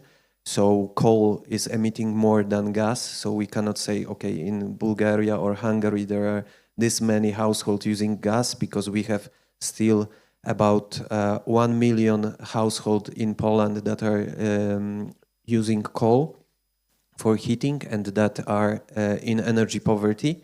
So these households are going to struggle with higher energy prices. So it's good that the Social Climate Fund exists. It's a very important policy and we support it. The question is, what about this distribution? Because you also already mentioned that there is a distribution for different countries. Poland is the biggest beneficiary of Social Climate Fund. It's going to get almost 30 billion euros in the 7 years perspective. The only question that remains is about the competences of the Polish administration and the government to answer the question if this is enough or how to spend, because we cannot even answer the question if it's enough, because we cannot even identify the needs of the people in Poland, because until now the government didn't have competences to do so. The government didn't answer the question on how to spend this money in the most efficient way, so we still do not know what will be this definition of energy poverty used in a redistribution of money from a Social Climate Fund. So this question remains unanswered. So it's difficult to say if 12 billion euros is enough, because maybe we need 20, or maybe we could do only with 5. Nobody knows that until the government answers the question, what will be the distributional effects of the ETS2, remembering about the high exposure of Poland, because we have additionally one of the biggest and most obsolete car fleets in European Union. We have couple of million people in transport exclusion. So not only we have energy poverty, but we have transport poverty as well. So we have people not being able to reach elementary services or their work without driving a very outdated car that uses a lot of fossil fuels. And what you maybe mentioned, but I think you focused more on the investment part, the very important element of Social Climate Fund is direct income support. This is crucial, and we have evaluated preferences for this new carbon tax and the Social Climate Fund in Poland, because we are also fearing the risk of the Yellow Vest movement in Poland, knowing that there is a huge risk of the exposure of Polish society to the ETS2. So we started evaluating what would people like, how they would like to have the money redistributed, and we exactly observed that high income people would like to have subsidies, and we know that we have high income people in Poland spending a lot on energy. We observed that during energy crisis, we know that nominally they are the biggest spenders. They have huge cars, They have huge houses that they heat individually, so they spend a lot. So they would like to have individual subsidies to buy electric cars or heat pumps or renovate their homes, which can already, they can already do it, but they would like to have this support. And they are more convinced, they are less, let's say, averse towards a new carbon tax. So they are not the issue here. The issue are low-income people who would like to have direct income support. They have clear preferences, and you can see that in order to lower their aversion for a new carbon tax, you need to give them direct money, which is good that this is also a plan in the Social Climate Fund. So there will be direct income support. The issue again here is the administration and the capacity of the administration. And we have observed this in Poland during the energy crisis that you have already mentioned, that the capacity of the Polish administration is lacking because the Polish administration is always taking bad decisions. So they are doing they have a good intuition in order to support, or maybe this is not their intuition, maybe the European Commission is telling them to support vulnerable consumers because we have energy crisis. They do it, but they do it in a completely wrong way because their first decision is always to lower taxes. They did it in Poland during the energy crisis. They lowered VAT tax, excise on gas, on coal, or on all the fossil fuels. First of all, this is not a correct climate policy. Second of all, this is not a correct social policy because lowering taxes is regressive. So high-income people who are nominally spending the most on energy are benefiting the most from this policy. This is the easiest way because they have low, let's say, administrative capacity in order to think, calculate, and redistribute the funds from, let's say, using social networks and social support. So they are always going for the easiest and unfortunately worst policy. So they are lowering taxes because then, let's say, everybody is going to benefit. Unfortunately, they are not going to benefit equally, or even this policy is regressive, which we have presented to them. We have told them what could be the alternative. Unfortunately, they are not going for this alternative. So there is another risk with, let's say, letting individual countries decide. I understand that it's easy for me to say that European Commission should intervene because most probably you can't since you are not intervening. But what I would suggest, and this is my, let's say, last suggestion, because I don't want to take too much time, is to help the countries or help the individual governments rethink the way that they think about climate policies. Because in Poland we have a Ministry of Climate and Environment that is going to be responsible for the ETS system, that they are going to be responsible for the transition, they are going to be most likely responsible for retrofitting buildings, installing new heating sources, and so on. And then we have the Ministry of Social Affairs that's going to be responsible for redistributing the money from Social Climate Fund. And these two bodies of government, they probably know that they exist, but they work in complete alienation. They are unaware of, let's say, their actions and the consequences of these actions. So Ministry of Climate has a goal of, let's say, achieving different, let's say, climate ambitions. And then we have a Ministry of Social Affairs that's going to be responsible for actually achieving these policies without increasing the social unrest and polarization. And these two ministries do not work together. They do not see their actions. They do not cooperate. So from our experience, and we have this experience drafting and defining energy poverty in Poland, we know that a European Commission can at least intervene and invite them to one room. So you can make them meet, discuss, and understand that they need to work together, because if they don't, this new emission trading system will not work. So thank you. Thank you, Jakub, and also for your very direct messages. We will dive into them a little bit later as well, but I'd like to ask now Carolina as well for your perspective and views on the Social Climate Fund. Sure. Thank you, and thank you for having me. Maybe just to briefly introduce where I'm coming from. So EVPA is the European Impact Investor Network. So I'm representing more the private sector and the impact investors, but we are also an NGO. So we also work very closely with the European Commission, EIB and EIF.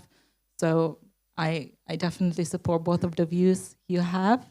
Now, when it comes to the Social Climate Fund, I think it's a huge step forward to really ensure a socially fair transition. Now, I think Social Climate Fund is not the tool that is fit to really answer the social consequences of the whole Green Deal. And we need something more. And I know the European Commission is working on it, but there should be much more pressure on the member states to really deliver on the promises and everything that is already included in the Social Climate Fund.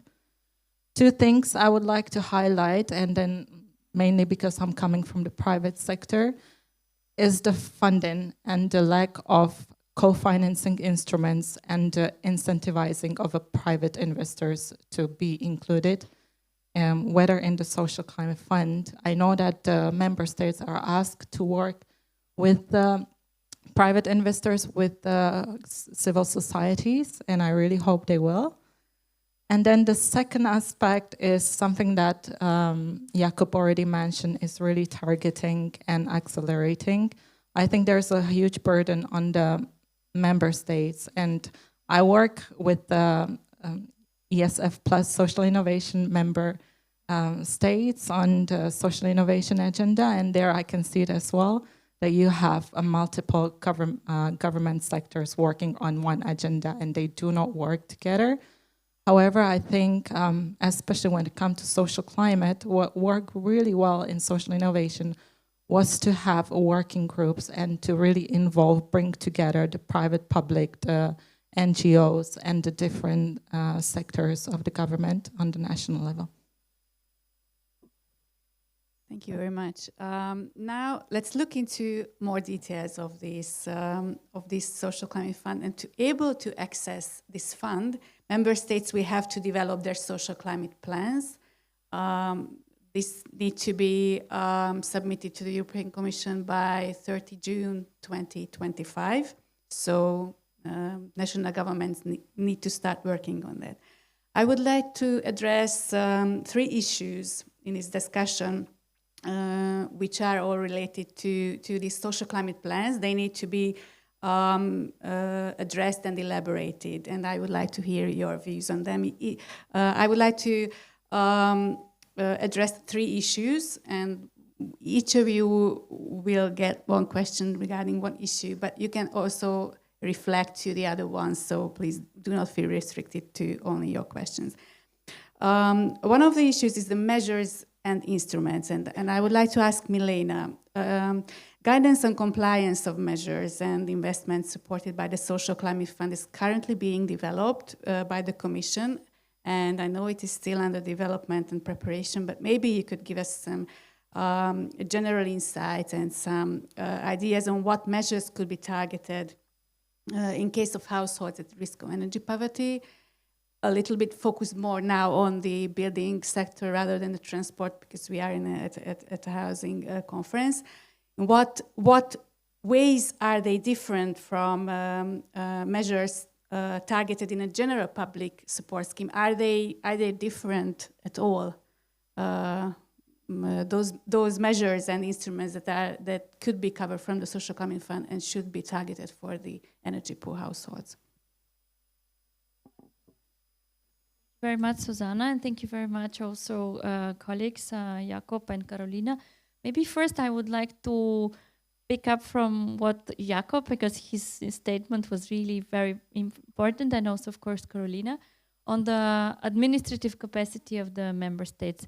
I was already presented that I worked for 2 years in the Ministry of Finance in Bulgaria. I know what the ministry is in a lower income member state. I know that people are struggling. The good young people are there, but they stay for a short period of time because of the low salaries. The administrative capacity is not that good. But nevertheless, also in Bulgaria, and I imagine in other member states, those that deal with EU funds are a little bit better. They try to keep the people in. I know now, for instance, we are working with the member states for the technical support instrument that the Commission is offering to help the member states to prepare their plans. And it's including which kind of measures in investment they could do. But yes, this is the responsibility of the member states, and we cannot. I have been in this situation where in the pre-accession process we were forcing the authorities, and it is only if the Commission says something that they will do it. But these are member states, so we have to be very cautious and with due respect. If it's one ministry or not the other, that's of course the choice of the member state. But of course the cooperation between different authorities should be important. It's not only for the Social Climate Fund. You know how important it is for the police, for order, and we understand this. But for this, the Commission organized an expert group for the time being with the member states, and we had the first meeting of the expert group dedicated to the Social Climate Fund in end of June, and we will have the second one in December. We put together all the member states. We first insist that each member state should nominate its authority and people who will talk to us well in advance, those that will work on the social climate plans and managing the fund.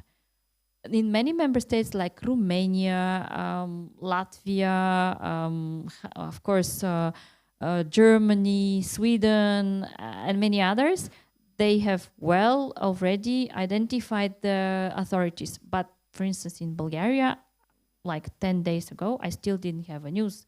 So we are pushing, believe me, we were doing our job, but to the extent possible. It's maybe not our job to put together ministries from the same member states. It's there. But believe me, we work a lot.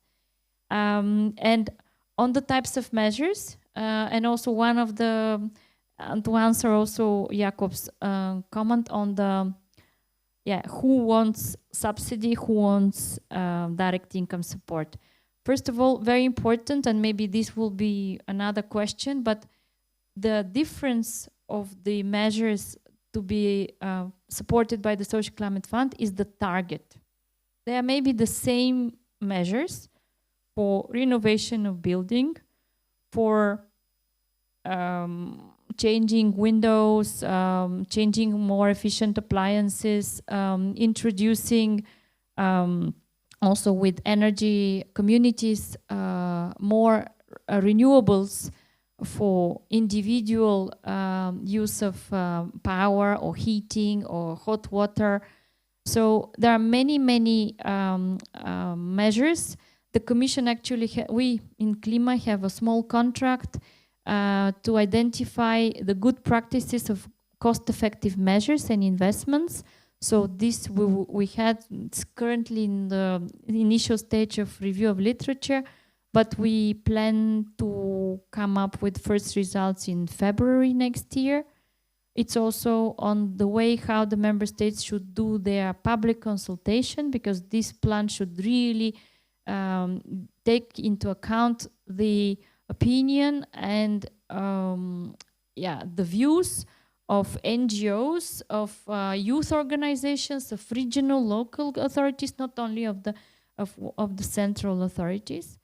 So, and the Commission will very carefully look at how these opinions of stakeholders were taken into account in the final plans of the member states, and then we will have our assessment. And it's possible that if there are some drawbacks, we go back to the member states and we say, well, look, you have to do more.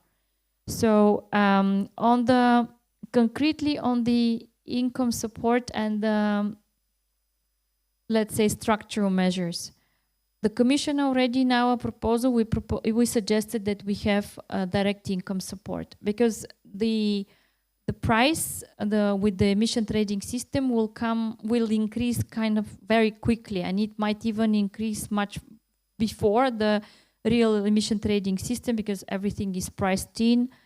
And that's why actually the Social Climate Fund will start 1 year earlier in 2026. And the Commission initially only mentioned that it's possible to have direct income support. And actually it's one of the few EU instruments which allows direct income support. There is something in the Common Agricultural Policy, but in structural funds you don't have that. In RRF you don't have that. So that's a big difference if you ask me. But for the direct income support, the two legislators decided almost unanimously about a threshold of 37.5%. So for me, this is quite high, but this is decided because most probably the low-income member states will go to the maximum of this proportion. But the Parliament was very strict on insisting that it's only those households for whom there are structural measures already planned, they can receive the direct income support. There shouldn't be any household that should get only direct income support from the Social Climate Fund, because this is useless. It's just money in the sand. So this is the idea, and this is how the text was drafted and how the ideas were there in the negotiations. We'll see, but we work a lot with the member states. I cannot give you now direct results of our recommendations. We work also a lot on the do not significant harm. Thank you. Thank you. You have already touched upon the next issue that I want to talk about, and personally I find it really very important, and also what Jakub was mentioning, it regards this issue, and this is the targeting, finding the right target group, and how you define who will get these supports. Member states should provide a definition of energy poverty and also what indicators they would use to define energy poor households, and how, and they would need to assess the number of households in energy poverty within their, even within their national energy and climate plans already. And Jakub, I know that you at IBS have worked with energy poverty indicators, and you already were mentioning some things about how the current measures do not target those who are really in need, and low-income households, and maybe higher-income households benefit more from existing programs. How to make sure? What do you think? How to make sure that the Social Climate Fund targets and only reaches the energy poor households? Do you think that the Social Climate Fund regulations grabs the social dimensions sufficiently?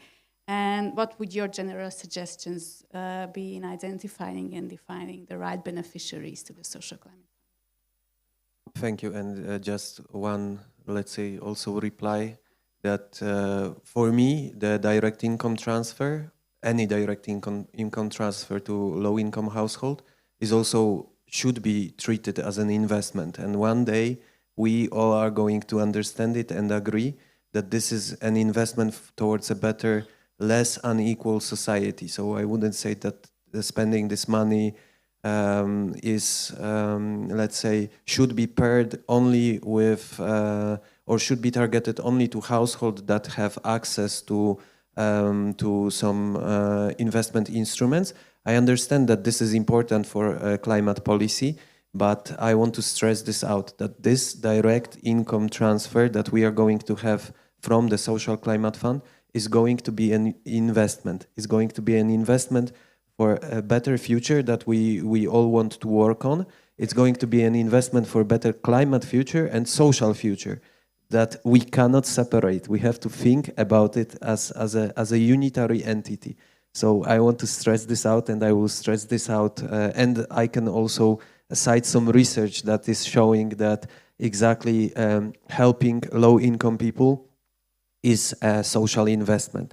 So we have to, let's say, and also it was mentioned in the other panel about, let's say, the narrative that we have. So I would like also this narrative to change. About targeting, I think it's going to be means tested. I cannot imagine a different way to target energy poverty people in energy poverty. I think we have a definition that is based or very similar to the definition that we have in the EU, that it's about not only low income but also poor energy efficiency and high energy expenditures. But I cannot imagine how to base public policy on those two elements. I cannot imagine people bringing their energy bills or telling in what kind of house they live, what is the energy efficiency, or auditing their houses. So I think it's going to be means tested.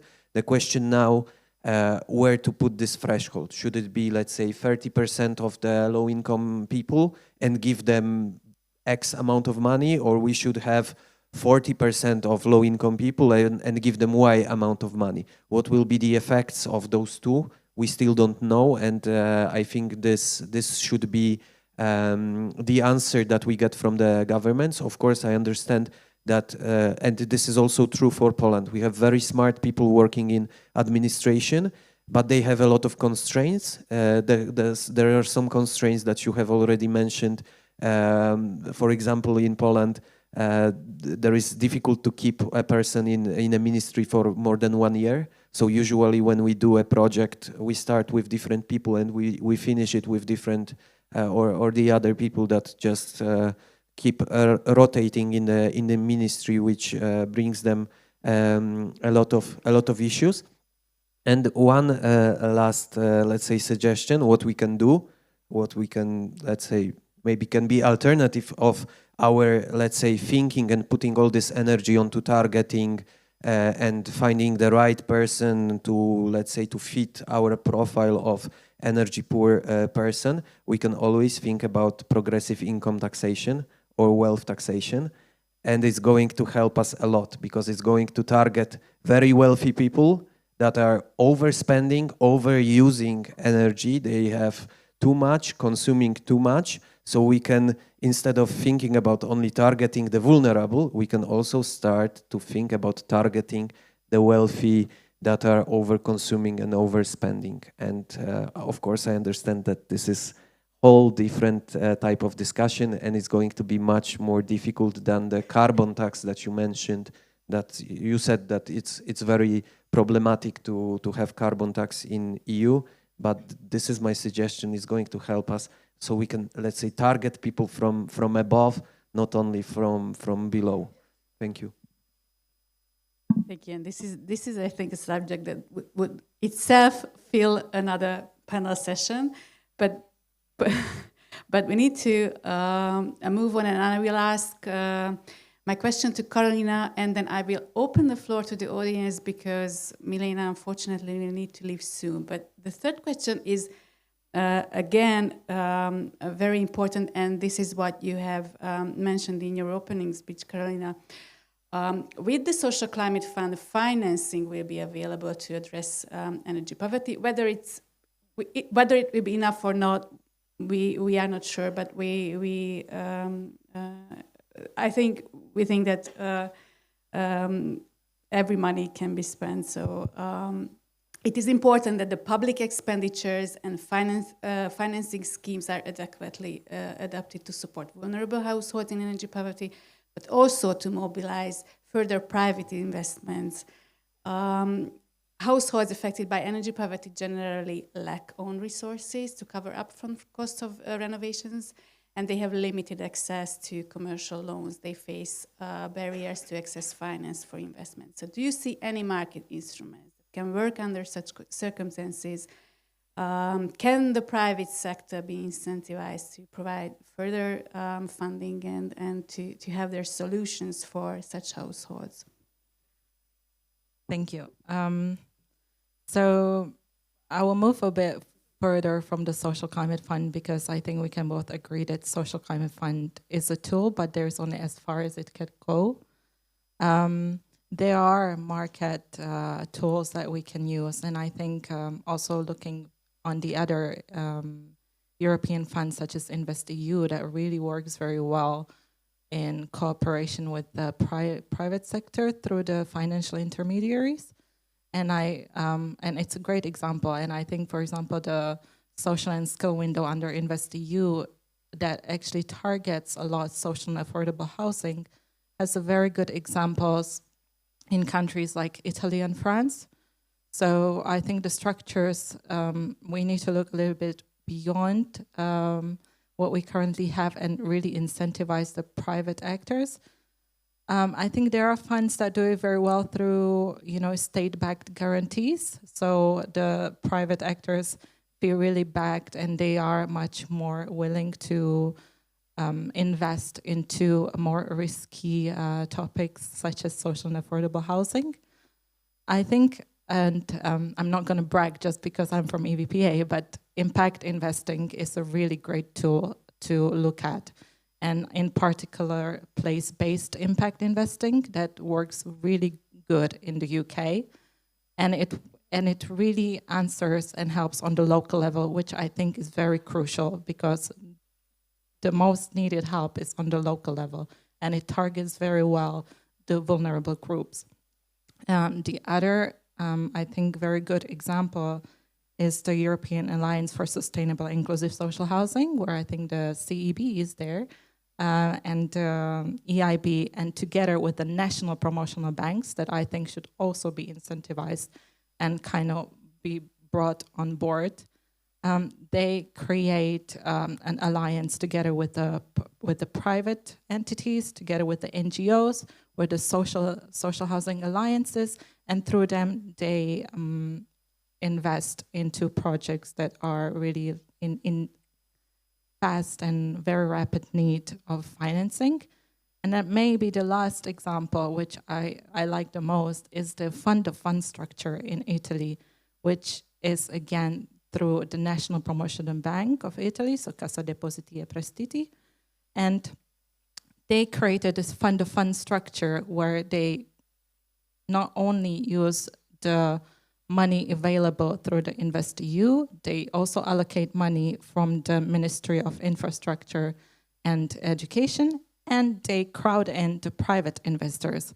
So they create this fund-of-fund structure that is then available through private investors to tenants, to charities and other social entrepreneurs, social entities.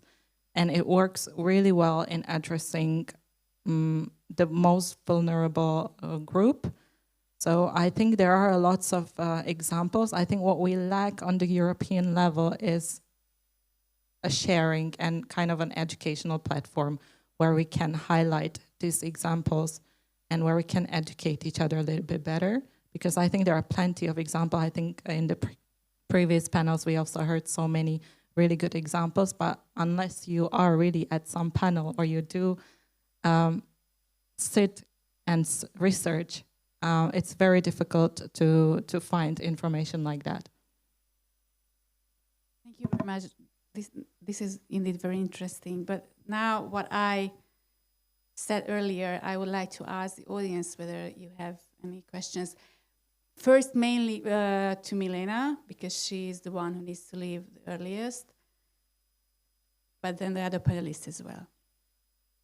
Okay, 5-7 minutes she has. All right, thank you. I'll make it very short then. First of all, thank you for your very interesting insights. I'm Tim Wolters from Housing Europe, the Federation for Social, Public and Cooperative Housing, European Federation. I guess my question is, to Milena, and I'm sorry, it's about the amount of the Social Climate Fund and the amount of funding available. Yeah, in the European Commission's renovation wave, there was a statement made that around 275 billion extra annual investment is needed. Of course, it's good that the social climate fund is there, but how is the Commission thinking about, on the one hand, ensuring that enough funding is earmarked, both from the European level, the public or the member state level, and the private sector, and on the other hand, how are all these funds streamlined? Because there's many different tools through which you can access funding, but how do you ensure that it's easy across Europe for example, social housing providers to decarbonize their housing stock? Thank you.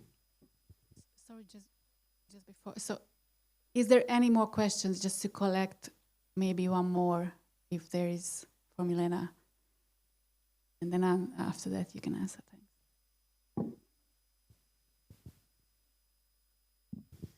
Thank you. Michael Neves from ECOS, Environmental Coalition on Standards. Milena, at the start you mentioned that another system was chosen for ETS2 because we didn't need carbon pricing so high. How high does it need to be in your modelling, and what does that mean for the household? And you mentioned about having the social climate fund in advance, but what would the Commission be recommending to avoid the most vulnerable ever feel the impact of the ETS2? Because that's not who we want to feel the impact of carbon pricing directly in that way. And some have said it needs to be 200, like double the current ETS price in their modelling. So, thanks. Thank you. Interesting questions. Yes, on the first question was about the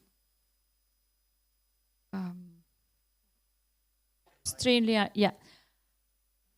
The word maybe streamlining, or you would read a lot in the Social Climate Fund regulation. I can speak, let's say, about it, but when we drafted this piece of legislation, we had in mind that there are so many different instruments. We even internally in the Commission, but then when we had to present to the member states, we were asking, why another fund? Don't you have other funds, structural funds? You just came with the Recovery Resilience Facility. And indeed, there is a lot of money.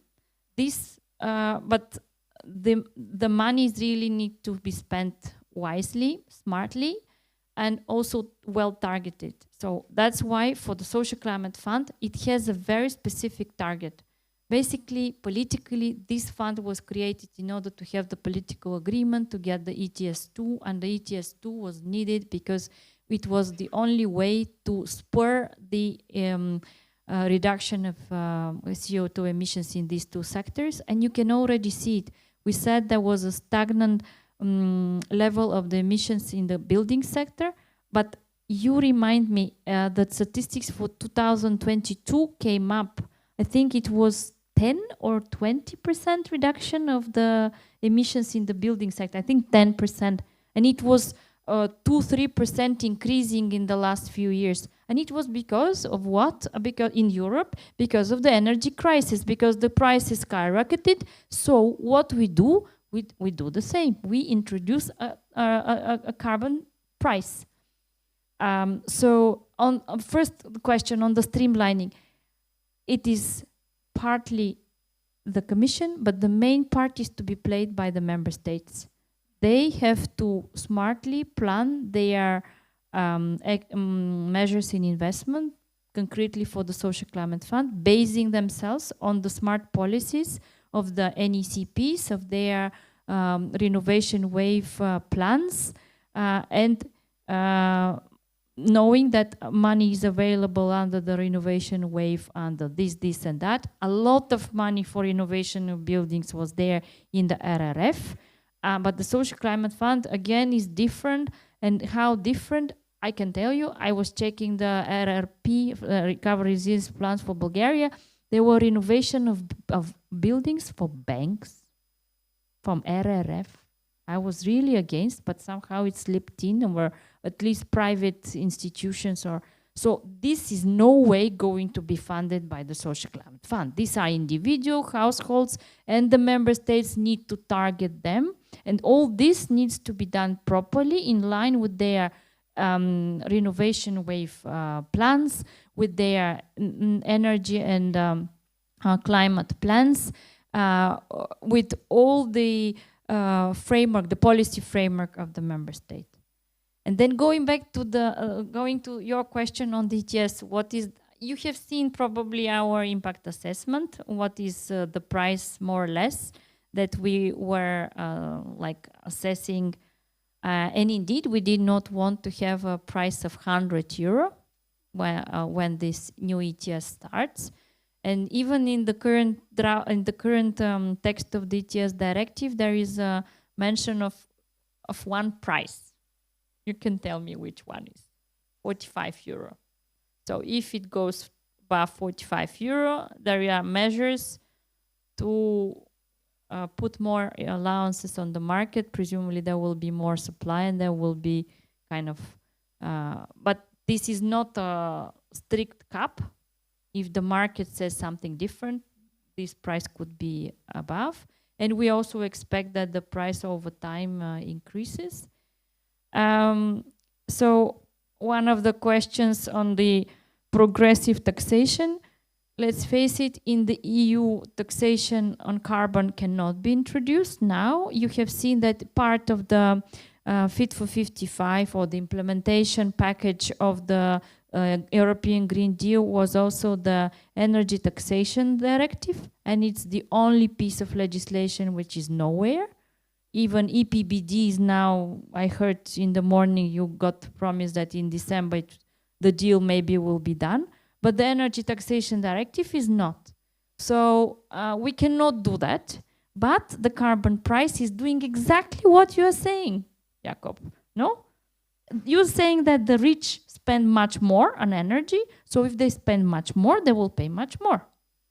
So, and then these auction revenues, around 25%, the way we calculated, maybe it's not enough, but this is all what we could get, will go to the poor and the socially vulnerable. And those socially vulnerable, we have indeed all of us, you as civil society and stakeholders, us as European Commission and public authorities have to exercise this power. The Commission will check very thoroughly how the targeted approach is applied for the Social Climate Fund, so that this limited, I mean, it's not unlimited. I mean, the European budget is not limited. So you have auction revenues that are not unlimited. So having this in mind, the target is very important, and we will do all our best, but this is, yeah.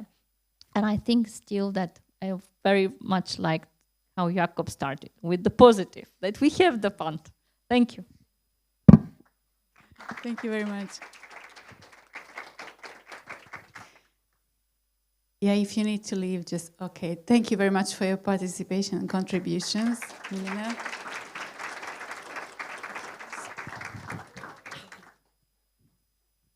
But the audience still have some time to ask questions, and we have still 2 speakers here. I have one. Because as we heard, the key word for the Social Climate Fund is targeting. And we have touched upon this issue when I asked you, Jakob. But if any of you have some answers for my next question, is that when member states will develop their measures for the Social Climate Fund, what specific elements do you think should be included in these measures, in the support schemes, to make it accessible by vulnerable households and by energy poor households? Because what we can see now, that even if there are financing and support available for building renovations, they are just simply not, because of certain reasons and different reasons, they are not accessible by the specific target group that the social climate fund should target. So from administrative funding, financing, policy perspectives, do you have any ideas what specific elements these programs should include? So one also, I know that it's difficult to answer because our panelists left, but I fear that ETS is not going to work this perfectly, and there will be households that are going to be in between. They are going to be too wealthy, or their incomes are going to be too high to get the access to social climate fund, and they are still going to be suffering from higher energy prices due to ETS2. So this is my concern about this whole system. About the administrative and targeting. So first of all, social services need to be included in this process, but they need to have access to funding. So we cannot expect social workers to do additional work, learn additional things about climate policy without access to additional money. So the money from ETS2 or ETS1 should be spent on training, should be spent on employing additional people that are going to be social workers that are well trained in climate policies and the way that it can be spent on investment and so on, helping, let's say, people that live in multifamily social buildings in order to have access to funding. If we talk about administrative barriers or what can be done in order to make it accessible, it has to have pre-financing. And we have observed that in Poland, we had a program that's called Clean Air that has 25 billion euros in funding until this year, when there was an introduction of pre-financing, until this year when pre-financing started being available for low-income people. We didn't have a lot of low-income people participating in this program. Now we can see that there is a huge surge of low-income people applying for funding because the investment is going to be pre-financed, because they cannot invest upfront. They don't have any money to put in this investment and then wait for a refund. And the second element that has to be, it has to be 100% of financing. So the support has to cover the complete investment, again, because people do not have any money left in order to finance it. What I would suggest as well, to incentivize people to access this funding, I would pay them more in direct income support if they are willing to access the funding. So I would give them actual monetary incentives in order to motivate them to change their homes, rebuild it completely, because it takes a lot of effort, it takes a lot of courage, it takes a lot of energy from them. Also, they might fear that their energy bills are going to increase because maybe they are going to change from coal to gas or whatever other different fuel. So maybe their bills are going to increase. So we have to show them that we are going to support them no matter what. I think this is all the answers that I have. And unfortunately, I have to leave as well. So thank you. Okay, I thank you, Jakub, for participating as well. But we have not run out of all our speakers, so I would like to ask Carolina if you have anything to add. Yeah, so now I feel a bit weird being the last man standing, but I will try maybe from the point of view of, since I have a bit of an experience with member states working on the ESF Plus and also with the private sector on the InvestEU, I think you really need, in this sense, this one-stop shop that is accessible and clear to the people that should access it, bearing in mind that these people, the vulnerable groups, also face a digital poverty, most of them, so digital solutions not only work. So you need to have a proper outreach as well on the ground. I think this is where the civil societies, but also social entrepreneurs work really well.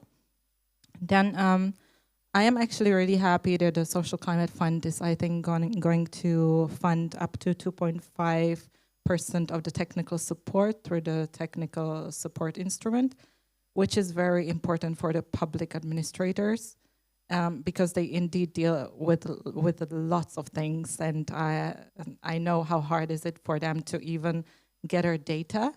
This is another point. I think we need to have a good data. The member states need to have a good data. There is funding beyond Social Climate Fund that they can access, such as Horizon Europe are also working with the more private sectors, but this is also a different topic a bit. But so I think it is really, and it's a shame we don't have anyone from the member states here to maybe share their experience, but I think it's really this co-ownership of things and really bringing both private and public together and really making sure that the member states have the tools that are accessible to them and to the people that are applying for the funding. It's very difficult work, but I think we have example that it works. So I really hope that the Commission is gonna deliver on the promise of really checking that the member states are indeed putting in place the support that they should and that it's well targeted. Thank you. Thank you very much. This, yes, Yuri, you have a question, please.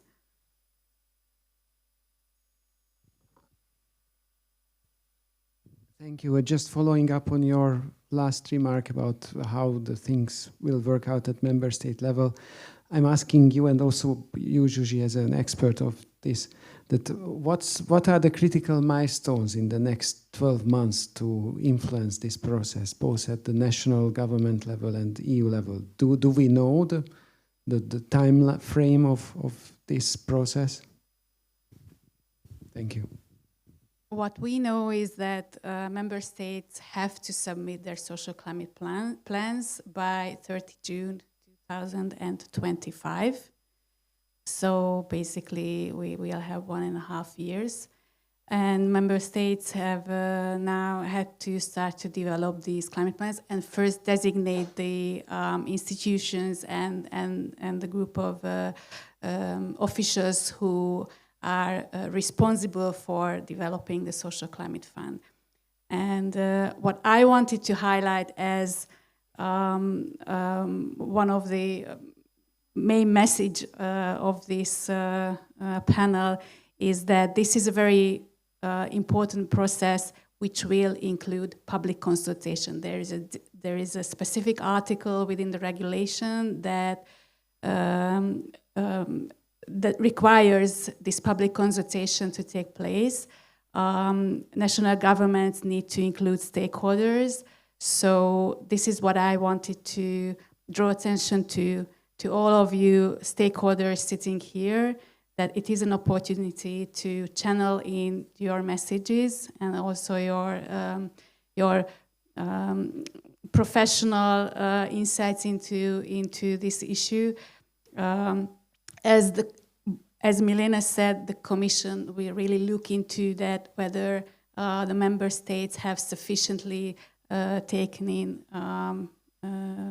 the stakeholders' views and comments. So this is a good opportunity to participate in the process and just make sure that the social climate plans, what is included within the social climate plans, the planned measures, targets, influence, instruments, that they really reach the targeted, they are socially targeted and they really reach the target group that is need to be reached by the Social Climate Fund.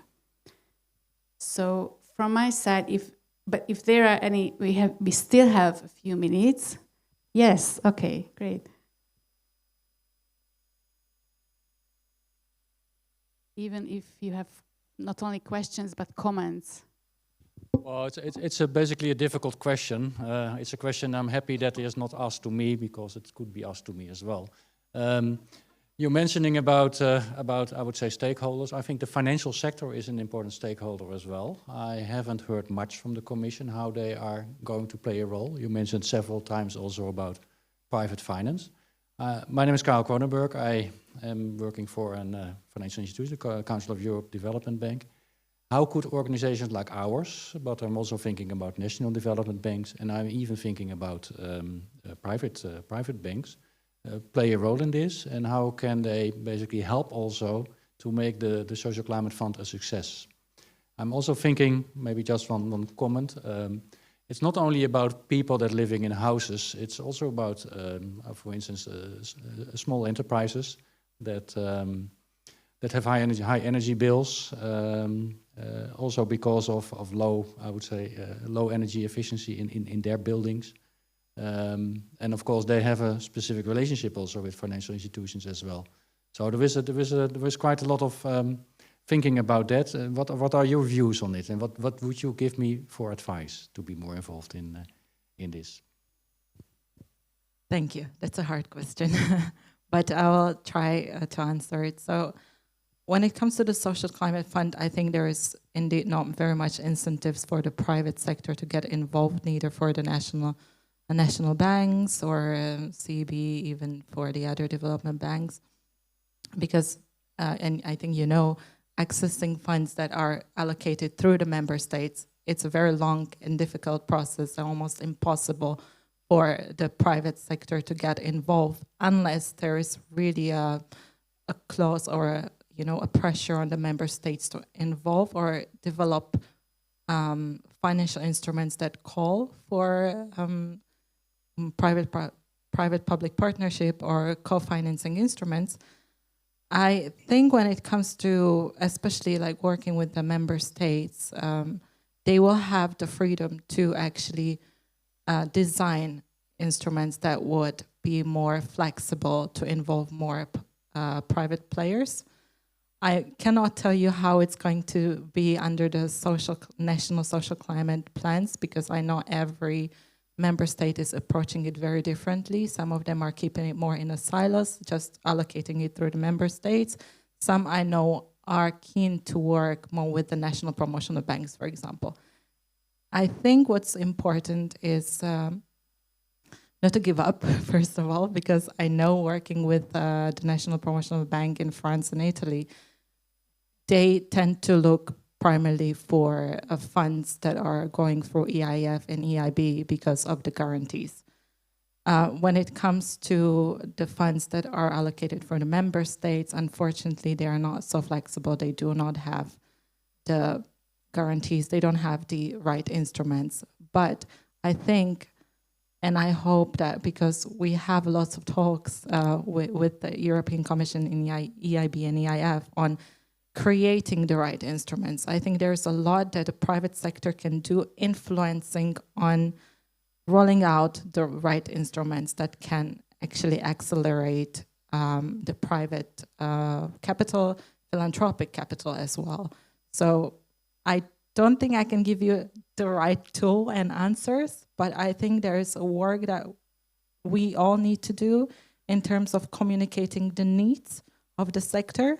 And really, even if you can work with a little private, especially social impact investors, social enterprises, I think this is already a step forward, and showcasing what you've done, it also works very well. I know, and I mentioned the European Alliance for Social and Inclusive Housing, and there I think the CEB is doing a great work, and I think it just needs to be scalable, which is another problem. It's very hard to scale projects in Europe that work somewhere else. But yeah, I cannot really give you a recipe how to do that. And I thank you. Are there any more questions or comments? Okay, then if not, then I would thank you for staying this long and for staying at the end of this panel. And Steve, over to you. Thank you. Yes, thank you very much, Shoshana and Carolina. Also, again, in absentia, I want to thank Jakob and Milena for their presentations as well. It was a very stimulating and really got into the details and the really candid, frank discussion about how it will work and how it will impact families, how it will achieve the results that we all hope that it will achieve. It was wonderful. And I think, Carolina, you made a comment during your remarks about needing to be at places like this to learn or to hear about all the different opportunities. It is a complex, even cluttered kind of environment in which all of this work is taking place. So it just really points to the importance of gatherings like this to learn and connect and have opportunities to ask questions and to dive deeper into the current state of all the different things that are going on. So thank you for your comments and thank you for your excellent panel. So thanks so much. And I know one of the things our final formal presenter, thankfully, is from the European Investment Bank. During the course of the day, we've had the EIB referenced a number of times. And so that wasn't planned necessarily, but it's just kind of a fact of working here in this region. So it's my great pleasure to introduce or to bring to the podium our final formal speaker, Grzegorz Gajda. Grzegorz is the Senior Urban Specialist at the European Investment Bank, where he assesses the financial feasibility of projects submitted to the EIB. Previously, he worked for the IFC and the European Bank for Reconstruction and Development, working on projects in Poland and Ukraine. Please join me in welcoming Grzegorz. Thank you.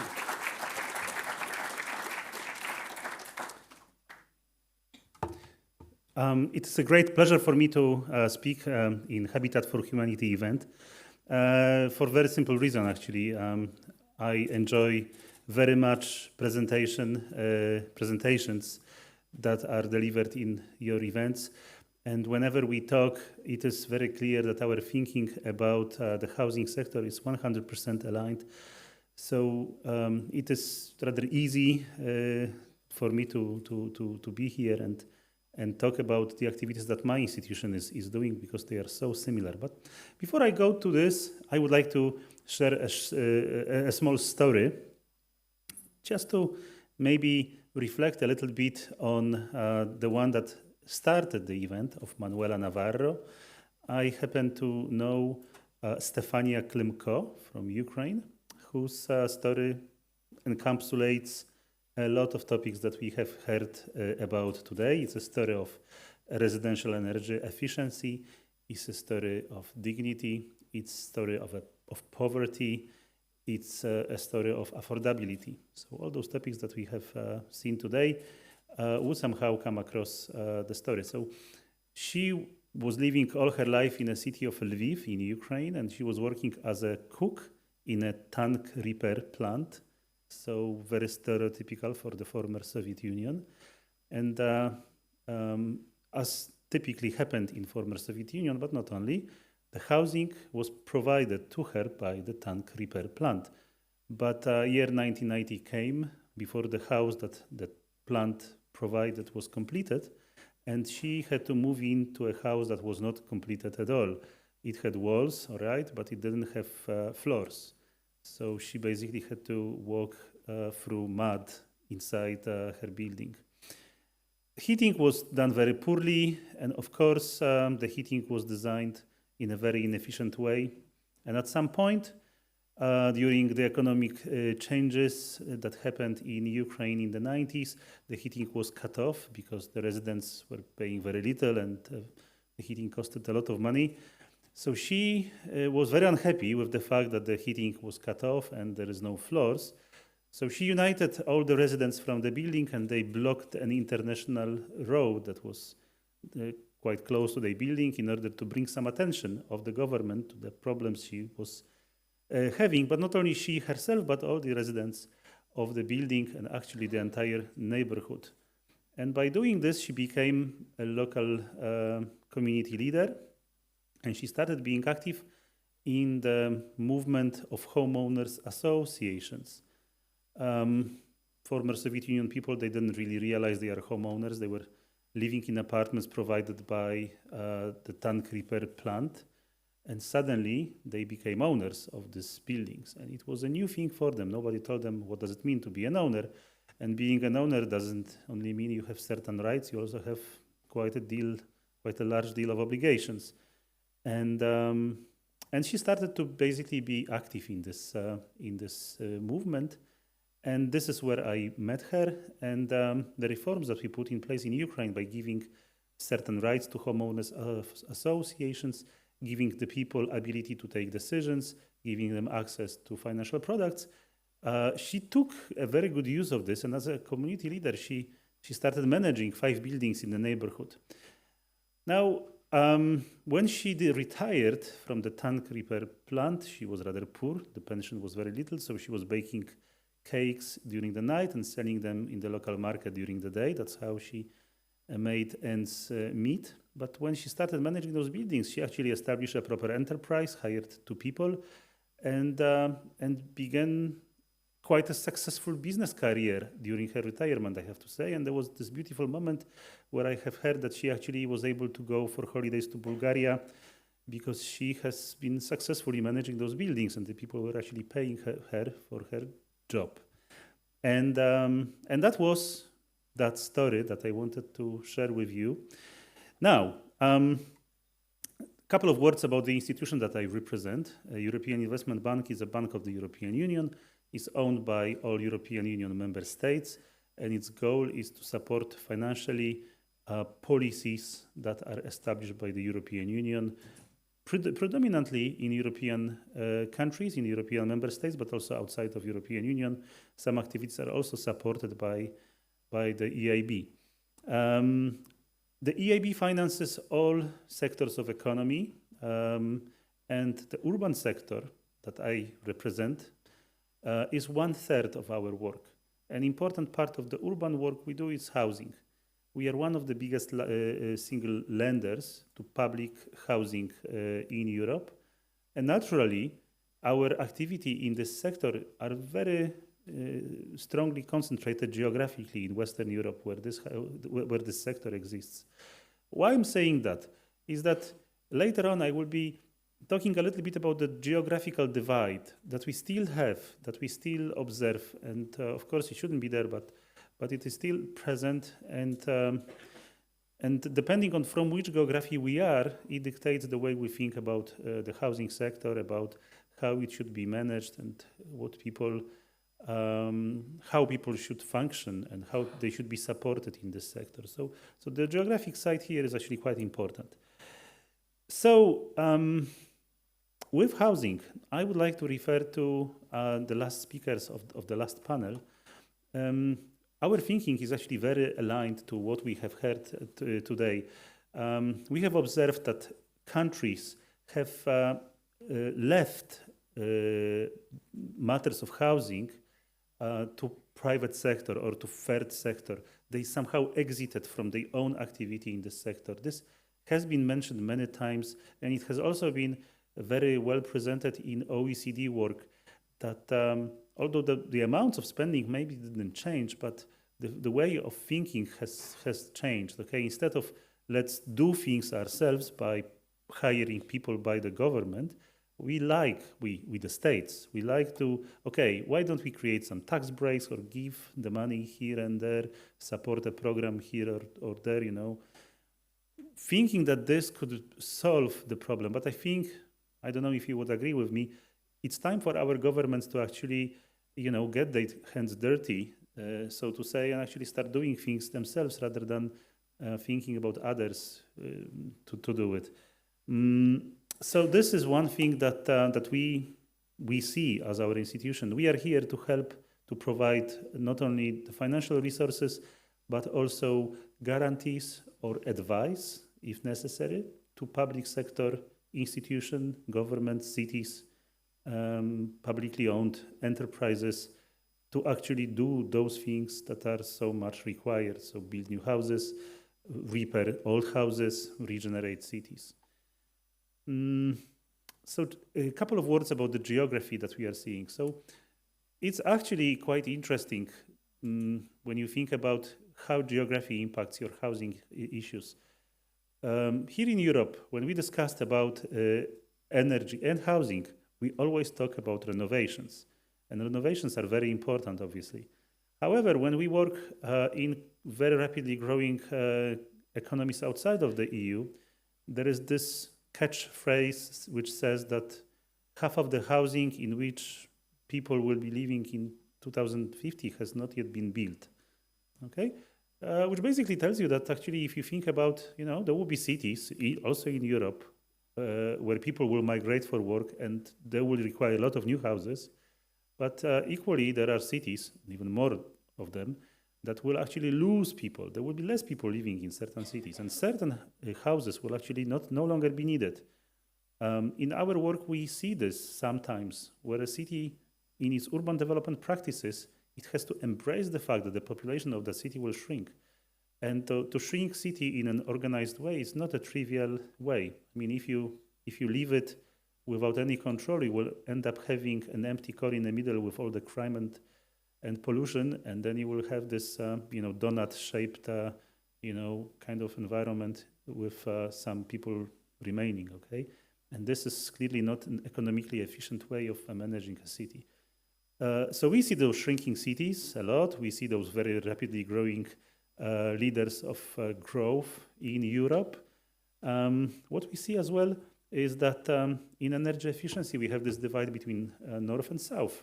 And of course, here in our geographies, we talk about heating of the things in winter, but if you travel south, you basically are concerned not about heating, you are concerned about how to cool the place in summer and how you do it.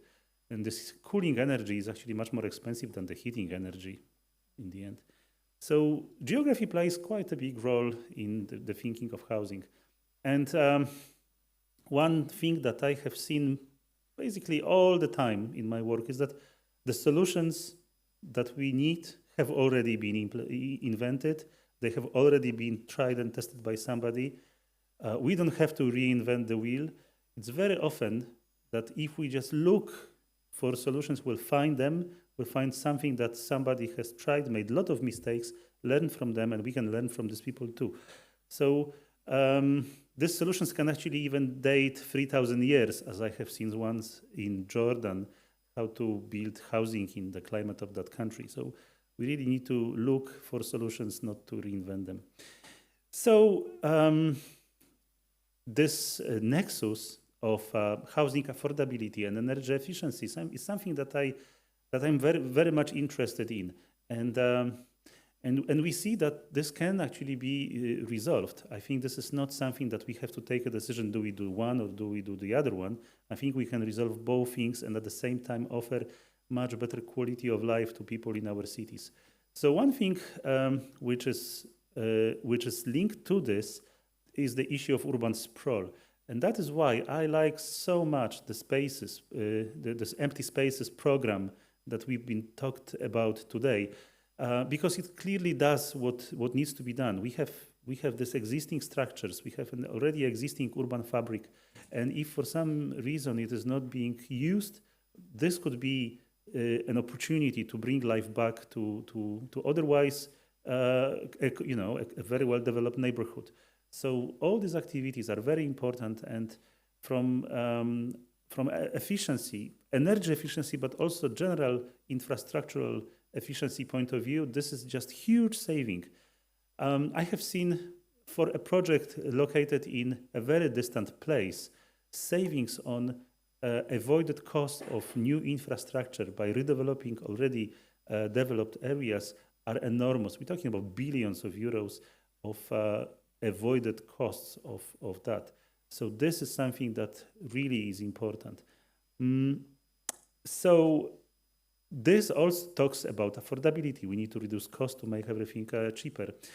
With housing affordability, I very much liked in today's presentations this there's two ways of doing things. Okay, we can either charge people on the basis of the cost of the unit, and then if we renovate something, it becomes more costly, we can charge them more.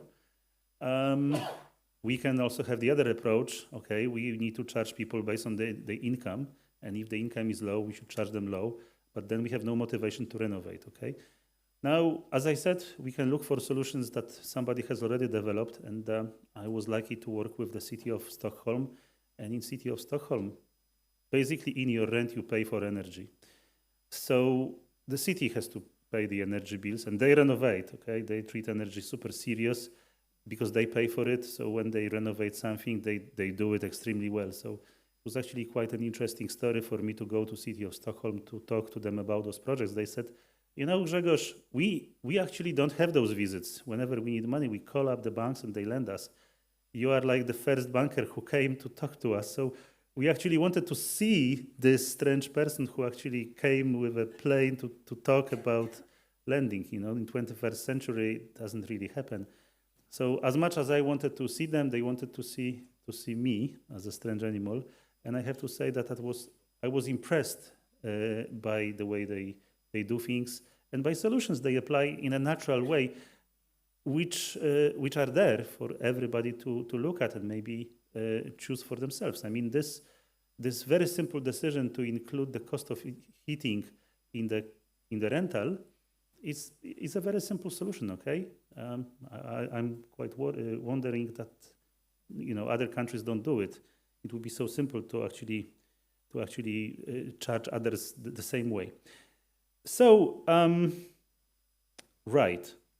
What I would like to finish my little speech with is the following. In the EIB, we can see a lot of interesting projects. We can see how the policies are structured to help implement those projects.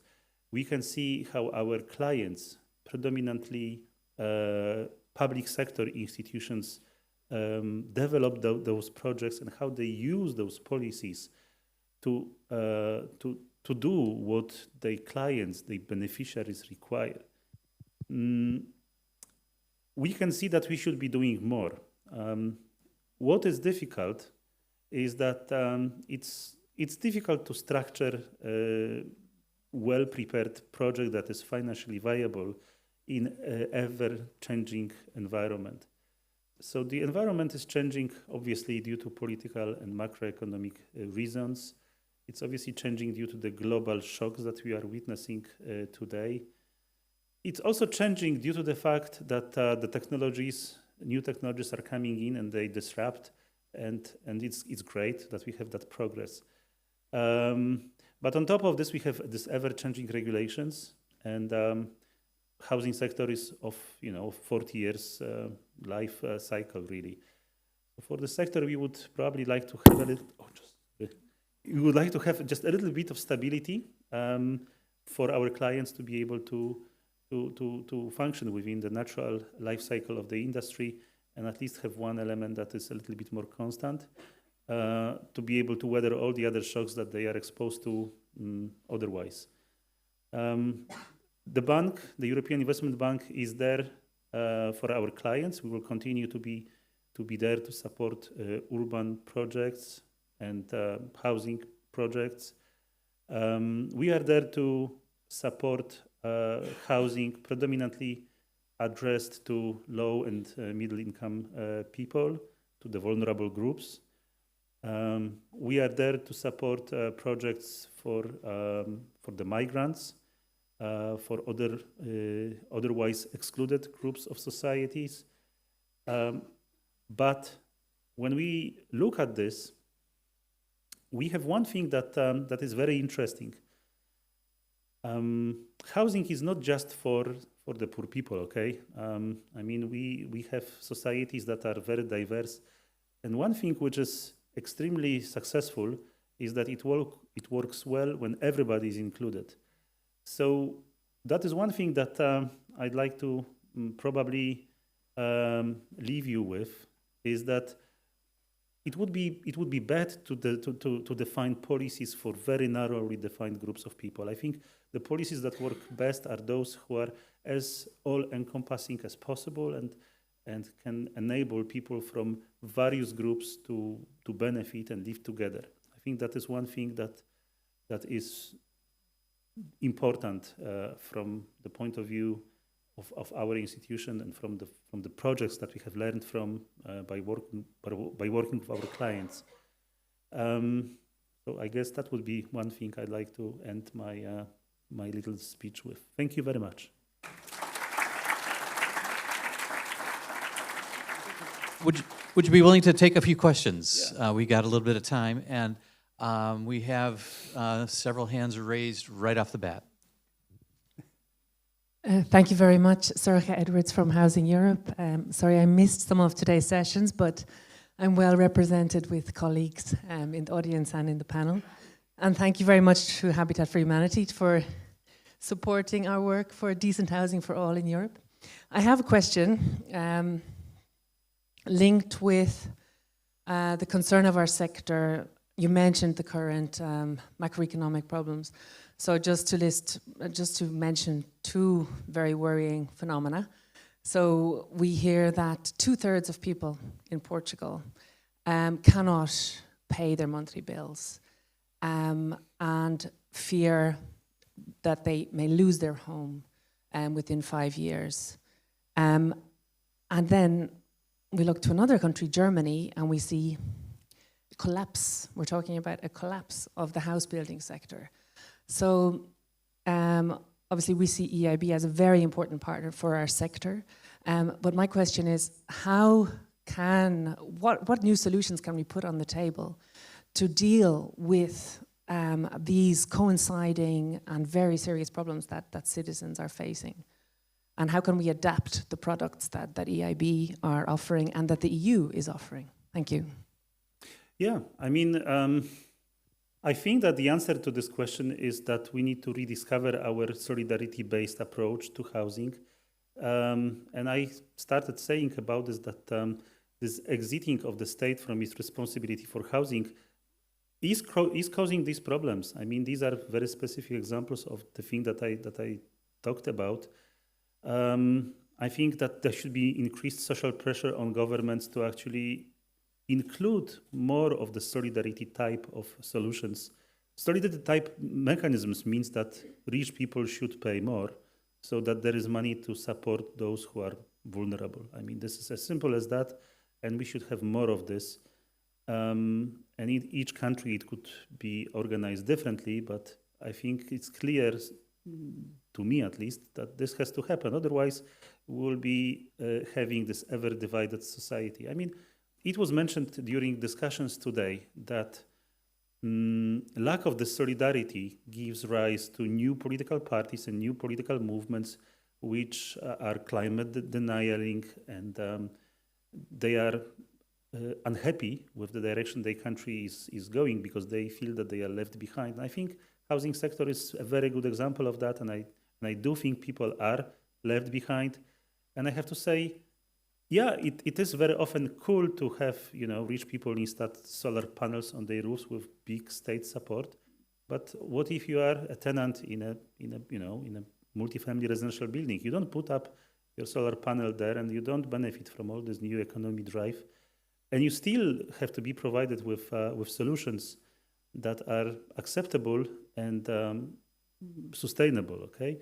So we need to get more of this solidarity. Now, what the EIB can do, what we are doing actually, we are trying to put together lending programs that are better suited to the needs of our clients. And together with the EU, we try to put together mechanisms that take part of the risks. This mechanism, the most important one, is called Invest EU. And we have had it already for 7 years. Many clients in the housing sector benefited from those guarantees.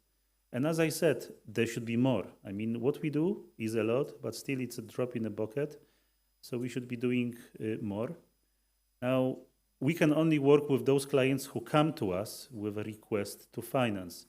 Now, if they don't come, we will not provide the loan. So as much as we can, we would like to appeal to you to tell, housing entities in your countries that there is EIB who is there to provide financing for important projects.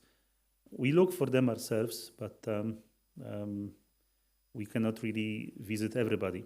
We also work with national institutions. So to smaller projects, we can work through our partners, local banks, very often public banks, or other integrators.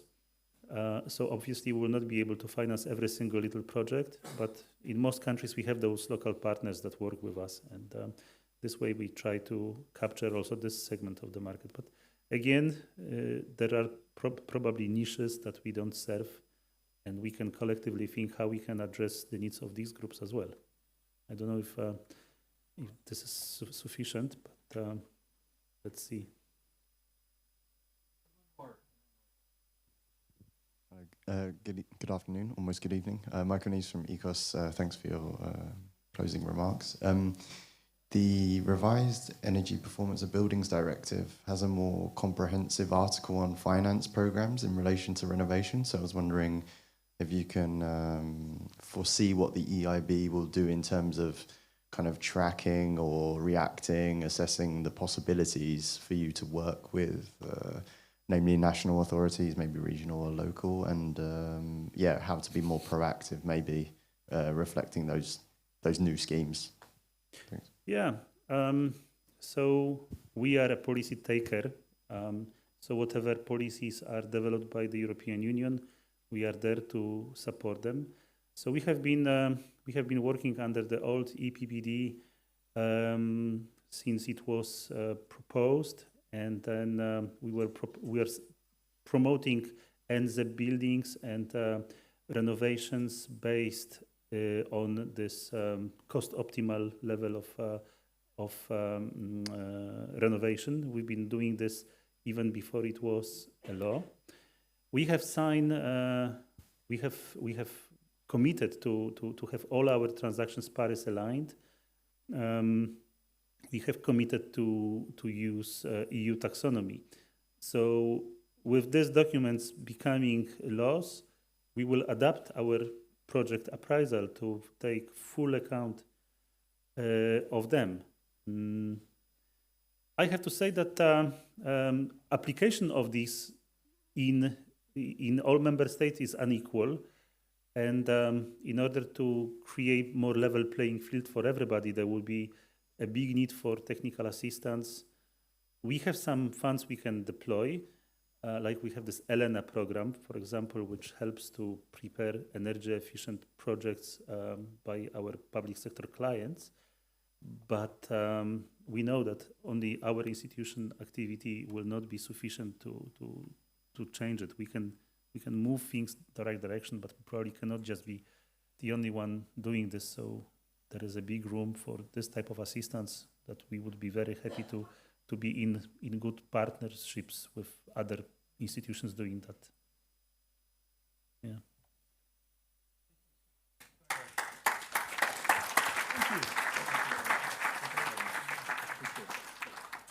So you may have additional questions for Grzegorz and other presenters. We're minutes away from the reception where you can pose those questions in that setting.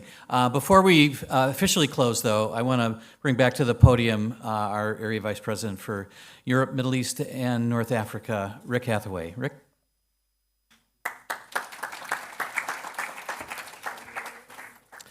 Especially want to thank Grzegorz for his words. He summarized well, I think, our day. And it's great to know that the housing sector has a friend at EIB. So everybody will get your card, I'm sure. But he also reminded me that, the Energy Efficiency Fund that was in place in Ukraine before the war, and I think is being revitalized in many ways, was part of his work through IFC. So he's been providing solutions for housing across Europe, and we're grateful for you leading the sector, so thank you. On behalf of Habitat for Humanity, I did want to thank you all, for those of you online and who are here present, for your time here. We talked today a lot about problems, a lot about affordable housing, energy poverty, and climate change challenge, but we talked a lot about solutions. And it is just amazing, I think somebody used the word insane, how much knowledge is in the room here was online throughout the day. You all are just amazing at the work you do, but think of the work when we connect together like this. I know you all collaborate in many ways in other places, but the more we can do this, the more that the sum of our results of our knowledge is just going to make significant impact. And so it's just a real thank you to all that you do each and every day. I do want to especially thank the moderators and the presenters, and a special thanks to my colleagues in Habitat who helped put this together. Obviously to Stephen and the great job he did facilitating, but also to Kasia and Anna Claudia. If they could stand, if we could give them recognition for all their good work. Thank you. We look forward to continuing these conversations in the other forums that you may all convene, that we can be a part of and support you at.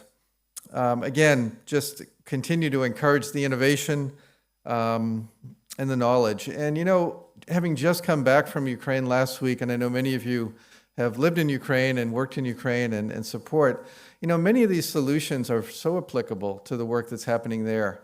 And I would expect that very soon we will have more and more solutions from Ukraine that impact the rest of Europe. And we look forward to that. You know, we all will go home tonight, maybe to the hotel, but maybe to our home. And we know full well how important a home is for families, for children, for good health, for education. It is just vital for the future of families and communities around the world. It is where leaders are built. And I know that's our connecting point. And so I would just encourage you to encourage the Manuela Navarros of the world, of our communities, to enable them to be leaders in housing. They already are leaders. How do we learn from them? How do we enable them? And as Grzegorz reminded us, it works well when everybody is included. And so let's continue to include everybody in the work that we do. So thank you, and look forward to our time together at the cocktail, and turn it over to Stephen for some closing thoughts. Yeah, so I do want to offer up one more round of applause for our technical crew. They've been really flexible and really remarkable all day long. And one last reminder, the Europe Housing Forum will take place April 16 and 17 in Warsaw, so mark your calendars, watch for information about that. We'd love to have all of you who are here with us in Brussels attend that, and all of you who are online, still online, we want to extend a special invitation to you to join us there in Warsaw. The reception is through the kind of common area that we've had our breaks in a room just across the hall.